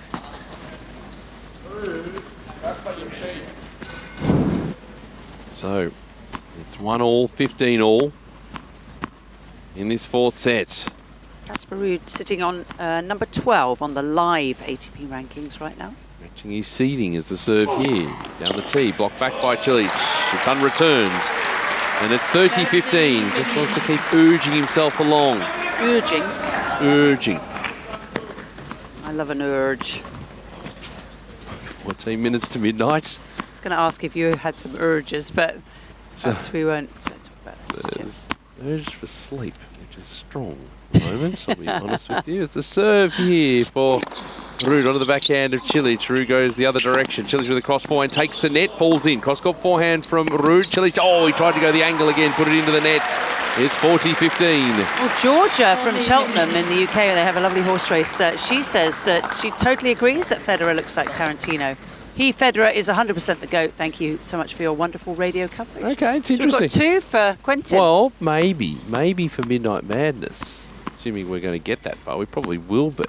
Yes. Maybe we could do lookalikes. Okay, lookalikes. Tennis players, lookalikes kind of thing. Lookalikes, all right, lookalike competition. Serve out wide, just clipping the tape. I still think that, I'm not sure Roger Federer would like the Quentin Tarantino comparison. Well, it's nice to have a discussion about it. Will Federer become the next Bond? He could be the next Bond. Could he? What's his acting skills like? Well, probably not great. There's a serve here. He just needs to kind of sit on things that explode and wasn't it George Lazenby who was sort of plucked from George obscurity on Her Majesty's Secret Service? One of my favourites, that one. There's a serve here down the tee. Is good for Ruud. He goes to 2-1. We're on serve in this fourth set. Yes, he was an Aussie. George Miltman. He was. Yes, and he was an Aussie. George Lazenby was married to Pam Shriver for a time. That's right. And in the movie, he was married to...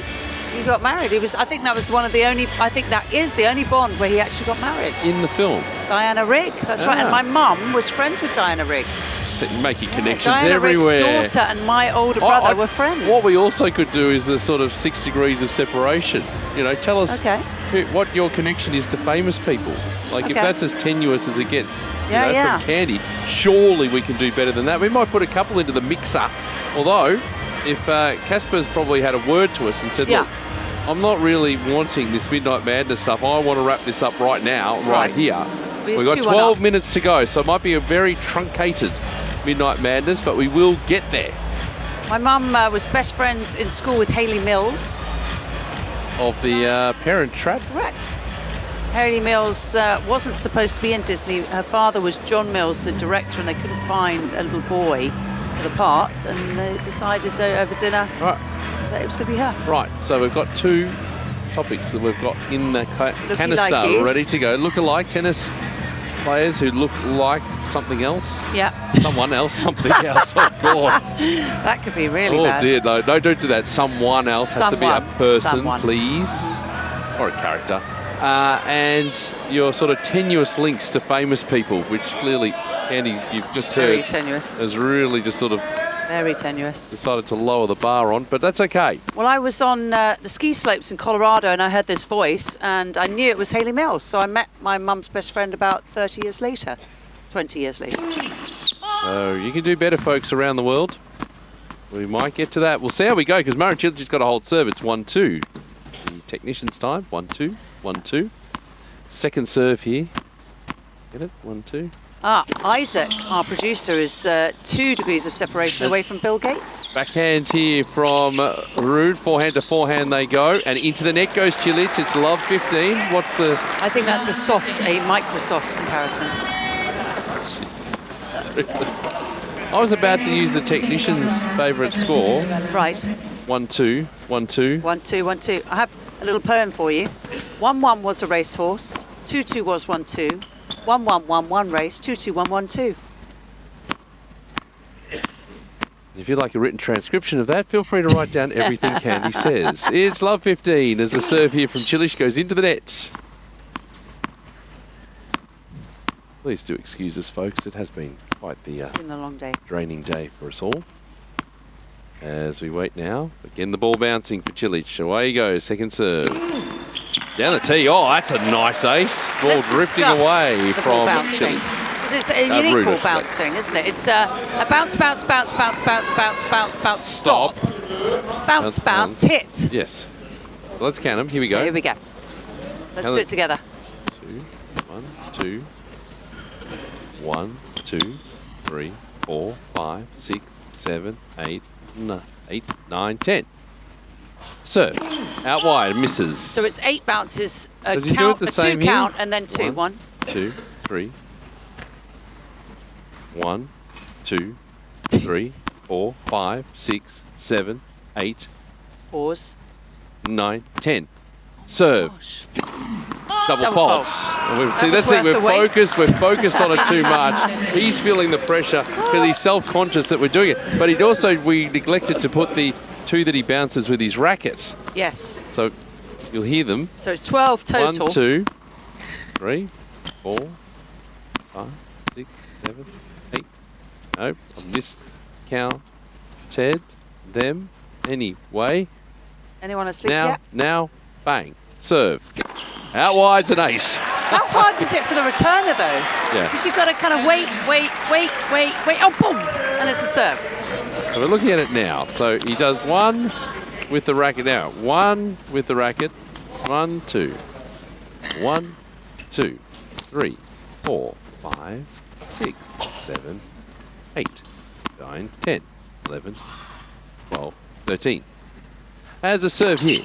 Blocked back by Ruud. Short ball. And Cilic puts that away. The +1 is good. It's 40-30.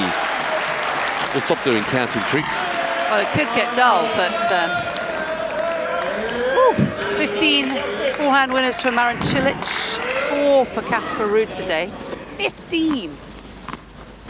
He's looking to get onto his forehand, isn't he, as soon as he gets a short ball, anything after the serve. I think Ben Shelton is the #1 for forehands after, as the +1 shot after the serve.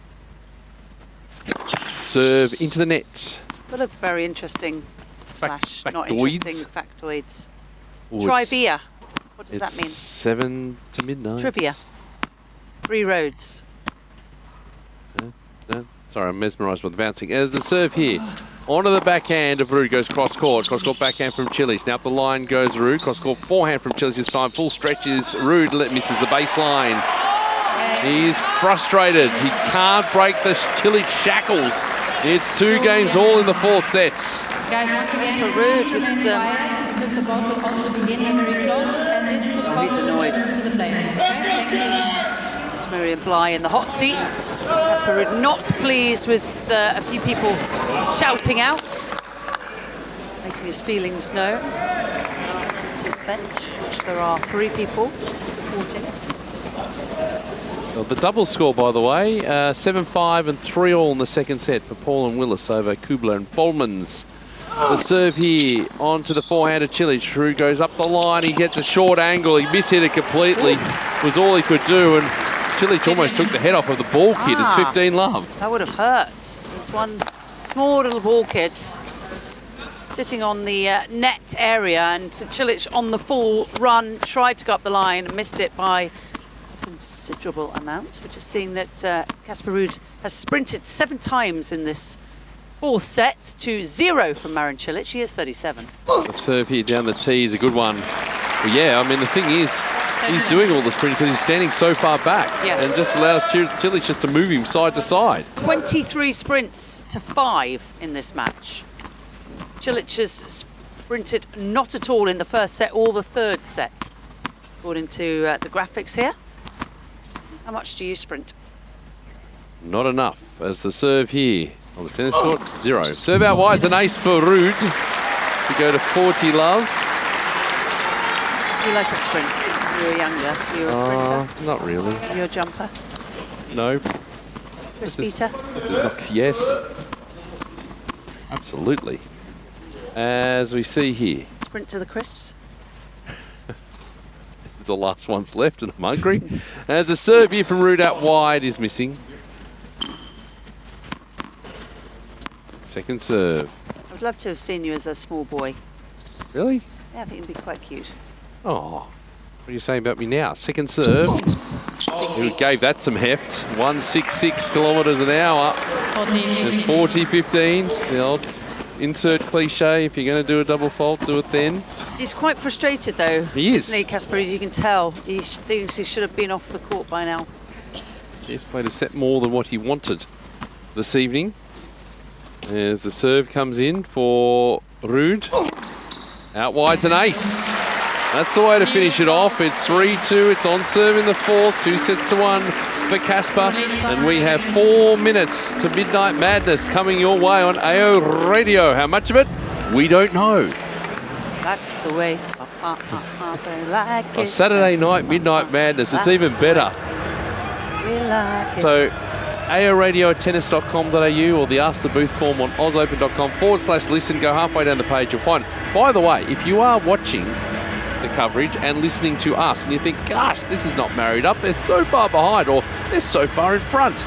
If you go to ausopen.com/listen and click on our AO Radio button, it's about halfway down the page, just scroll down, you'll find it right next to the Ask the Booth form. There'll be a button on there, window will come up, it says Sync to TV. You can sync it up one way or the other to try and sync it up to fit in with the pictures. Oh, that's rather lovely. Yes. So you can watch the TV, turn down the commentary and listen to us. Yep, or absolutely. Not, as the case may be. So feel free to do that. That would be good if you wanted that particular option, particularly as we move into the business end of the tournament. And Wayne McEwen has arrived on courts. It'll take about a minute. We're just going to shut the roof, I believe. Air quality has dropped. Yeah, there's a bit of smoke in the air. It's a bit hazy tonight. There are still lingering bushfires around Victoria. So these are, I think they're carryovers. I mean, I must admit I haven't really caught up with the news today because I've been so busy the roof's amazing. Running around. I'm just having a quick look just to check that I'm not... Oh no, there is a blaze that's kind of sparking up. Oh, so Wayne McEwen just put his fingers on his nose, indicating it was a bit smelly.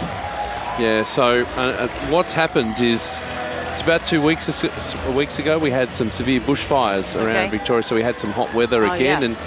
and those bushfires haven't quite been extinguished yet, and I think with the hot weather today, they've flared up again. So they're not around the sort of general greater Melbourne area. If you kind of know your geography around Victoria, it's more the Otway Ranges. So if we head towards the coast area, a lot of forest area there, so the fire just gets allowed to burn because it's not going near homes. But yeah, a couple of towns have been sort of razed or really damaged go through there. So it appears that one has kind of sparked up and the air quality has dropped. That's what I presume is the cause of all of this, and it's just sort of drifted north to us. And sort of looking out my window here at Rod Laver Arena, you can sort of see that it is a little bit hazy. If you remember, Candy, I'm not sure whether you were here, 2020? Time. It No. was the one just first year was before 21. COVID kicked in, and we had bushfires then. And yeah, it was an issue, the smoke coming through. That's not good, is it? No, so you know, if you are out those areas, we're not listening to us, fair enough. Stay safe. Meanwhile, Marin Cilic is serving here at 2-3. The serve down the tee is an ace. We had a message from Bronson, who lives on the Gold Coast. He says, hey gents, love seeing Marin. He's a weapon. He could pull off Gladiator or how's Jack Draper for James Bond. Okay, we're looking like, well, we haven't hit the button yet. We will after this game. Cilic serves out wide and misses. Could Marin Cilic be a Gladiator? He could be Russell Crowe. And Jack Draper for James Bond. I do know Jack a bit. I'm not sure he's quite suave enough for James Bond. Yes, the serve. Way out of court again is Ruud. Cross-court backhand from Cilic. Backhand to backhand we go. Down the middle of the court, Ruud goes the forehand. Forehand, oh, that's sharp there from Cilic. And he leans into another one. And it's a clean winner this time. It's 30 love. He's too far back in the court, Ruud, because he's not laying a glove on Cilic at the back. That is a scorcheroo, though, from Marin Cilic. 162 kilometres an hour on the forehand. Scorcheroo! Cation's arrived to the back of the booth. Hello, everyone on YouTube. That's Mike Cation at the back. With a banana. By the way. He's eating a banana, just in case you're not sure. sure. The look on his face says it all. As Cilic goes with a cross forehand and goes to 40 love. Another winner for Marin Cilic. 17 aces. 46 total winners. Absolutely bananas. Let's work this out, because I need to hit the button on Midnight Madness, and then Mike Cation wants to come in. Aha. He wants to do Midnight Madness. Yes, and why wouldn't you? I'm sure we could get a third chair in the booth. I'm more than happy to It's an head out. unreturned serve. 3 games all in the 4th set. It's gone past midnight. Hit it, Isaac! Okay, this is it, folks. Over the top. It's Midnight Madness on AO Radio. Oh, I can never get tired of that. Hello to Richard Evans, Hello, by the Richard way, as well. That's Evans. Richard Evans, the voiceover person for that. Living in Florida. He certainly is. Ricardo. As he was the one that did that, had no idea what he was saying in the voiceover or what it was going to be used for.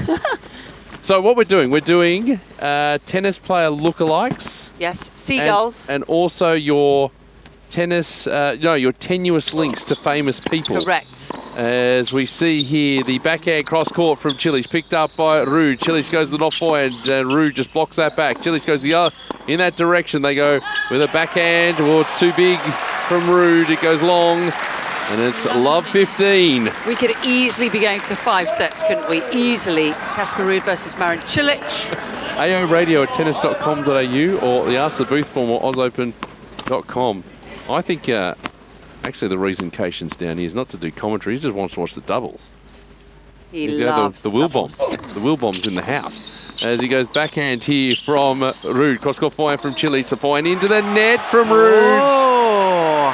So we've had the roof closed for the smoke haze, which is around Melbourne at the moment. So we can sort of see it. We can smell it a bit. Yeah, it is coming through. Am I making that up? No, you're not. Either that or you're having a cardiac arrest, and I hope that it's actually just the It might be former. just sitting next to you, Makato. It has been a long day, You're one Candy. of these guys who doesn't wear deodorant these days. No, absolutely not. As the serve here from Ruud. That was very rude. If the taping goes long.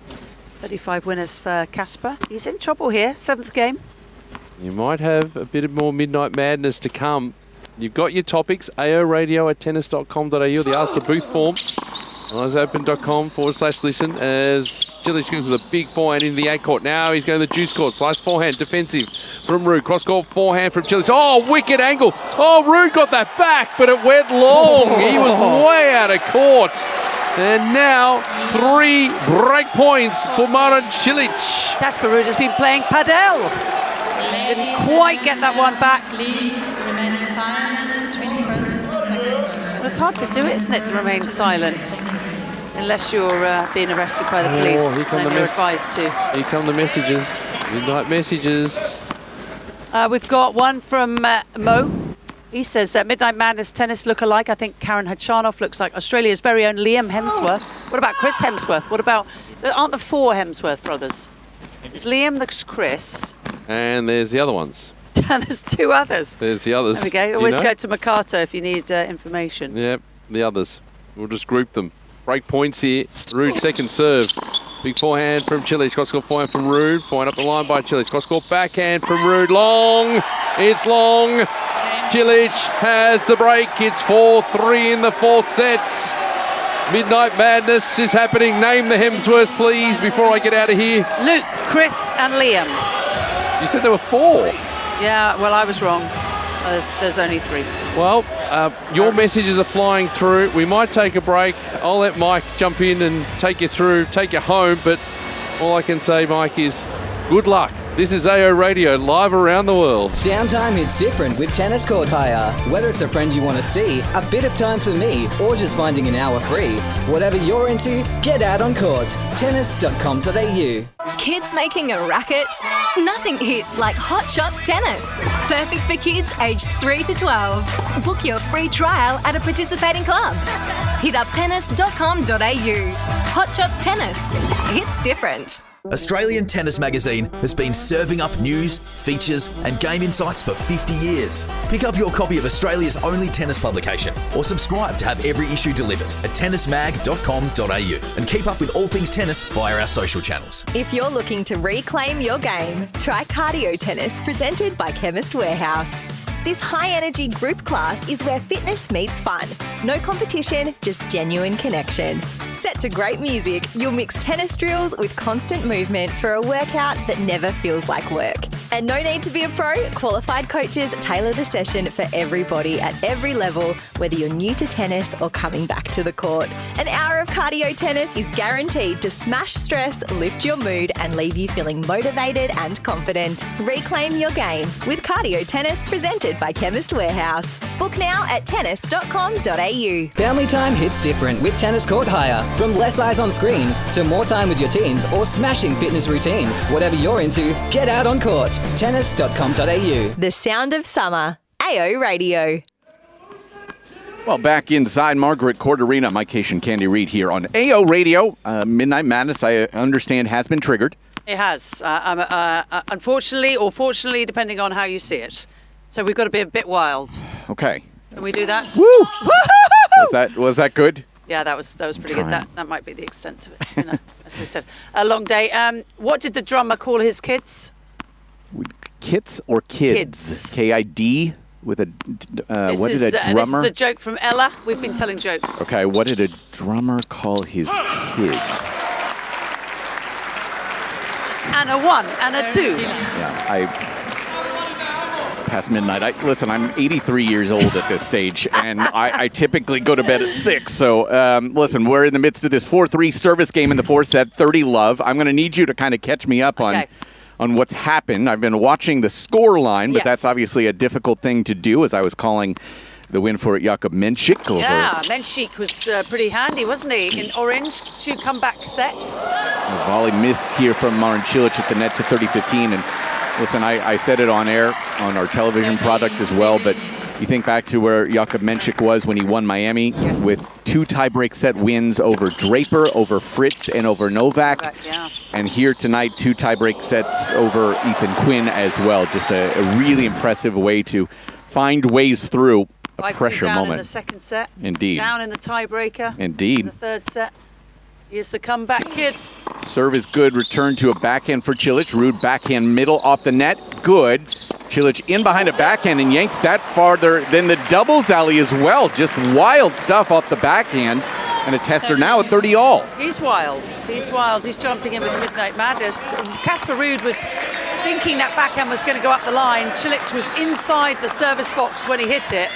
And he's missed it by a country mile, as we say in the UK. So 30-all, 2 hours, 45 minutes into this one. Ruud into his return position.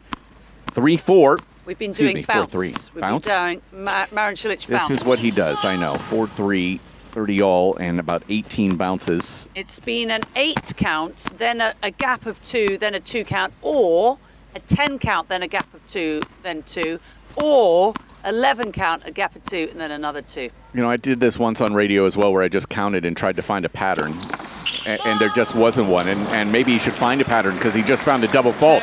Casper Ruud with a break chance. I think it's so frustrating for the returner. Oh, for sure. They don't know when it's coming. I think that's part of it, though. I think that's part of what he's trying to do. Is there's part of it for him just trying to lock in, but also at the same time, yeek. Well, he's won, we were talking about it earlier, $32 million and of course the US Open title. 30-40, and again, Changes finally ways. ready. Serve, tee, long.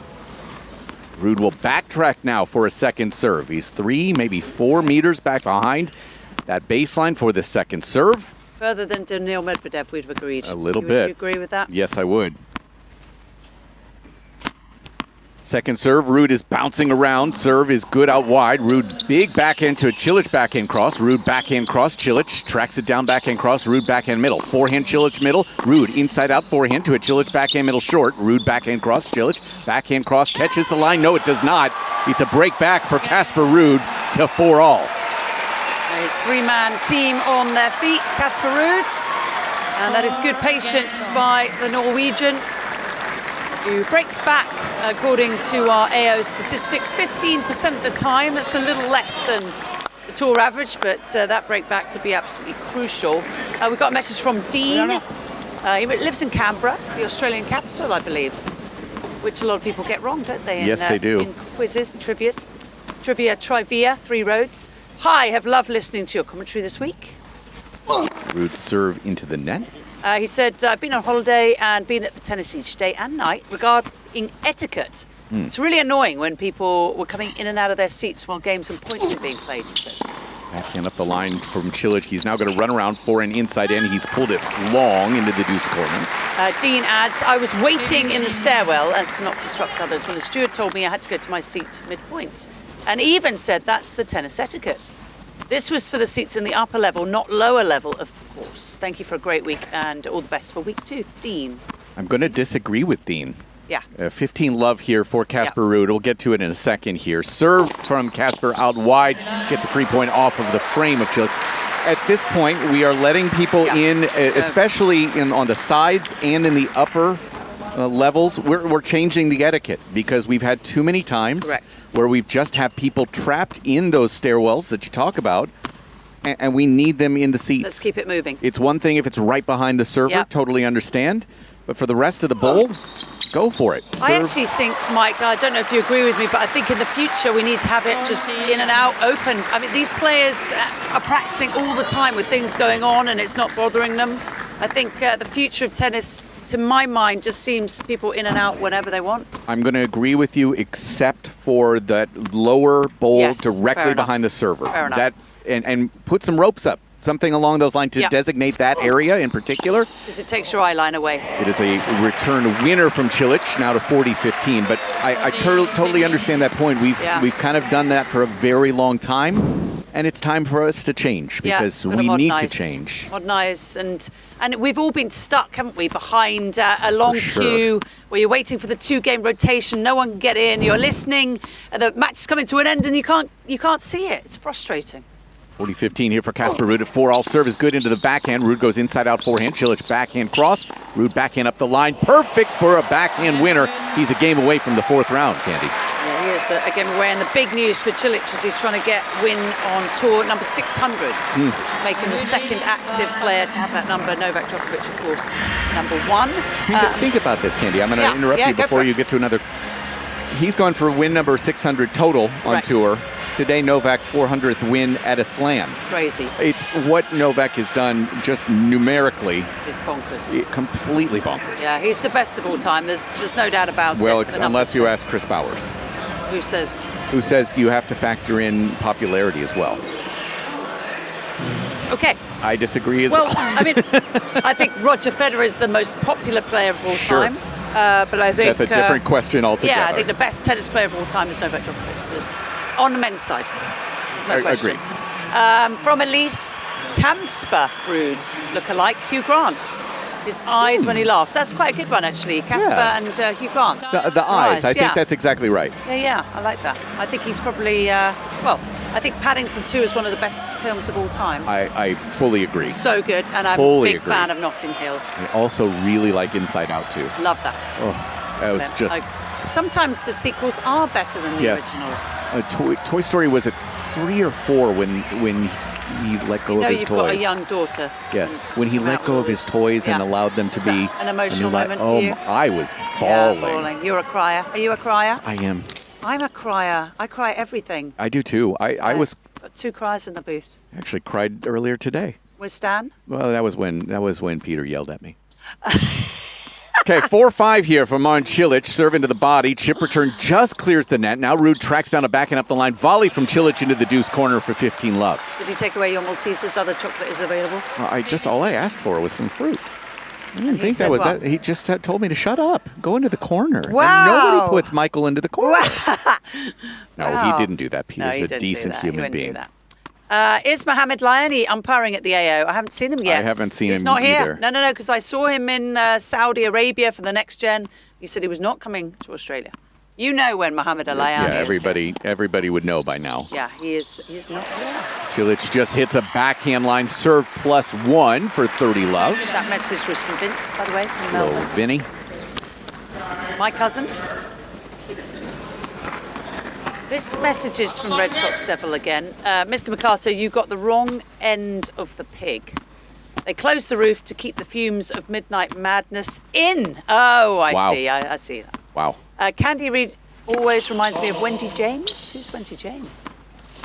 I will take a look. Okay, well, she certainly does a sterling Baby I Don't Care about 23 hours a day. Hilarious, and we relish in her for both oddities. Thank you. Wendy James is a 60-year-old English singer and songwriter, most notable as the lead singer of the pop rock band Transvision Vamp.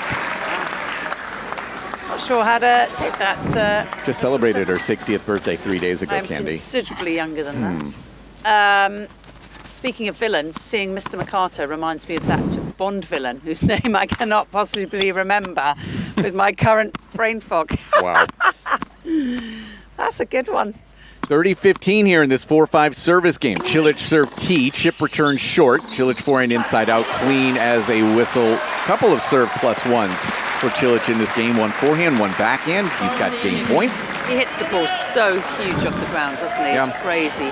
He's got the very stiff head racket.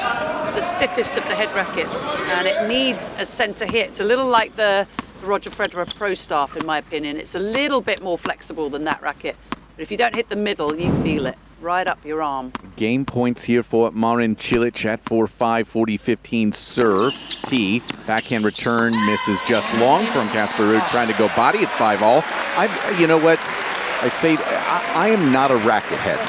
Like, I know, obviously, it's such a big part of our sport. I struggle with that ability to keep track of all of that. Yeah. It's just one of those things. I respect the people like yourself who have the ability to, I just can't. I just can't take it all in. I just don't have the processing. It's just, I had head sponsorship and they gave me all of the rackets, all of the weight rackets, and I carried them around for about 3 weeks and I tried all of them. Yeah. So I'm quite familiar with heads in particular. Backhand from Ruud lands good. Cilic throws up a defensive lob. Ruud overhead from the service line. Perfect into the deuce corner. Sigh of relief from him as well for 15 love. It's got smoky. Can you smell it? Yes, I walked obviously from Kia down here. Yeah, it's notable. Yeah, it really is. Especially in Rod Laver Arena, they've got all the roofs closed now. Well, there's also a chance of rain right now. We which were being told by our producer that there was rain coming, so if it had gone into a 4th set, there was going to be a chance of that match being interrupted. Ruud serve T, Cilic forehand is into the net for 30 love. It's probably what's needed, a little rain. If there are some bushfires that have just started up because of the extreme heat today. Just looking at the numbers, 40 winners for Casper Ruud today, 31 unforced errors. You'll be pleased with that. He's had 25 aces. That's the most I think he's ever hit in a match. Is it really? Casper Ruud. Well, we had a graphic that came up earlier, and that might be for the majors. It might be for the Australian Open. Okay, I'll take a look here. Yeah, take a look, because you're on a website that we all use. we should give it credit. Tennis Abstract. Abstract is Jeff incredible. Sackman is the man who runs that and is an incredibly gracious human being that that's nice. gives Nice all to that hear. information Well, to us it's as very useful. commentators. Serve up the tee. Ruud goes backhand middle. Cilic digs that out with a backhand. Ruud inside out forehand. Cilic backhand cross. Ruud backhand up the line. Running forehand. Cilic cross. Ruud forehand looped up the line to a Cilic backhand that's into the net. 40 love for Casper Ruud. Sometimes I find Tennis Abstract just has a few missing matches, like, say, Billie Jean King or Davis Cup matches aren't listed on there. Once in a while. Yeah, and some of the futures don't have full stats. Okay. That is the case. Yeah, most in his career leading into this was 22 against Max Purcell here 2 years ago. So he's had 25 Only today. twice has he been above 20. Wow. So 25 is the most ever of Yes. Casper Ruud's career. Gets a free point here. The return is shanked into the doubles alley. 6-5. We should also point out, for those that are interested, I am one of them, Marcus Willis. Yes. One of my heroes. He was the first reason I went viral ever. Go on. He ate a Snickers bar and drank an RC Cola in a win over Tennis Sandgren. Yeah. It was my second year of tennis Is that commentary. an RC Cola? It was an RC Cola. He was in Knoxville, Tennessee. Yes! UT! Go Vols! And that RC Cola is still at this stage pretty unique to the Tennessee area because that's where it is bottled. Should we make clear that that is the letters RC, not someone was kind of upset in an RC way? Is that a thing? See what I mean? No, I actually don't. Oh, the British word for yeah. Okay, got it. Bottom. Thank you. Okay. No, The letters RC. It was not. RC That's Cola. not an Just the American way- thing that just we the way say. my mind works. Yeah. Okay.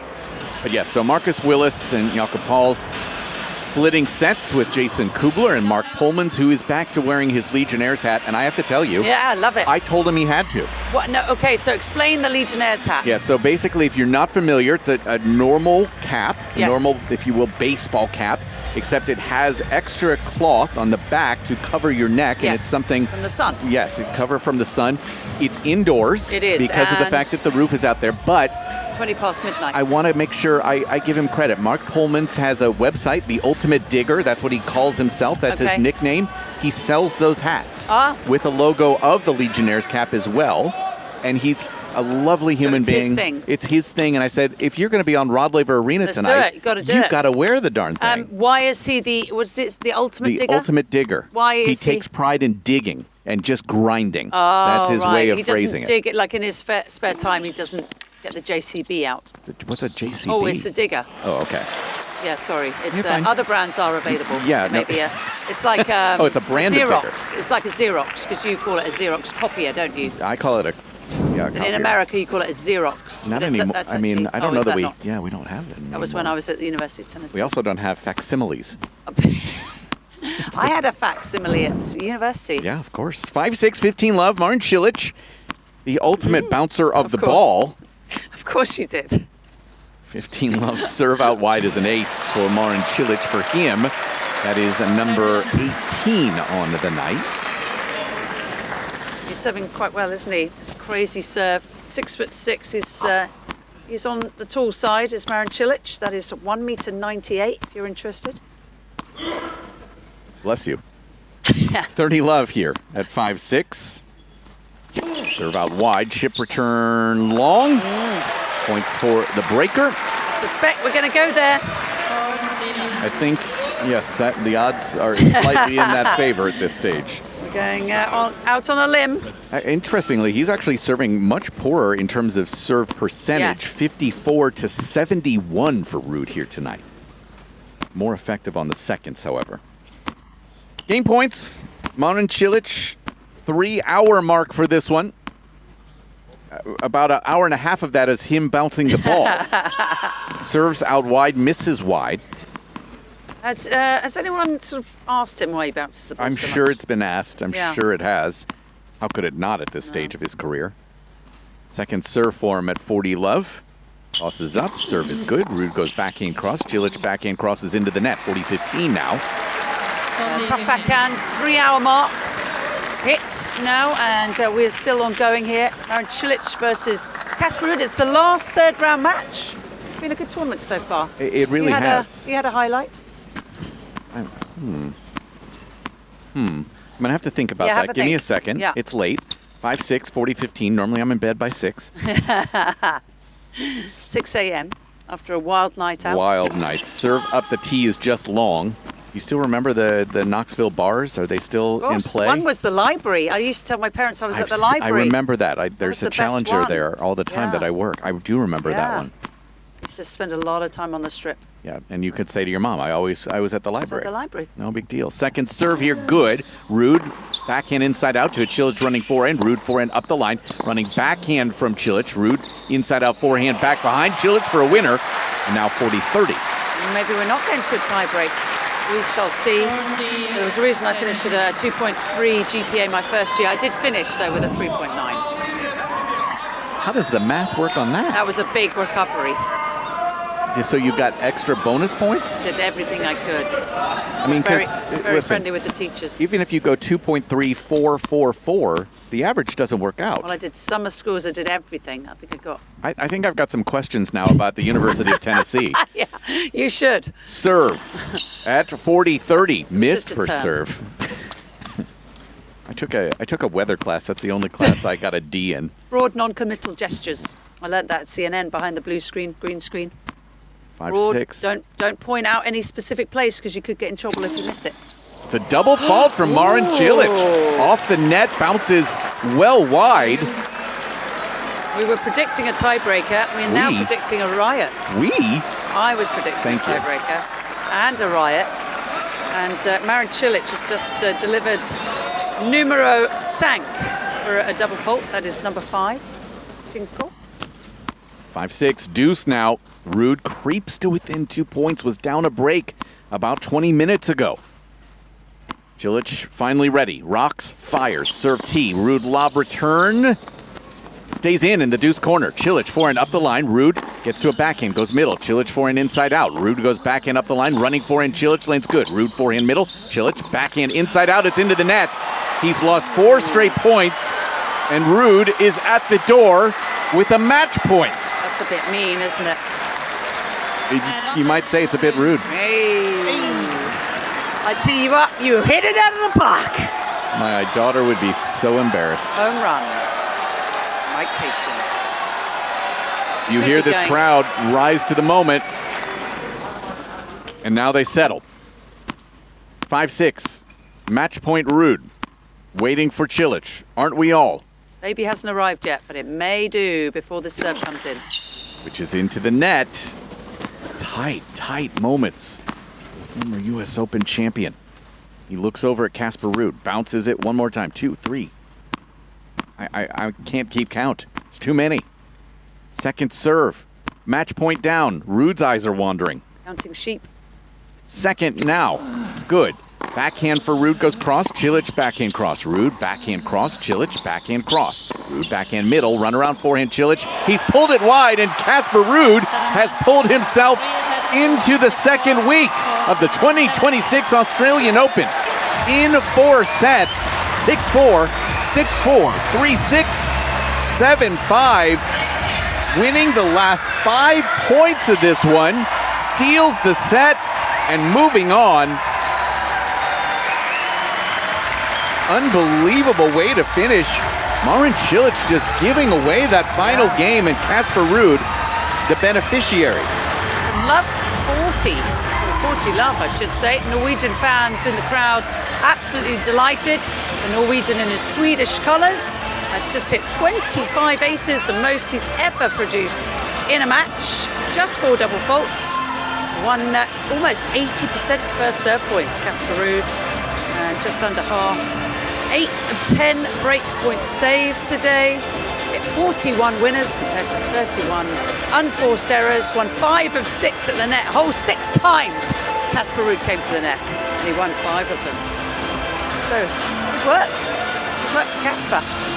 It is. I'm just a little bit befuddled by what I just saw from Marin Cilic. Weird. It's just again up a break. We're starting to think about 5th set possibilities, and then it's just gone in 20 minutes. That's really cute. I was looking up his tiebreaker record, Cilic. He'd won 1 because he beat Daniel Altmaier in the first round here. Love, and 6. That was the strangest result.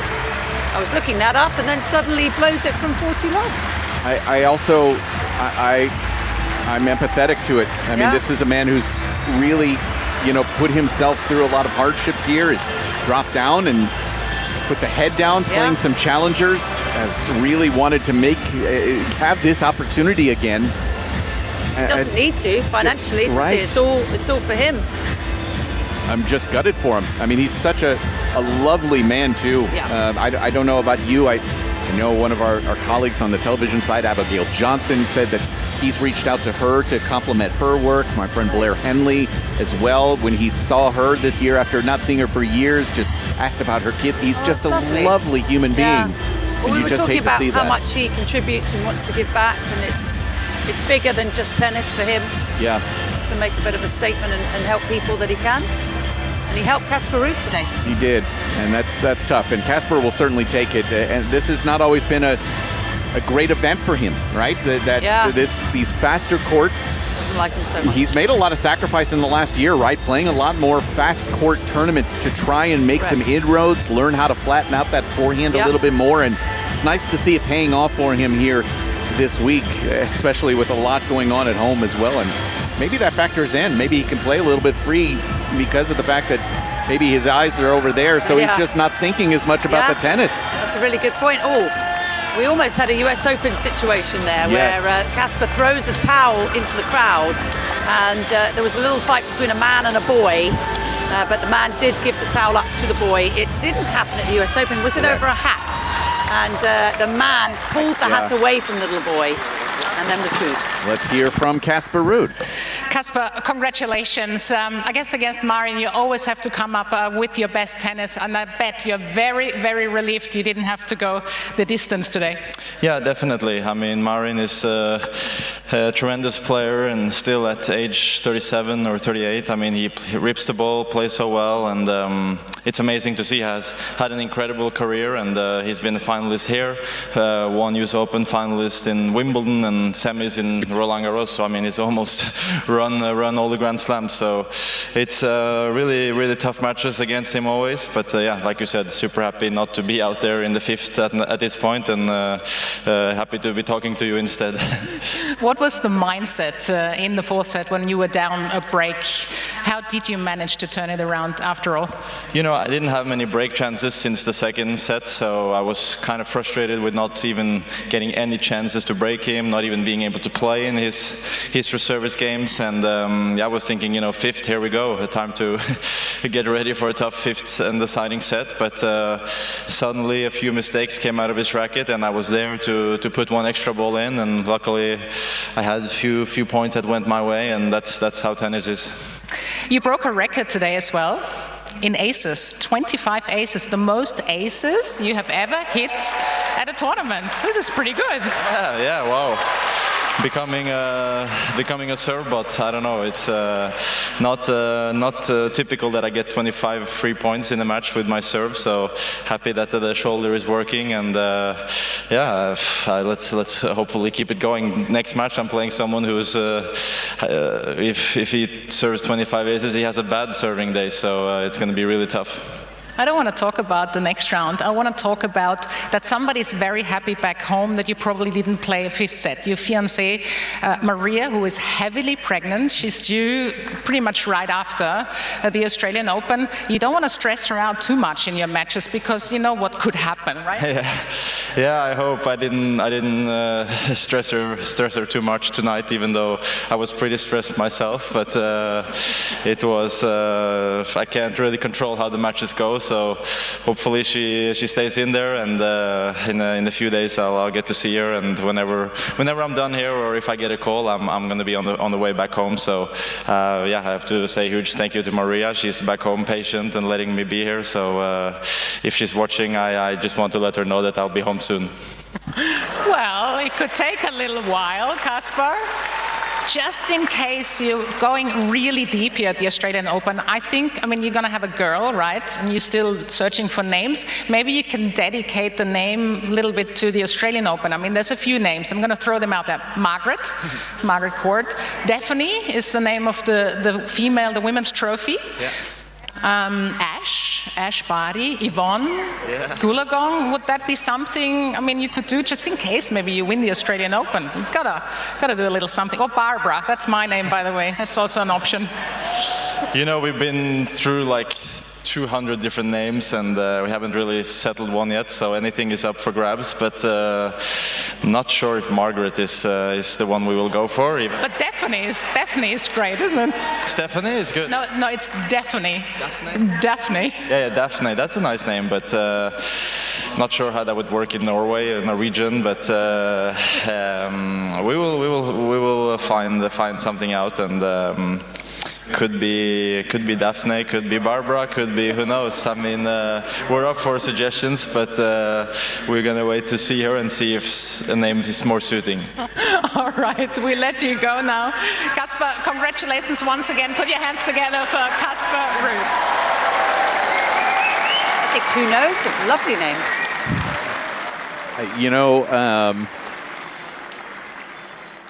Yeah, that's always such a personal thing. Yes. I just. Yeah, he didn't want to. He did not want to say too much, engage did he? I think he probably knows the name already, and we do know that he's also married. Yes. No longer engaged. You know what? It's one of those things that they just did it very quietly. Yeah, it was they did not make a big deal of it, so I'm not going to be angry about that with Barbara. Oh no, not at all. Well, it wasn't official, was it? No. It was done it's just a very quiet little civil ceremony for them. Just so, because a lot of people are listening and not sure what's happening, but we believe that is the case. Has he confirmed that? Yeah, right. It was Okay. and he told the ATP, and it's in their one of their fine.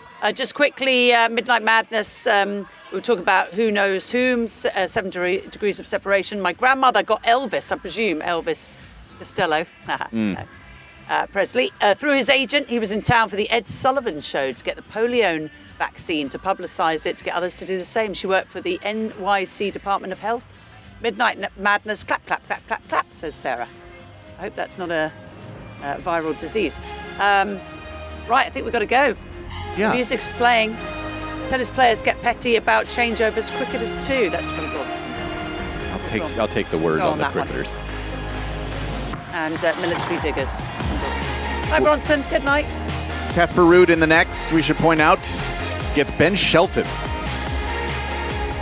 That could be an interesting one. Obviously, Sinner would potentially await in the next, although he's got another Italian doggery coming up.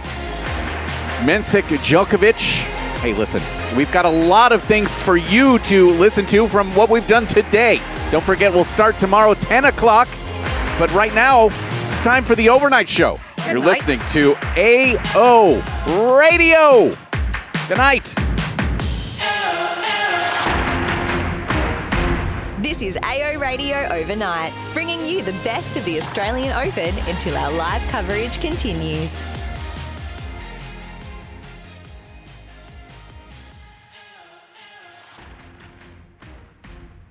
I beat Ramos Vinolas in 2 sets, who was 15 in the world, and then played 3 sets against Kachanov, who was top 20 in the world. And then I was like, how come that I cannot even perform at 75% of my ability in an average tournament? Like, this comes once a year. Hello and welcome to The Sit Down. I'm Viv Christie, Managing Editor of Australian Tennis Magazine. And I'm Matt Trellope, a writer and editor for OzOpen.com. And Viv, why are we sitting down this week with Zizou Bergs? Well, we're sitting down with Zizou, Matt, because it's been quite the breakout season for him. He's had a lot of big wins over players including Andrei Rublev, Alex de Minaur, Casper Ruud. And after a quarterfinal run in Shanghai, he's enjoying a career high ranking. Yeah, absolutely. It's been a phenomenal season for Zizou, and our colleague Jackson Mansell was lucky enough to sit down with Zizou at last month's Davis Cup tie in Sydney between Australia and Belgium, and it was in that chat that we got a real sense into the things that Zizou's been doing to get to this career high point. Let's hear what he has to say.